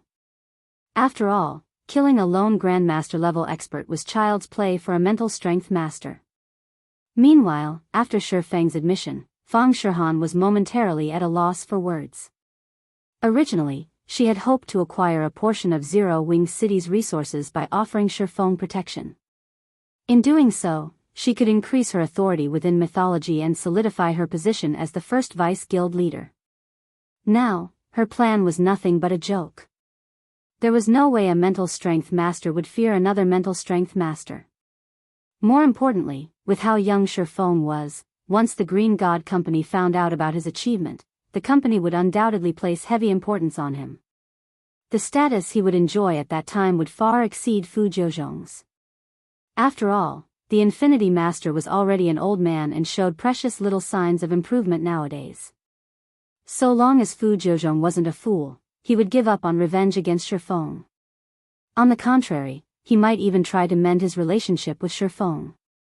After all, the life of mental strength masters in the upper zone's middle layer wasn't as smooth sailing as others thought. Looking at the vacant expression on Feng Shihan's face, Feng asked strangely, "The trouble has been dealt with already. Do you still see a problem in this, Miss Feng?" Feng Shihan recovered from her stupor at Feng's words. Putting away her previous nonchalant attitude, she said respectfully, "You jest, Master Shi. The powers behind those experts will be scared stiff once they hear about your current status and identity. How could they possibly cause you any more problems?" "Is that so?" Feng felt a little awkward when Feng Shihan suddenly spoke to him respectfully. Her passionate gaze, in particular, was as if she had just seen an absolute beauty. It gave him an uncomfortable feeling. "Master Shi, my visit this time isn't for anything significant." After observing Feng a little while longer, Feng Shihan revealed a rare smile and said, "I only wish to partner with Zero Wing on a personal level."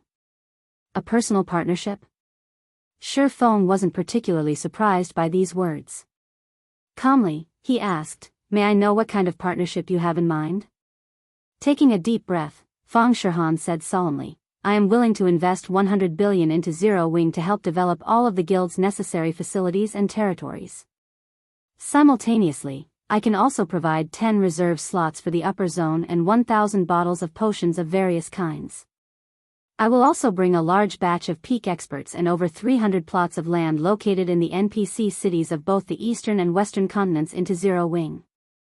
Feng couldn't help being tempted when he heard Feng Shihan's offer. He then asked, "What are your conditions?" Read latest chapters at Wuxia World. EU. The funding aside, just the 1,000 bottles of various potions, the large batch of peak experts, and 300 plots of land were more than enough to elevate Zero Wing's overall strength by a large margin. Zero Wing would instantly surpass ordinary super guilds. It would be a lie to say this offer didn't tempt him. The lands of the western continent's NPC cities, in particular, were things Zero Wing needed urgently right now. With these lands, Zero Wing could maximize the use of its intercontinental teleportation array.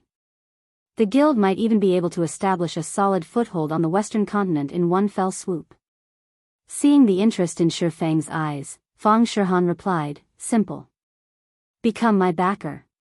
Feng was slightly stunned as he looked at Feng Shihan, his mind failing to comprehend her words momentarily. What's going on? Chapter 2888, Zero Wing in an uproar. Feng Shihan couldn't help a smile when she saw Feng's stunned face. She then asked leisurely, "Do my conditions confuse you, Master Shi?" "Indeed, a little." Feng nodded. There was no doubt that the Feng family had extraordinary origins. Moreover, Feng Shihan herself was mythology's first vice guild leader. No matter how he looked at it, the woman already had a boundless future ahead of her. She was an existence nobody in the outside world dared to offend. He might have become a mental strength master, but the benefits he could bring to Feng Shihan were merely limited to the upper zone's commodities. This was also the main reason the upper zone's various organizations bent over backward for mental strength masters. Apart from these trade commodities, he found it hard to imagine what other help Feng Shihan might need from him. I believe you should also understand what it means to own wealth beyond one's capabilities, Master Shi. Sighing, Feng Shihan said slowly, the Feng family used to have a mental strength master. However, along with this master's passing, the Feng family's circumstances in the upper zone have deteriorated. At this point, many of the middle layer's various organizations are even targeting the middle layer reserve slot I own. Hence, I hope you can intervene in this matter for me, Master Shi. If you do, those organizations might back off out of fear. A reserve slot for the middle layer? Shi Feng was startled by Feng Shihan's words. The reserve slots for the upper zone's base layer were already incomparably precious, and they were more than enough to tempt the base layer's various organizations. A reserve slot for the middle layer would be even more precious and tempting. Moreover, based on Feng Shihan's words, this reserve slot was transferable. It didn't bind to specific individuals after use. This reserve slot was countless times more precious than the temporary 3-month slots the base layer's organizations competed for in the contribution competitions. It would be strange if the middle layer's organizations were not interested in acquiring this reserve slot. Master Shi, would you be willing to cooperate? Feng Shihan asked, a hint of apprehension flashing across her eyes as she looked at Shi Feng. Originally, she had already decided to give up on this reserve slot because she couldn't keep it with mythology's strength. However, an opportunity had presented itself to her now.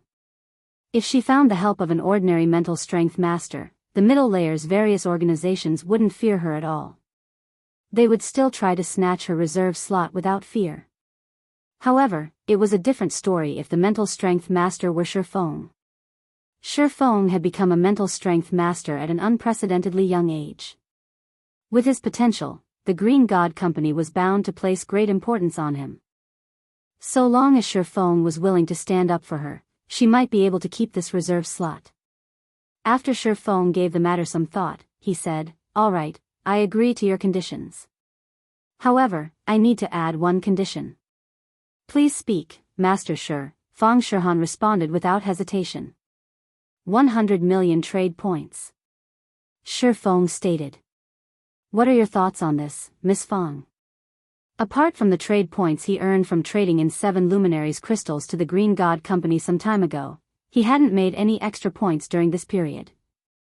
Meanwhile, apart from life potions, he also needed to spend a lot of trade points while living in the upper zone. This would only increase after he had fired Dance and the others move into the upper zone. His expenditure of trade points would skyrocket if he had to nurture a mansion full of people. Hence, acquiring trade points was a must. 100 million? After pondering the condition, Feng Shihan gritted her teeth and answered, "No problem. I can transfer them to you through my account." Once Feng Shihan agreed to his extra condition, Shi Feng made his way into Zero Wing's headquarters and signed a contract with her, assuring both sides. After signing the contract, Feng Shihan promptly left Zero Wing's headquarters to make the necessary preparations. She acted decisively and carefully on this matter. Inside the maglev limousine heading to the airport.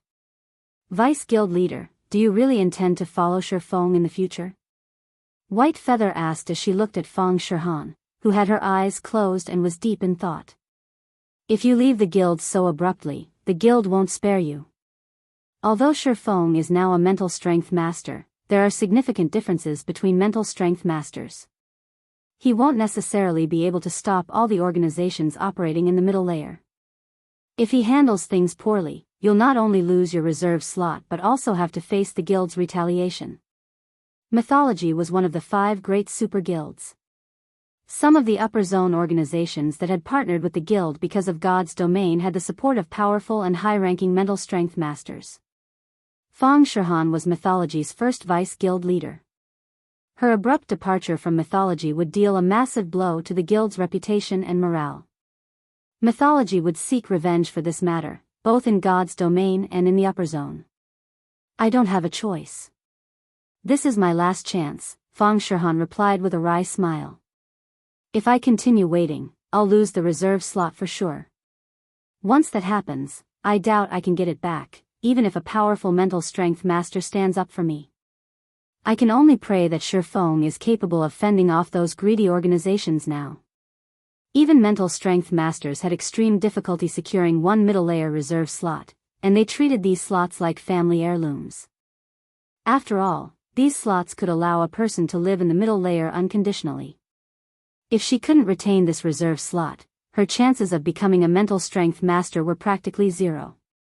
In the upper zone's history, the people capable of becoming a mental strength master without ever setting foot into the upper zone's middle layer were few and far between.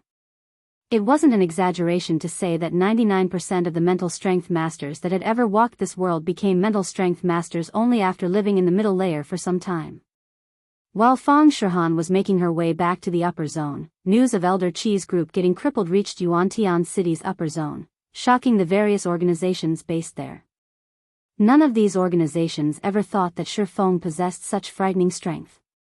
He had single-handedly fended off the encirclement of so many Grandmaster-level experts. This unexpected development prompted many organizations looking to sell the Infinity Master a favor to shrink back. What should we do, young master? The organizations in Haitian cities and Yuantian cities' upper zones are no longer willing to assist us, Yi Kue asked worriedly after calling Lu Tiandi. Moreover, now that Feng's prestige has increased, many organizations are considering partnering with him to acquire 7 luminaries crystals from Zero Wing. I understand. Withdraw from Yuantian City's upper zone for now, Lu Tiandi said, smiling faintly. Teacher has learned about this situation. He'll most likely personally cripple Feng. All we need to do now is sit back and watch. Yes, sir.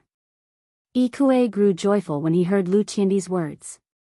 If Fu Jiuzhong personally took action, then everything would be fine.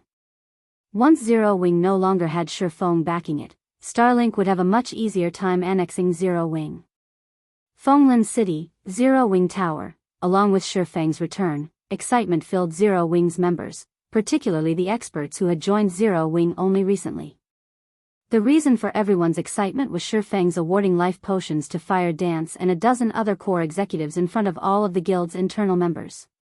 Afterward, he had announced that he would award those internal members who performed excellently with life potions. They even had the opportunity to enter the upper zone. This announcement threw the entire headquarters into an uproar. The upper zone was a dreamland countless people wished to enter. Let alone living in the upper zone, they usually didn't even dare dream of entering the upper zone. This was because the upper zone was a place only a select few organizations in the world could come into contact with. Ordinary civilians like themselves had no chance of entering the upper zone. However, the impossible had now become possible. Guild leader, is this really fine? Fire Dance asked worriedly when she saw the new reward system. In the new reward system, a Tier 4 internal member that successfully raised their mana body's completion rate to 110% would receive 3 bottles of life potion. Afterward, they would receive 1 bottle for every subsequent percent of improvement. If they reached 115%, they would receive another 3 bottles. There was also a reward for concentration standards. After one reached the Tier 4 basic concentration standard, every increase in rank would net them 1 phantom potion, 3 bottles if they reached the Tier 4 peak standard, and 10 bottles if they reached the Tier 5 standard. As for combat standards, internal members would receive 1 life potion if they reached the Void Realm and 3 bottles if they reached the Domain Realm. Most importantly, anyone in the guild who got promoted to Tier 5 would get to live in the upper zone with 100% certainty.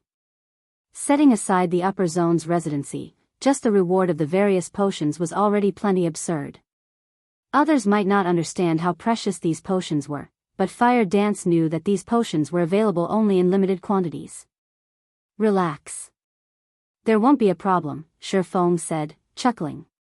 On the contrary, I hope more people can claim the rewards. The life potion was of significant help for improving a person's physical fitness.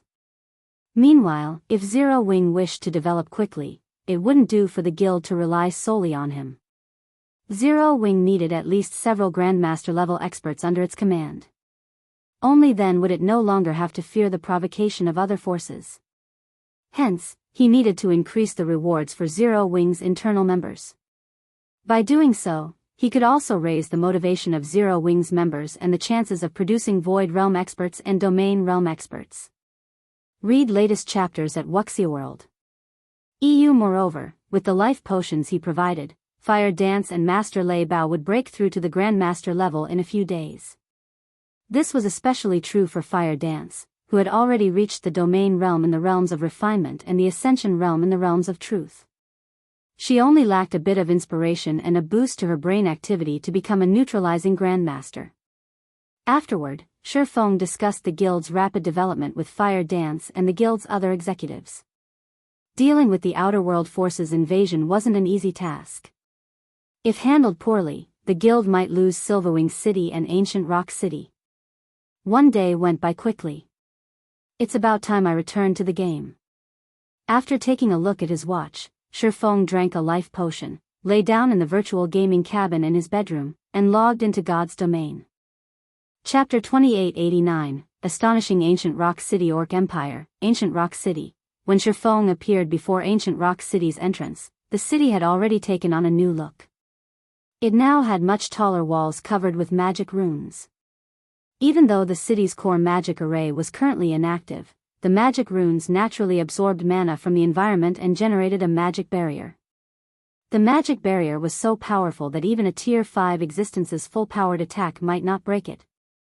So long as there was mana within and around the city, this magic barrier would always exist.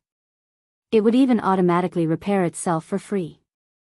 Tall buildings had replaced the ruins inside the city, and a thin layer of fog surrounded this forest of buildings. The city's mana density practically rivaled Zero Wing cities already. When Feng took to the skies to get a better view of the city, the sight that greeted him gave him a burst of ecstasy. Did it get automatically promoted to main city?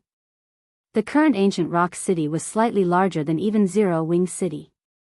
What used to be Saint's Hand's residence had been converted into a gigantic City Lord's mansion.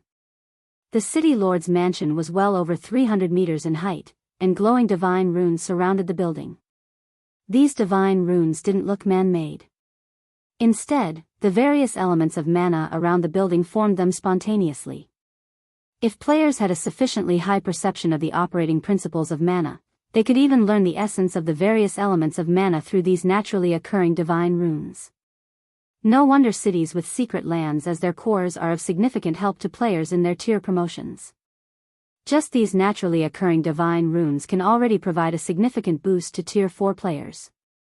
When you factor in the environment inside the evil god's secret land as well, a Tier 4 player's chances of getting promoted to Tier 5 here should be 20 to 30% higher than in the outside world.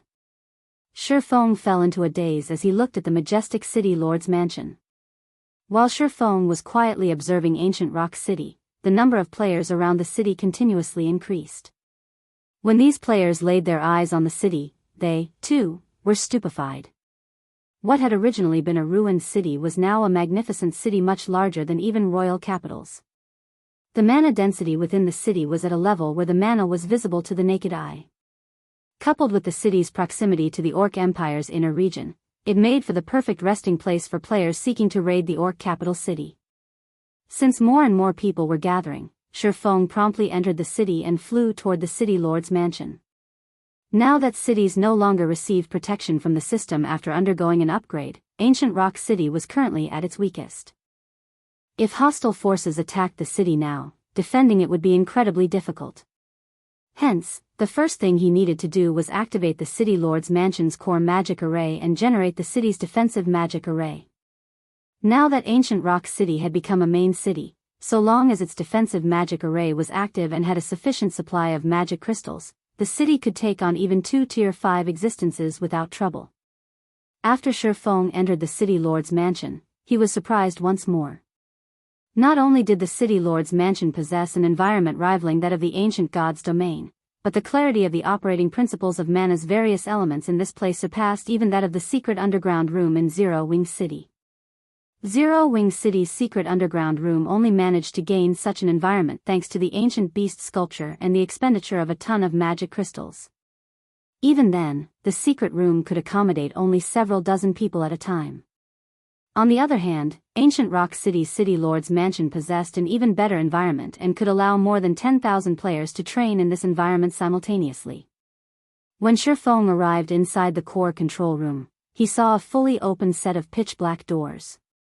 The evil god's secret land's mana continuously flowed out of the open doors and into the City Lord's Mansion. The secret land itself had also undergone significant changes.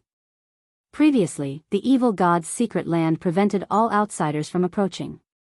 Now, there was a flight of stairs with 49 steps leading into the secret land. These steps tested players on their ability to stabilize their surroundings. The higher one climbed on this staircase, the higher the requirement would become. By the time players reached the top, they would have gained basic mastery over the various elements of mana. Another staircase from the control room's second floor led directly into the evil god's secret land. However, players needed to be at least level 150, tier 4 to use this entry method. They also had to pay 1,000 mana stones per player to enter. In other words, there were two methods to enter the evil god's secret land.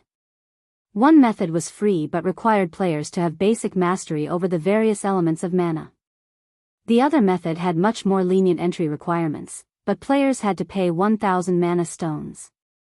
This method was a huge benefit for Tier 4 players.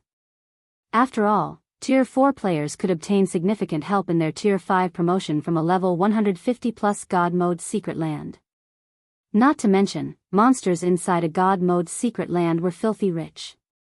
According to the rumors Feng had heard, the mythic monsters inside level 150 plus God Mode secret lands provided at least 5 times more EXP and 3 times better loot than mythic monsters in the outside world. They were walking treasure troves. Of course, securing these walking treasure troves wouldn't be easy, either. This was because even the weakest monster inside these secret lands rivaled Refinement Realm experts in combat standards, with the more powerful ones on par with Void Realm experts. And worse, all of these monsters moved in groups. If an ordinary Tier 4 expert entered a God Mode secret land by themselves, they wouldn't even know how they died. And while Tier 5 players could survive in a God Mode secret land by themselves, they would still die if they came across a Tier 5 legendary monster. All legendary monsters in a God Mode secret land possessed combat standards rivaling peak experts at the very minimum, as well as powerful basic attributes. The average Tier 5 player would have difficulty facing a legendary monster by themselves. Normally, raiding a legendary monster would need 3 Tier 5 players. Moreover, these 3 players needed to fill the roles of MT, healer, and damage dealer. Only with all 3 roles filled would they have a chance at killing a legendary monster. If players wished to guarantee a kill on a legendary monster, they would need to add 2 more Tier 5 damage dealers to their party formation. Feng felt a little tempted as he looked at the evil god's secret land's entrance. This was because the monsters inside level 150 plus God Mode secret lands had a chance of dropping God crystals, materials essential to upgrading many fragmented legendary items, as well as Tier 5 skill and spell books, which all Tier 5 players needed to raise their combat power. However, Feng quickly calmed himself. He knew full well that he couldn't take on a level 150 plus God Mode secret land by himself. Even if he brought Fire Dance and the others with him, they could, at best, kill a bunch of Tier 4 superior mythic monsters. A Tier 5 legendary monster was out of the question. Afterward, Feng spent 300,000 magic crystals to activate the control room's core magic array, which created a barrier of divine runes around Ancient Rock City. The city's defensive magic array was significantly stronger than before. With the core magic array's activation, Ancient Rock City woke up like a slumbering beast. The city drew all mana within a 20,000-yard radius toward itself, depleting the mana in the vicinity. Now, only Tier 3 players who had activated their mana bodies could survive in the surroundings, and Tier 4 players in the area saw their flight speed plummeting. If a Tier 5 existence attacked Ancient Rock City now, they would also find the power of their attacks diminished by a significant margin. Inside the City Lord's mansion, Feng was dumbfounded by the sight before him. What a powerful core magic array! Initially, he had thought to strengthen Ancient Rock City's core magic array using the 12-array magic world. However, he dared not interfere with it now. This was because countless divine runes made up the core magic array. He could tell at a glance that it was no ordinary core magic array, and even the slightest of modifications could have catastrophic consequences. Meanwhile, with this core magic array, Ancient Rock City's defensive standard was probably close to that of Zero Wing City, which had the protection of a world mirror. And this was when the core magic array was operating in normal mode, not at maximum capacity. After activating the core magic array, Feng contacted Fire Dance and had her begin transferring the manpower gathered in Silverwing City to Ancient Rock City. In less than 20 minutes, over 200,000 Tier 3 members and over 30 Tier 4 members from Zero Wing arrived at Ancient Rock City's empty streets. As an added precaution, Fire Dance also mobilized 3 Crimson Dragon flying ships, 6 Tier 4 Fine Gold Guards, and 2 Tier 4 Dark Gold Guards. The assembled combat power in Ancient Rock City could already rival that in the various superpowers' headquarters. After reading an update from her subordinate, Fire Dance asked Feng, Guild Leader, "We've completed the basic setup. Should we open Ancient Rock City now?" "Open it," Feng replied without hesitation. "Set the entrance fee to 1 magic crystal or 40 silver coins." Only after a guild city had opened its doors to the public could it recruit NPC soldiers and strengthen its defenses at a much faster rate. Moreover, if Zero Wing wished to keep Ancient Rock City operating normally, it would have to spend at least 100,000 magic crystals per day. If the guild tried to operate the city privately, it would eventually run out of magic crystals. When Ancient Rock City opened, many scouts from guilds and adventurer teams flooded in. Adventurer teams that made a living from raiding the Orc capital city even entered the city in full despite the high entrance fee. The Orc capital city was a huge treasure trove. Moreover, all players raiding the Orc capital city were frontline experts in the current god's domain. Even the weakest among them possessed peak Tier 3 combat power. Currently, these players could reap a significant harvest just by farming the monsters in the Orc capital city's outer and inner regions. With luck, they could even get their hands on level 150 epic equipment. Meanwhile, as Ancient Rock City was the closest guild city to the Orc capital city, it was only natural these players would choose it as their base of operations even if they had to pay an exorbitant entrance fee. Over 600,000 players flooded into Ancient Rock City in less than 2 hours, and every one of these players was a Tier 3 expert. Upon entering Ancient Rock City, all of these experts were stunned by the city's splendorous view and wonderful environment. Not only could they recover from the corrosion of foreign energies extremely quickly here, but they could even store up to 2 whole levels worth of the double EXP buff just by resting in the city. The accumulation rate for the buff was even a staggering 30% per 24 hours. While 30% might not seem like much, Tier 3 players couldn't even earn 30% worth of EXP by grinding non-stop for 24 hours. Players who had reached level 140 would be considered grinding freaks if they could gain even 20% per day. Read latest chapters at Wuxia World. EU. Meanwhile, by resting on the streets of Ancient Rock City, not only could players avoid delaying their leveling progress, but they could even level up faster than normal. The effect would be even better if they rested in hotels. News regarding Ancient Rock City spread throughout the entire eastern continent. When the superpowers that were planning on attacking Ancient Rock City heard about the city's defensive standard, they gnashed their teeth and abandoned their notions. Now, they had no choice but to wait for the outer world forces to take revenge for them. While the vast number of Tier 3 experts were exclaiming over Ancient Rock City's environment, Feng brought Beast Emperor to Star Moon City's War God's Temple. Previously, because the system prevented Feng from leaving Ancient Rock City's vicinity, he could only imprison Beast Emperor temporarily. Now that he had settled Ancient Rock City's matters, he naturally couldn't spare Beast Emperor. Not to mention, because the War God's Temple abhorred the Evil God's Temple, it offered extremely generous bounties for the capture of high-ranking Evil God envoys like Beast Emperor. After Feng entered the War God's Temple's lobby with Beast Emperor in tow, a level 180 senior administrator promptly approached him. "Greetings, sir. You are here to collect a bounty, right? Please follow me." The Temple Lord is currently present in the War God's Hall, the level 180. Tier 3 senior administrator said respectfully as he looked at Feng. "Okay, lead the way." Feng nodded. Chapter 2890, War God's Temple's Reward. War God's Temple, War God's Hall. In a hall enveloped by starlight, a middle-aged man wearing a white divine robe and a turquoise crown sat on a throne made entirely of 7 luminaries crystals. The man slowly opened his eyes when he sensed the arrival of Feng and the senior administrator.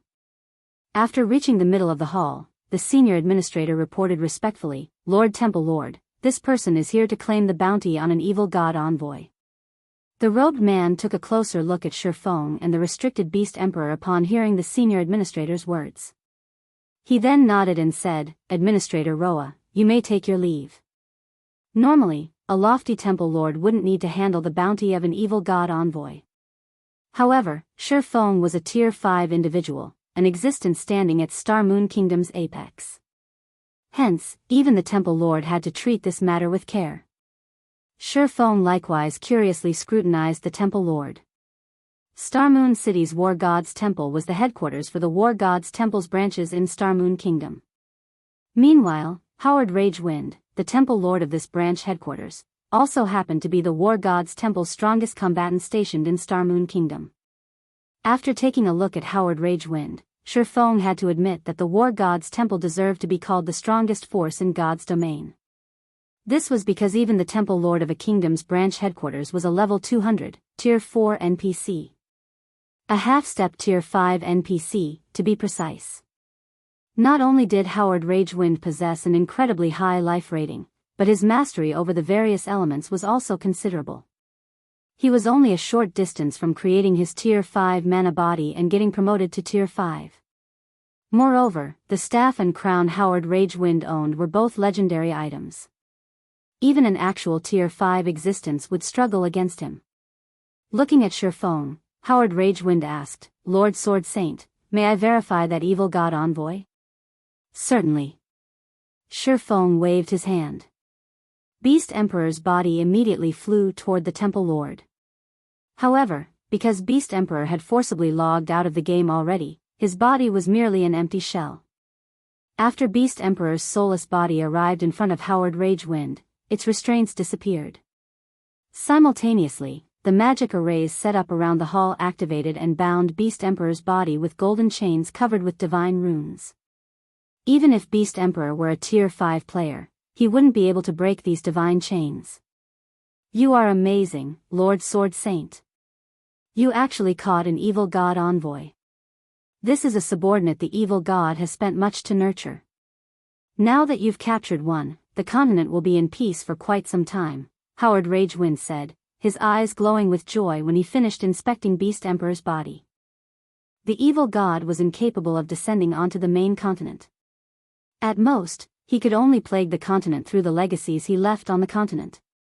Meanwhile, people who had acquired and utilized the evil god's legacies were known as evil god envoys. Compared to evil god apostles, the capture of an evil god envoy was many times more valuable. This was because only evil god envoys could use the power of the evil god's legacies. There was a limited number of evil god legacies on the continent, so the loss of an envoy meant the disappearance of one evil god legacy. "You overpraise me, Lord Temple Lord," Feng said calmly. Feng had long since known that Beast Emperor was an evil god's envoy. Otherwise, he wouldn't have visited the War God's Temple in such a hurry. Afterward, Howard Ragewind chanted an incantation, and Beast Emperor's body gradually disintegrated under the power of the golden chains. When Beast Emperor's physical body disappeared, Feng saw a translucent soul appear in its place. However, under the magic array's effects, the translucent soul also dissipated quickly. The entire process lasted no more than 20 seconds. When Howard Ragewind stopped chanting, Beast Emperor's existence had been expunged from God's domain. Beast Emperor would have to start from scratch if he wished to enter God's domain again. Meanwhile, without the evil god's legacy, Beast Emperor would pose no threat to Zero Wing. He might even have problems reaching Tier 4. After Beast Emperor disappeared, Feng received a notification from the system. "System, congratulations. You have captured an evil god envoy. Rewarding 100,000 War God's Temple Merit Points, 3,000 War God's Temple Reputation Points, 5 levels, and 50 Legacy Skill Points. System, Your War God's Temple reputation has reached 6,700 points. Rewarding War God's Envoy title. You will enjoy status and authority equivalent to a War God's Temple Elder with this title. Feng was stunned when he saw the rewards. Although he had expected a generous reward, he never dreamed it would be this generous. Setting aside how many items he could exchange from the War God's treasury with 100,000 merit points, just the War God Envoy title more than justified his efforts. While the War God's Temple had countless branches across God's domain, it had a limited number of elders. The status of elder exceeded even that of branch temple lords in the War God's Temple. With this status, Feng could directly recommend Zero Wing be one of the top 10 rookie guilds of God's domain. Zero Wing would no longer have to go through the coming year's selection competition. Instead, it could directly participate in the competition for the 12 reserve seats. Moreover, God's domain's top 10 rookie guilds also got to enjoy a portion of the 12 reserve seats' authority, including having a guild garrison a kingdom and enjoy the worship of this kingdom. Seeing Feng in deep thought, Howard Ragewind approached him and said respectfully, "Lord Sword Saint, because of your contributions, you are now the War God's Temple's envoy. If you encounter any trouble in the future or need help with something, I will be more than happy to help." "That's great." Upon hearing the Temple Lord's offer, Feng asked, "I wish to recommend my guild as a candidate for the top 10 rookie guilds. I also wish to have my guild garrison Star Moon Kingdom. May I know what I need to do to accomplish this?"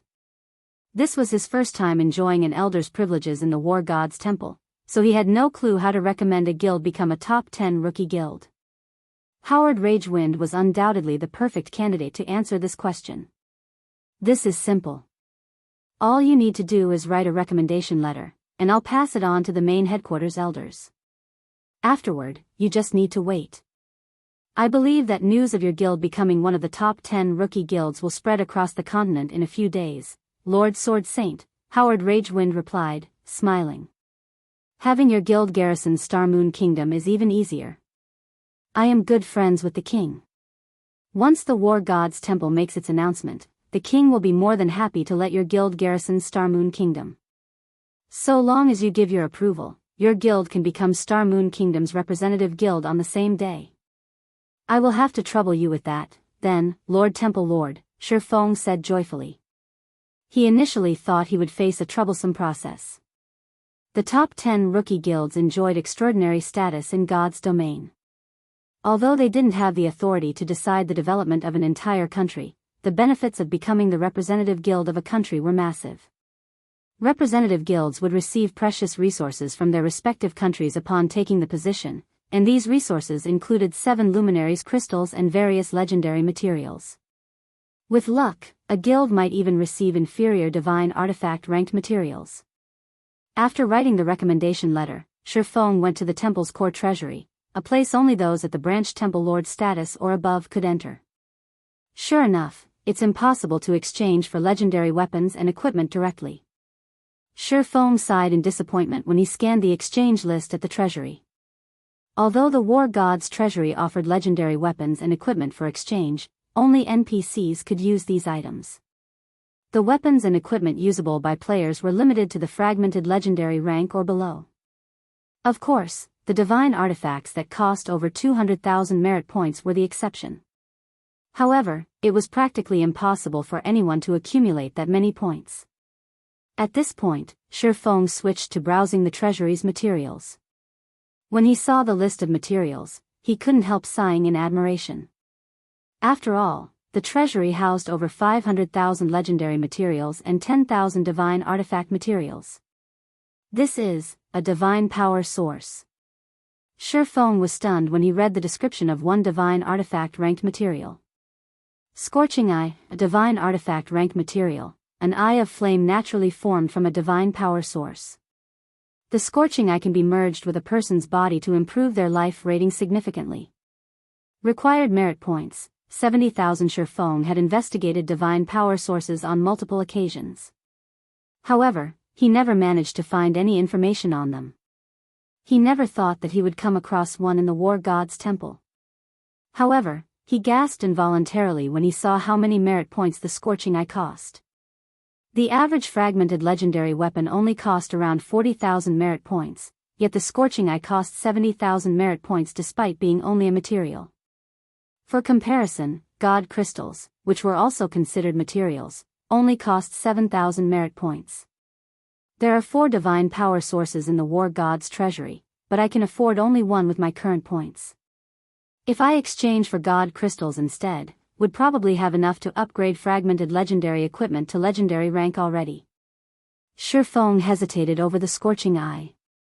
There was no way he could acquire more merit points within a short period.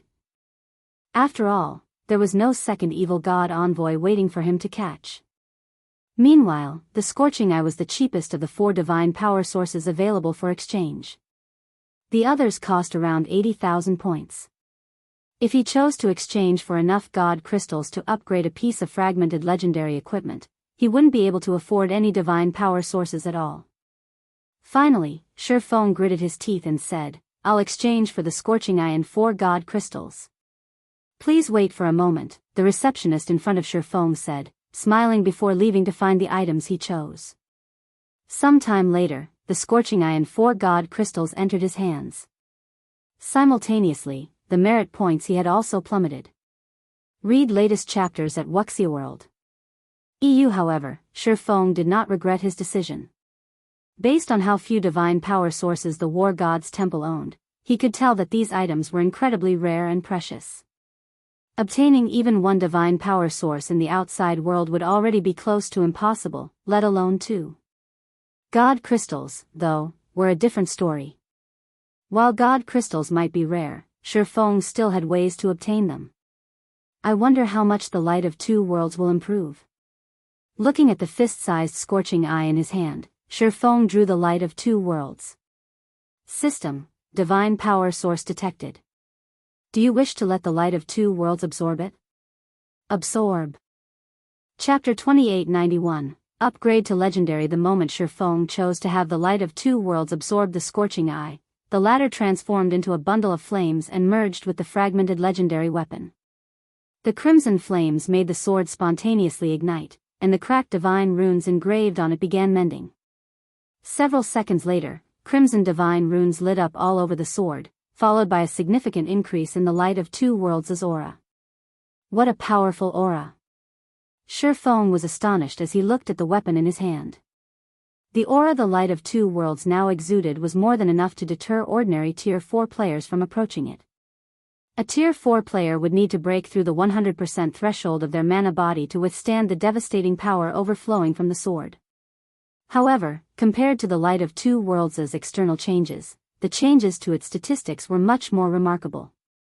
The upgrade had boosted the basic attributes that the weapon provided by 15%. With the weapon, Feng's strength finally exceeded the 70,000 threshold. Now, he was only slightly inferior to level 150, Tier 5 legendary monsters in the strength attribute. In addition, the light of 2 worlds' 3 additional skills had been upgraded to Tier 5. World Breaker, in particular, could now increase an attack's power up to the Tier 6 basic rank. The skill's cooldown had also decreased from 1 hour to just half an hour. After Feng got over his joy of upgrading the light of 2 worlds, he shifted his attention to his Nightwalker's cape. Now that I've upgraded the light of 2 worlds, there's no hurry to improve my weapons anymore. However, as a Tier 5, the life-saving skills I have are far too few. I wonder how much the Nightwalker's cape will improve if I upgrade it. Feng took out 3 more God crystals from his bag as he looked at the Nightwalker's cape, completing the 7 God crystals required to repair the fragmented legendary equipment. Initially, he had planned to upgrade the Abyssal Blade to Tier 5 once he had saved up enough God crystals, so he never bothered using the 7 leftover God crystals from the Dragon Trial. However, now that he had upgraded the Light of 2 Worlds, he wasn't in as much of a rush to upgrade the Abyssal Blade. This meant there was no need for him to reserve those remaining God crystals. Instead, he could use them to raise his survivability. After all, Tier 5 players might be powerful, but they weren't invincible.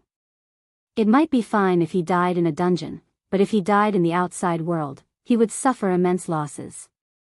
After players reached Tier 5, they wouldn't just lose a level when they died. Their mana bodies would also suffer damage, and a full recovery would take at least 3 or 4 days.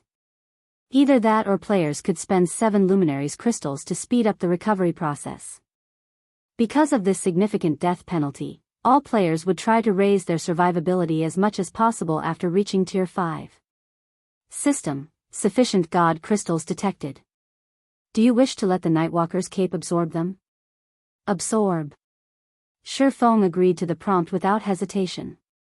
The 7 God crystals in Feng's hands gradually disintegrated into 7 streams of light that lingered around the Nightwalker's cape, then merged with the cape's tattered divine runes, repairing them. When the 7 God crystals were gone, the Nightwalker's cape's divine runes suddenly lit up.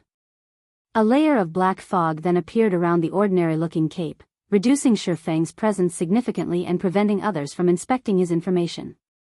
Now, Feng could even erase his presence completely if he wanted to. Apart from the cape's hidden effects, its statistics had also undergone earth-shattering changes. Nightwalker's cape, legendary rank, cape, equipment requirement, strength 8,000, agility, 5,000 when equipped, all resistances increased by 300%, all damage received reduced by 60%, strength increased by 150%, agility increased by 120%, endurance increased by 120%, ignore levels plus 80, movement speed increased by 100%, attack speed increased by 100%, reaction speed increased by 100%. Additional passive skill 1 Nightwalker. When the cape is equipped, no information about the player can be examined. Physique improved by 60%. Additional passive skill 2 Divine Speed. Players' starting movement speed increased to 100% of players' maximum movement speed. Additional passive skill 3 Void Walk. Players can freely enter the void and traverse it. Void Walk significantly weakens the oppression exerted by the void. Additional active skill 1 Divine Steps. Summons 36 doppelgangers before a maximum of 36 targets for 5 seconds. Doppelgangers do not possess any attack capabilities and are invulnerable to attacks. Player can switch positions with any doppelganger freely. Maximum cast range of 2,000 yards. Cooldown, 5 minutes. Additional active skill 2 Void Shield. Forms a shield with an HP 10 times the player's maximum HP for 10 minutes. As long as the shield exists, the player's HP recovery speed increased by 500% and movement speed increased by 300%. Damage from Tier 5 sources or below is reduced by 90%, and damage from Tier 6 sources is reduced by 60%.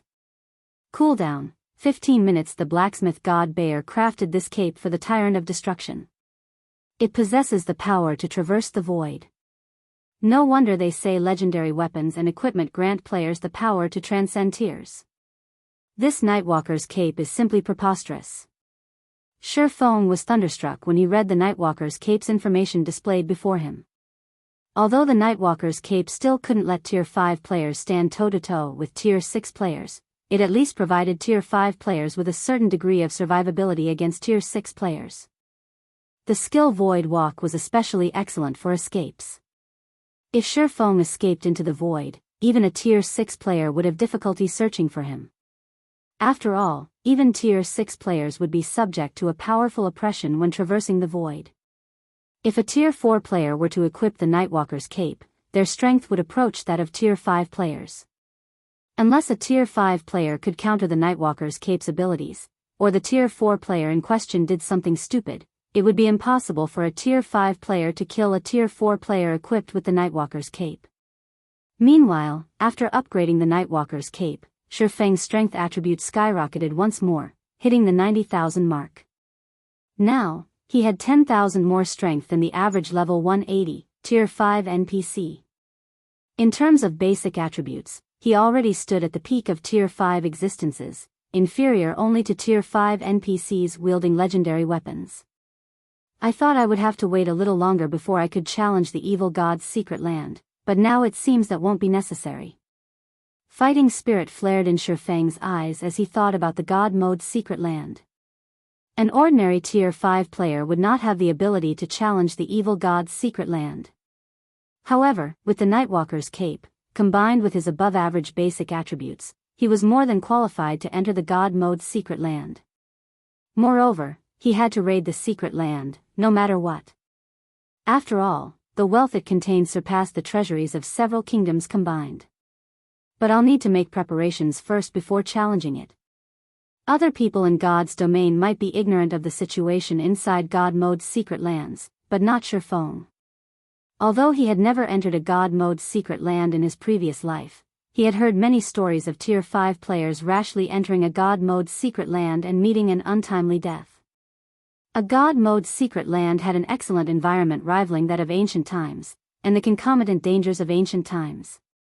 The poison fogs and extreme weather found inside God Mode's secret lands were more than enough to claim a Tier 5 player's life.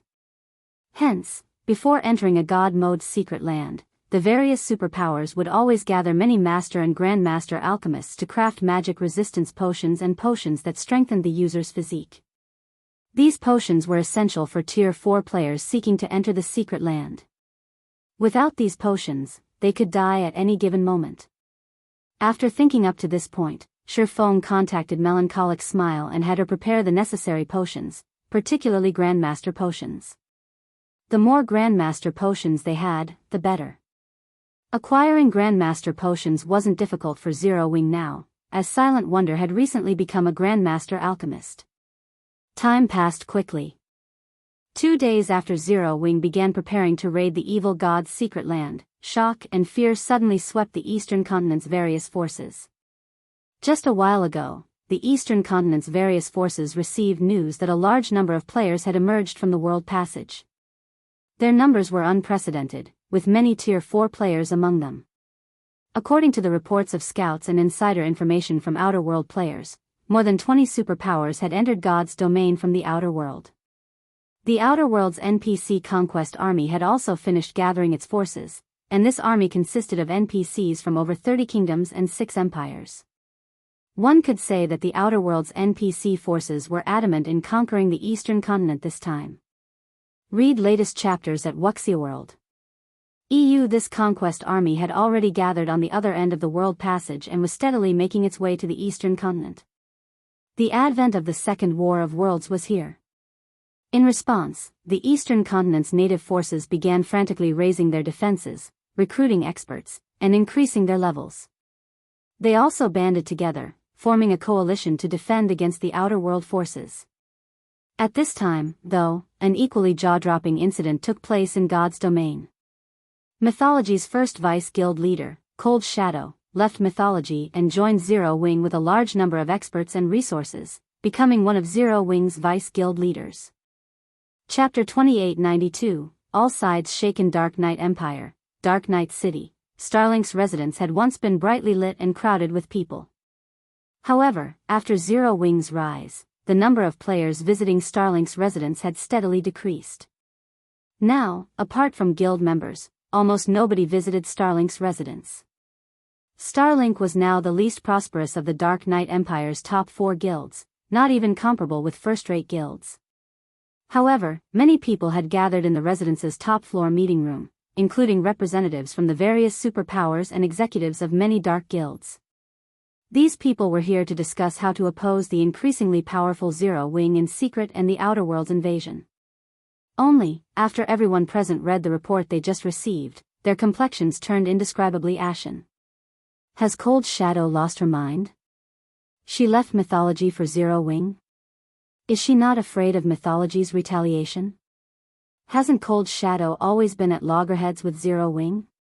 What's up with this situation? It seems Mythology is also stunned by this development. According to the reports I received, Cold Shadow seems to have planned this betrayal with her subordinates long ago. Not only did they annex hundreds of shops simultaneously, but they also exchanged all their GCPs for resources.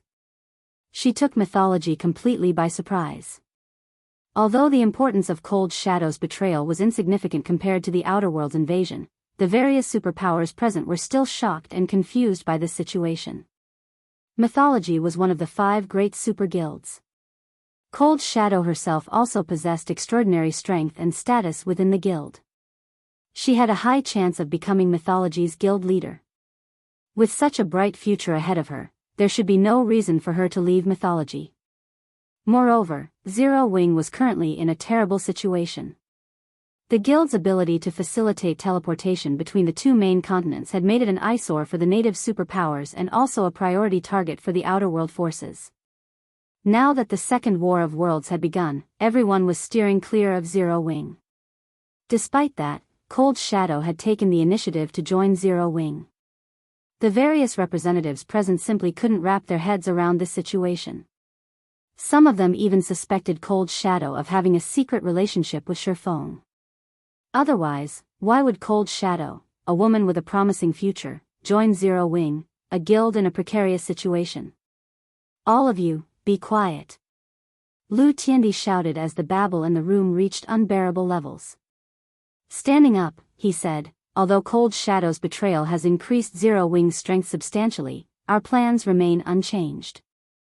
According to the information I obtained, over 10 Outer World superpowers will lead a portion of the NPC conquest army to the Twin Towers Kingdom and Star Moon Kingdom.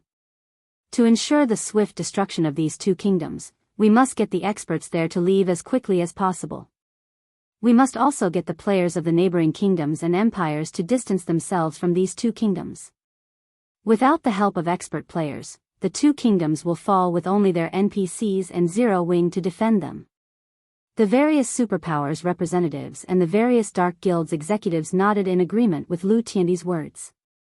Guild leader Lu, rest assured, we will mobilize all available personnel to lure the independent experts of those kingdoms and empires away. We won't let them assist Zero Wing.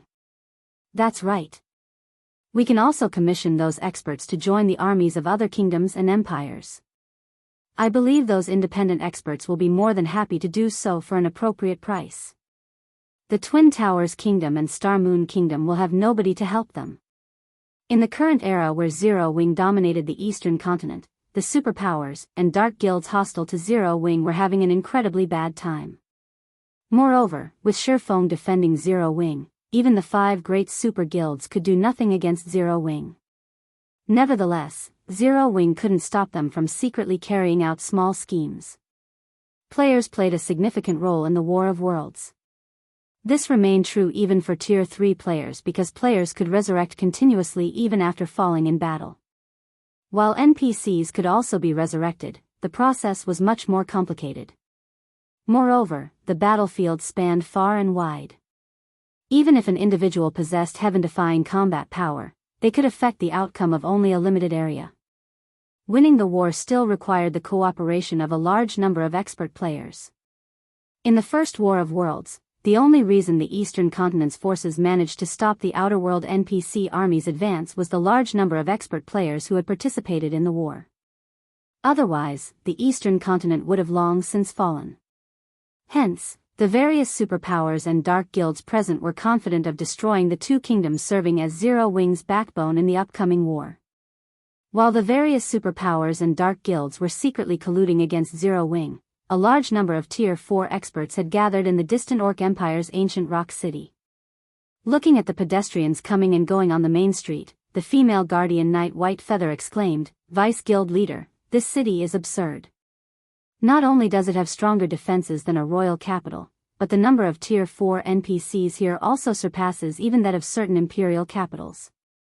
White Feather had been living and developing in the Fire Dragon Empire all this time, so she was accustomed to the prosperous and powerful Flame Dragon City. Hence, no guild city had ever managed to catch her eye. However, after arriving at Ancient Rock City, White Feather had to acknowledge the city's magnificence. The number of Tier 4 NPCs visiting Ancient Rock City was especially amazing, practically comparable to Flame Dragon cities. Meanwhile, the presence of Tier 4 NPCs would greatly impact a guild city's defensive standard and the fortuitous opportunities available within it. It is indeed well developed. Even Mythology's main headquarters can't compare, Cold Shadow said, nodding in agreement. Originally, she still had some misgivings about her decision to join Zero Wing. However, seeing Ancient Rock City had considerably alleviated her worries.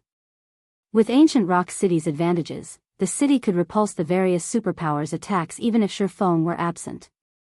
It also wouldn't have any problems fending off Mythology's retaliation. Moreover, given enough time, ancient Rock City would not only attract a large number of players from the surrounding kingdoms and empires but also acquire increasingly better resources from the Orc capital city. Afterward, so long as the eastern continent succeeded in fending off the Outer World's army, it wouldn't be difficult for Zero Wing to become God's domain's strongest guild. Her only concern was that fending off the Outer World's conquest army wouldn't be an easy task. If the defense were mishandled, Zero Wing might even perish in the upcoming war. After thinking up to this point, Cold Shadow couldn't help frowning. She couldn't understand why Feng had suddenly called for Tier 4 members like herself to gather in ancient Rock City. Now that the Second War of Worlds was imminent, there was a lot of work to be done. It was especially important for them to recruit expert players from the neighboring kingdoms and empires. If they acted slowly, the other superpowers would definitely interfere with their plans. When Cold Shadow and her team of nearly 10 Tier 4 experts entered the City Lord's mansion, they were instantly stunned by the environment inside the building. Read latest chapters at Wuxia World. EU, why are the operating principles of mana so clear here? The clarity inside Mythology's special secret land doesn't even come close, White Feather exclaimed. The special secret land Mythology had found and secured after paying a great price had an excellent environment that provided players with greater insight into the operating principles of mana. However, only a limited number of people could enter the secret land at a time, resulting in fierce competition among the guild's many Tier 4 experts and the Tier 3 experts seeking to get promoted to Tier 4. Moreover, even after one clinched a slot, they still needed to fork out a lot of resources to enter the secret land. One had to pay for these resources out of one's own pockets, the total cost of which was enough to make even Tier 4 experts wince.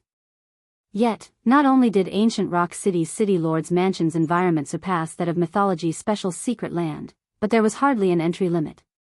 With the size of the City Lord's mansion, thousands of players could enjoy this wonderful environment simultaneously. If Mythology's many Tier 4 experts found out about this, they would probably die of envy. While Cold Shadow and the others were in a daze, Feng, who had been waiting in the City Lord's mansion for some time now, suddenly said, "All right. Now that everyone's here, let's enter the evil god's secret land." Chapter 2893, Natural Holy Land, entering the secret land at this time? Cold Shadow was stunned when she saw Feng instructing Zero Wing's executives to enter the evil god's secret land's entrance located on the second floor. She couldn't understand what was going through Feng's mind. It wouldn't be long before the Outer World's NPC conquest army launched its invasion of the eastern continent. Meanwhile, even 10 Zero Wings wouldn't be enough to stop the advance of these armies. Zero Wing's top priority should be the recruitment of a large number of expert players to fend off the Outer World's players and NPCs, otherwise, only annihilation awaited the guild. Even without conducting any investigations, Cold Shadow was certain that the eastern continent's various superpowers had already begun recruiting expert players themselves. If Zero Wing did not hurry, it would fall behind them. Hence, this was no time for Zero Wing's Tier 4 members to be raiding a secret land. However, when Cold Shadow saw Zero Wing's members entering the secret land one after another, she had no choice but to enter the secret land together with White Feather and the others. After all, not only was this the guild leader's arrangement, but the other Zero Wing executives did not voice any objections either. It wouldn't be appropriate for a newcomer like herself to express her views in such a situation. What Cold Shadow didn't know was that Fire Dance and the others had previously reminded Feng of Zero Wing's situation. However, Feng still insisted on carrying out this raid. His insistence on this raid was because he was certain that Apex combatants would play the main role in deciding the upcoming war's outcome. While low-tier expert players could indeed play an important role in wars involving kingdoms, empires, and even entire worlds, they were still significantly weaker than higher-tier players. Several thousand Tier 3 players were no match for one Tier 4 player in a large-scale battle. Similarly, several hundred Tier 4 players couldn't compare with one Tier 5 player. In a situation where the NPC combatants of both worlds were roughly equal, the players' Apex combatants would play a vital role. If the Eastern Continent's player forces lack sufficiently powerful Apex combatants to influence the battlefield, no amount of Tier 3 players could change the war's outcome. There was no way a bunch of Tier 3 players could defend against Tier 4 and Tier 5 players in the long run. Hence, at this critical moment, Zero Wing needed to increase its apex combatants. Otherwise, Feng wouldn't have decided to enter the evil god's secret land after preparing potions for just 2 days. After Cold Shadow and the others entered the evil god's secret land, Feng took the other entrance, leaving behind only 4 Tier 4 NPCs to guard the control room. Upon entering the evil god's secret land, a wave of nausea assaulted everyone's brain, and everything around them appeared pitch black. After this situation lasted for 10 seconds, they gradually recovered, and they found themselves standing in a primitive forest. What's with this situation? White Feather gaped in shock when she saw the forest around her. She had visited many secret lands before, so she had long since become familiar with them. Even if it was a secret land she had never visited before, she was confident she could cope with whatever situation she came across. However, the sight before her was a first for her. A dark sky enveloped the entire secret land, and only a blood moon served as a faint light source. The trees in the forest were hundreds of meters tall, with some even towering over 1,000 meters. Compared to the trees here, the trees in the outside world were saplings. Players like themselves were practically ants when standing beside these gigantic trees. However, the blood moon and gigantic trees still weren't the most astonishing part about this secret land. Instead, the greatest shock was the monsters here. At a glance, White Feather spotted over 100 level 150+ mythic monsters in the vicinity, outnumbering the entire team. These monsters stood in groups of 10 to 20, and a level 160+ superior mythic monster led each of these groups. The aura these superior mythic monsters radiated was also significantly more powerful than that of superior mythic monsters in the outside world. Evil Blood Soldier, Evil Creature, Mythic, level 153 35 billion, Evil Blood Stalker, Evil Creature, Superior Mythic, level 160 80 billion. To White Feather's horror, all of these mythic and superior mythic monsters had already noticed the team's presence. However, instead of charging at the team like wild beasts, these monsters stood still and appeared to be observing the team. They would also grunt occasionally. Evidently, these monsters were communicating with each other and were in no hurry to take action. However, amid her horror, White Feather also sensed the evil god's secret land's incredible environment. Even without deliberately focusing her senses, White Feather could tell that the secret land's mana density was incredible. She felt as if she was drinking a mouthful of water with every breath she took. The clarity of the mana's operating principles was also unprecedented, surpassing even that of the City Lord's mansion by a large margin. She even felt that if she could stay here, she could improve her mana body before long. Perhaps she could even try to reach the 115% completion rate, a threshold very few people had reached in mythology. The space here is unique. The suppression it imposes on our bodies is significant, Cold Shadow said, frowning slightly after she tried moving her body. I'm afraid it'll be difficult for us to fight these monsters under these conditions. The number of mythic monsters was already more than what their team could handle. With their mobility restricted on top of that, there was no way they could survive, let alone enjoy the mana environment here and improve themselves. Upon hearing Cold Shadow's deduction, Fire Dance tried moving her body as well. She instantly created 3 afterimages around her, her speed so fast that the Tier 4 players could barely keep her in sight. She then nodded and said, "It will indeed be slightly difficult, but it is still within an acceptable range." Still within an acceptable range? White Feather gaped in shock when she saw Fire Dance's ghost-like movements. White Feather had already developed her mana body to the 105% completion rate. However, when she tried moving in this secret land, she felt as if someone had replaced her blood with lead. She couldn't move her body freely, let alone create afterimages like Fire Dance. However, Fire Dance wasn't a unique case. When the other Zero Wing members tried moving, the effects the suppression from the surrounding space had on their mobility and combat power were limited and almost negligible. White Feather and the other Tier 4 experts from mythology were dumbfounded. Even Cold Shadow was astonished. Are they all monsters? It was understandable for Fire Dance to negate the secret land suppression, as she was the commander of Zero Wing's main force. However, what was up with the others? Cold Shadow herself faced a significant reduction in combat power in this secret land. Yet, Zero Wing's 60-plus Tier 4 members fared better than her. In particular, Violet Cloud, Gentle Snow, and Aqua Rose appeared utterly unaffected by the secret land suppression. Meanwhile, after Feng arrived in the secret land and tried moving his body, he smiled and thought to himself, "This evil god's secret land truly is paradise. The air is filled to the brim with powerful mana. Someone without sufficient control over the elements will face suppression from the space here. But if they stay here for a while, they'll receive great help in developing and creating mana bodies." Originally, Feng had planned to rely on the ancient god's domain's environment to improve Zero Wing's members. However, he didn't need to do so anymore. The evil god's secret land was the perfect replacement. Moreover, players wouldn't have to waste time on training. Fighting the monsters in this secret land would more than suffice to let players familiarize themselves with mana's operating principles. This was because players could even sense the operating principles of mana's various elements in the secret land with their bodies. Hence, players simply had to fight and experience the ambient mana's operating principles repeatedly to improve their control over mana's various elements. However, when Feng arrived, the surrounding mythic monsters immediately grew alert.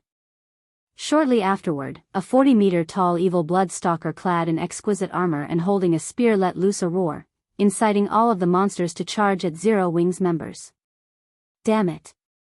Why are they charging at us all of a sudden?" Cold Shadow frowned when she saw the oncoming monsters. Because of the secret land suppression, they might not even be a match for these monsters in a one-on-one situation. Over 100 of these monsters charging at them en masse was an absolute nightmare. Among those present, only Feng could cope with the attacks of multiple mythic and superior mythic monsters simultaneously. However, Feng wasn't an MT but a damage dealer. In front of high-intellect monsters, dealing high damage wouldn't be enough to attract their aggro. Only the mock skills of MTs could forcibly secure the aggro of these monsters. Feng couldn't aggro all of these monsters to himself. Read latest chapters at Wuxia World. So, they've decided to get rid of everyone else before targeting me?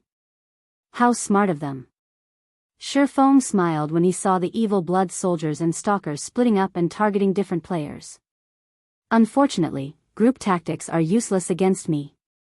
He immediately unleashed his mana domain and caught the evil blood soldiers and stalkers within it. The instant he did so, Cold Shadow and the others were dumbfounded.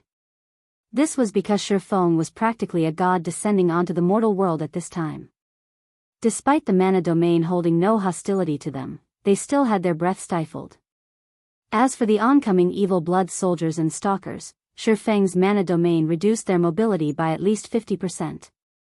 Some evil blood soldiers even had difficulty taking a step. Compared to the time Feng unleashed his mana domain against Saint's Hand's Tier 4 experts, his current mana domain was significantly more powerful. Chapter 2894, Rapid Improvement. This is a real Tier 5? Cold Shadow and her subordinates were all deeply shocked by the strength Feng displayed. The evil beast soldier's basic attributes far surpassed those of the average Tier 4 player. Even Tier 4 players wielding fragmented legendary weapons and had mana bodies developed to the 110% completion rate would have difficulty going up against these mythic monsters. Yet, Feng had immobilized the 100-plus evil blood soldiers after deploying his mana domain. If this mana domain were used against players, the results would be unimaginable. Cold Shadow and the others had already gotten a solid understanding of how powerful Tier 5 existences were from watching Feng's fight against Beast Emperor and Saint's Hand. But it was only after experiencing Feng's power in person that they understood the terror of Tier 5 existences. When subject to Feng's mana domain, they would be fortunate if they could even move their bodies to launch an attack at him, let alone trade blows with him. Truthfully, this outcome gave even Feng himself a bit of a surprise. He never thought that his mana domain would improve so much after equipping one legendary equipment. If it were before he had upgraded the Nightwalker's cape, his mana domain would reduce the mobility of monsters like the evil blood soldiers by 60%, at most. It couldn't have lowered these monsters' combat power by over 70%. I'll keep those 4 stalkers busy. You guys deal with those soldiers. Feng commanded after seeing that the evil blood monsters didn't halt their charge. He then activated Blade Domain, created 4 magic swords, and launched them at the 4 evil blood stalkers. Although Blade Domain was only a Tier 4 legacy skill, in Feng's hands, every magic sword carried power close to the Tier 5 advanced standard. Even superior mythic monsters couldn't take such powerful attacks. When the 4 magic swords collided with the evil blood stalkers, they pierced through the monster's armor like a hot knife through butter. The 4 stalkers let loose agonized cries on the spot, and a damage value nearing 300 million appeared above each of their heads. Their HP bars also fell by a visible chunk. Apart from dealing significant damage, Feng's attacks had also inflicted serious injuries to the 4 stalkers, further reducing the superior mythic monster's combat power. Upon seeing this, the nearby evil blood soldiers shuddered involuntarily. If this weren't a secret land but a forest in the outside world, they would have most likely turned tail and fled already. This scene stunned Cold Shadow and the others. Given this ability to inflict such frightening damage, Feng could easily kill all of the evil blood monsters present by himself. After Feng pinned down the 4 evil blood stalkers, he shouted, "It's your turn now." Fire Dance and the others immediately split up and charged at the slowly advancing evil blood soldiers. The members of Cold Shadow's group also snapped out of their daze and went into action. However, instead of tackling the evil blood soldiers in groups, everyone found a specific evil blood soldier to take on alone. Everyone knew that Feng had created an opportunity for them to familiarize themselves with the evil god's secret land's environment. If they didn't maximize this opportunity, they were unlikely to receive another one later on. After all, they were currently at the secret land's entrance, which was typically the safest place in a secret land. Once they moved deeper into the secret land, they would face more challenging situations and wouldn't necessarily have the leeway to familiarize themselves with the environment then. While Feng could still take control of the situation, they naturally had to make the most of these evil blood monsters. For a time, Zero Wings members fought separate battles in the forest. All of them took on at least 1 evil blood soldier, while Fire Dance, Gentle Snow, Aqua Rose, Violet Cloud, Yen Tianxing, Yi Luofei, and Cold Shadow, among others, took on 2 or more evil blood soldiers simultaneously. Everyone placed themselves at the edge of danger to familiarize themselves with the operating principles of mana. Time passed quickly, 4 hours going by in the blink of an eye. Yet, even after 4 hours had elapsed, the evil blood soldiers' HPs remained above 99%. They were practically intact. Even the 4 evil blood stalkers Feng fought had hardly lost any HP, all 4 of them retaining more than 80% of their HPs. However, while the evil blood monsters might have sustained barely any damage, all the Tier 4 players had made significant improvements. Initially, everyone's movements when fighting the evil blood soldiers had been awkward. Now, their movements were as smooth as flowing water, evidence that they had acclimatized to the ambient mana. However, they still would occasionally feel a sense of disharmony or blockage when using skills, spells, or combat techniques. So, this is how the various elements of mana work. While evading and blocking the attacks of 4 evil blood soldiers, White Feather had an epiphany. Her aura immediately skyrocketed in intensity, and she started having a much easier time dodging the mythic monster's attacks. Her mana body's completion rate had finally reached the 110% threshold. At this moment, White Feather felt as if all the questions she had accumulated before had received answers in one fell swoop, and a burst of power flooded her body. White Feather wasn't the only one to achieve a breakthrough. Many others did so as well. Cold Shadow had successfully pushed her mana body to the 115% completion rate roughly an hour ago. Gentle Snow and Aqua Rose achieved even more astonishing results. Before entering the evil god's secret land, the 2 had already developed their mana bodies to the 115% completion rate. Now, they had reached the legendary 120% threshold. They were truly monsters. At this time, Feng even suspected that Gentle Snow and Aqua Rose could get promoted to Tier 5 should they wish. After all, the 2 of them were having too easy a time against the evil blood soldiers. Their grasp of the operating principles of mana had reached perfection. They were entirely capable of creating their Tier 5 mana bodies. After Gentle Snow and Aqua Rose was Violet Cloud. While she hadn't reached the 120% completion rate yet, she was very close. And after Violet Cloud were Fire Dance, Yen Tianxing, and Yi Luofei. While Zero Wing's Tier 4 members were frenziedly sparring with the evil blood soldiers, large batches of NPCs came through the world passage one after another. Their arrival terrified the scouts the various superpowers had sent to monitor the world passage. It's over. It's over. Why are there so many Tier 4 NPCs? When the Tier 4 assassins saw the NPC army emerging from the world passage, despair filled their hearts. This was because Tier 4 NPCs composed roughly 1% of the NPC army. In other words, there was one Tier 4 NPC in every 100 NPCs in the army. At this time, the portion of the NPC army that had crossed over to the eastern continent already exceeded 10 million. This meant that more than 100,000 Tier 4 NPCs had crossed over to the eastern continent. And more NPCs were yet to come. Moreover, the average kingdom had only a little over 1,000 Tier 4 NPCs operating within its borders. Even if hidden Tier 4 NPCs were included, this number would only hover around 2,000 or 3,000. Tier 4 NPCs were not cabbages that one could find anywhere. Nevertheless, the Outer World forces had dispatched 3 times more NPCs than they had previously. During the First War of Worlds, the Eastern Continent had lost nearly 20 kingdoms to the Outer World forces. In this upcoming war, even empires wouldn't be safe. After the Eastern Continent's various forces received this piece of news, they all fell silent. The Outer World's NPC latest army thoroughly exceeded the various forces' expectations. If they factored in the Outer World's player forces, it wouldn't be impossible for the Outer World forces to conquer the entire Eastern Continent. Meanwhile, the threat posed by the Outer World NPC army had the Eastern Continent's various player forces frantically recruiting helpers. Many superpowers even contacted the Western Continent's player forces. And upon receiving the request for help, the Western Continent's player forces agreed without hesitation. After all, once the Outer World forces took over the Eastern Continent, their next target would be the sea and the Western Continent. For a time, anxiety enveloped both players and NPCs native to the Eastern Continent.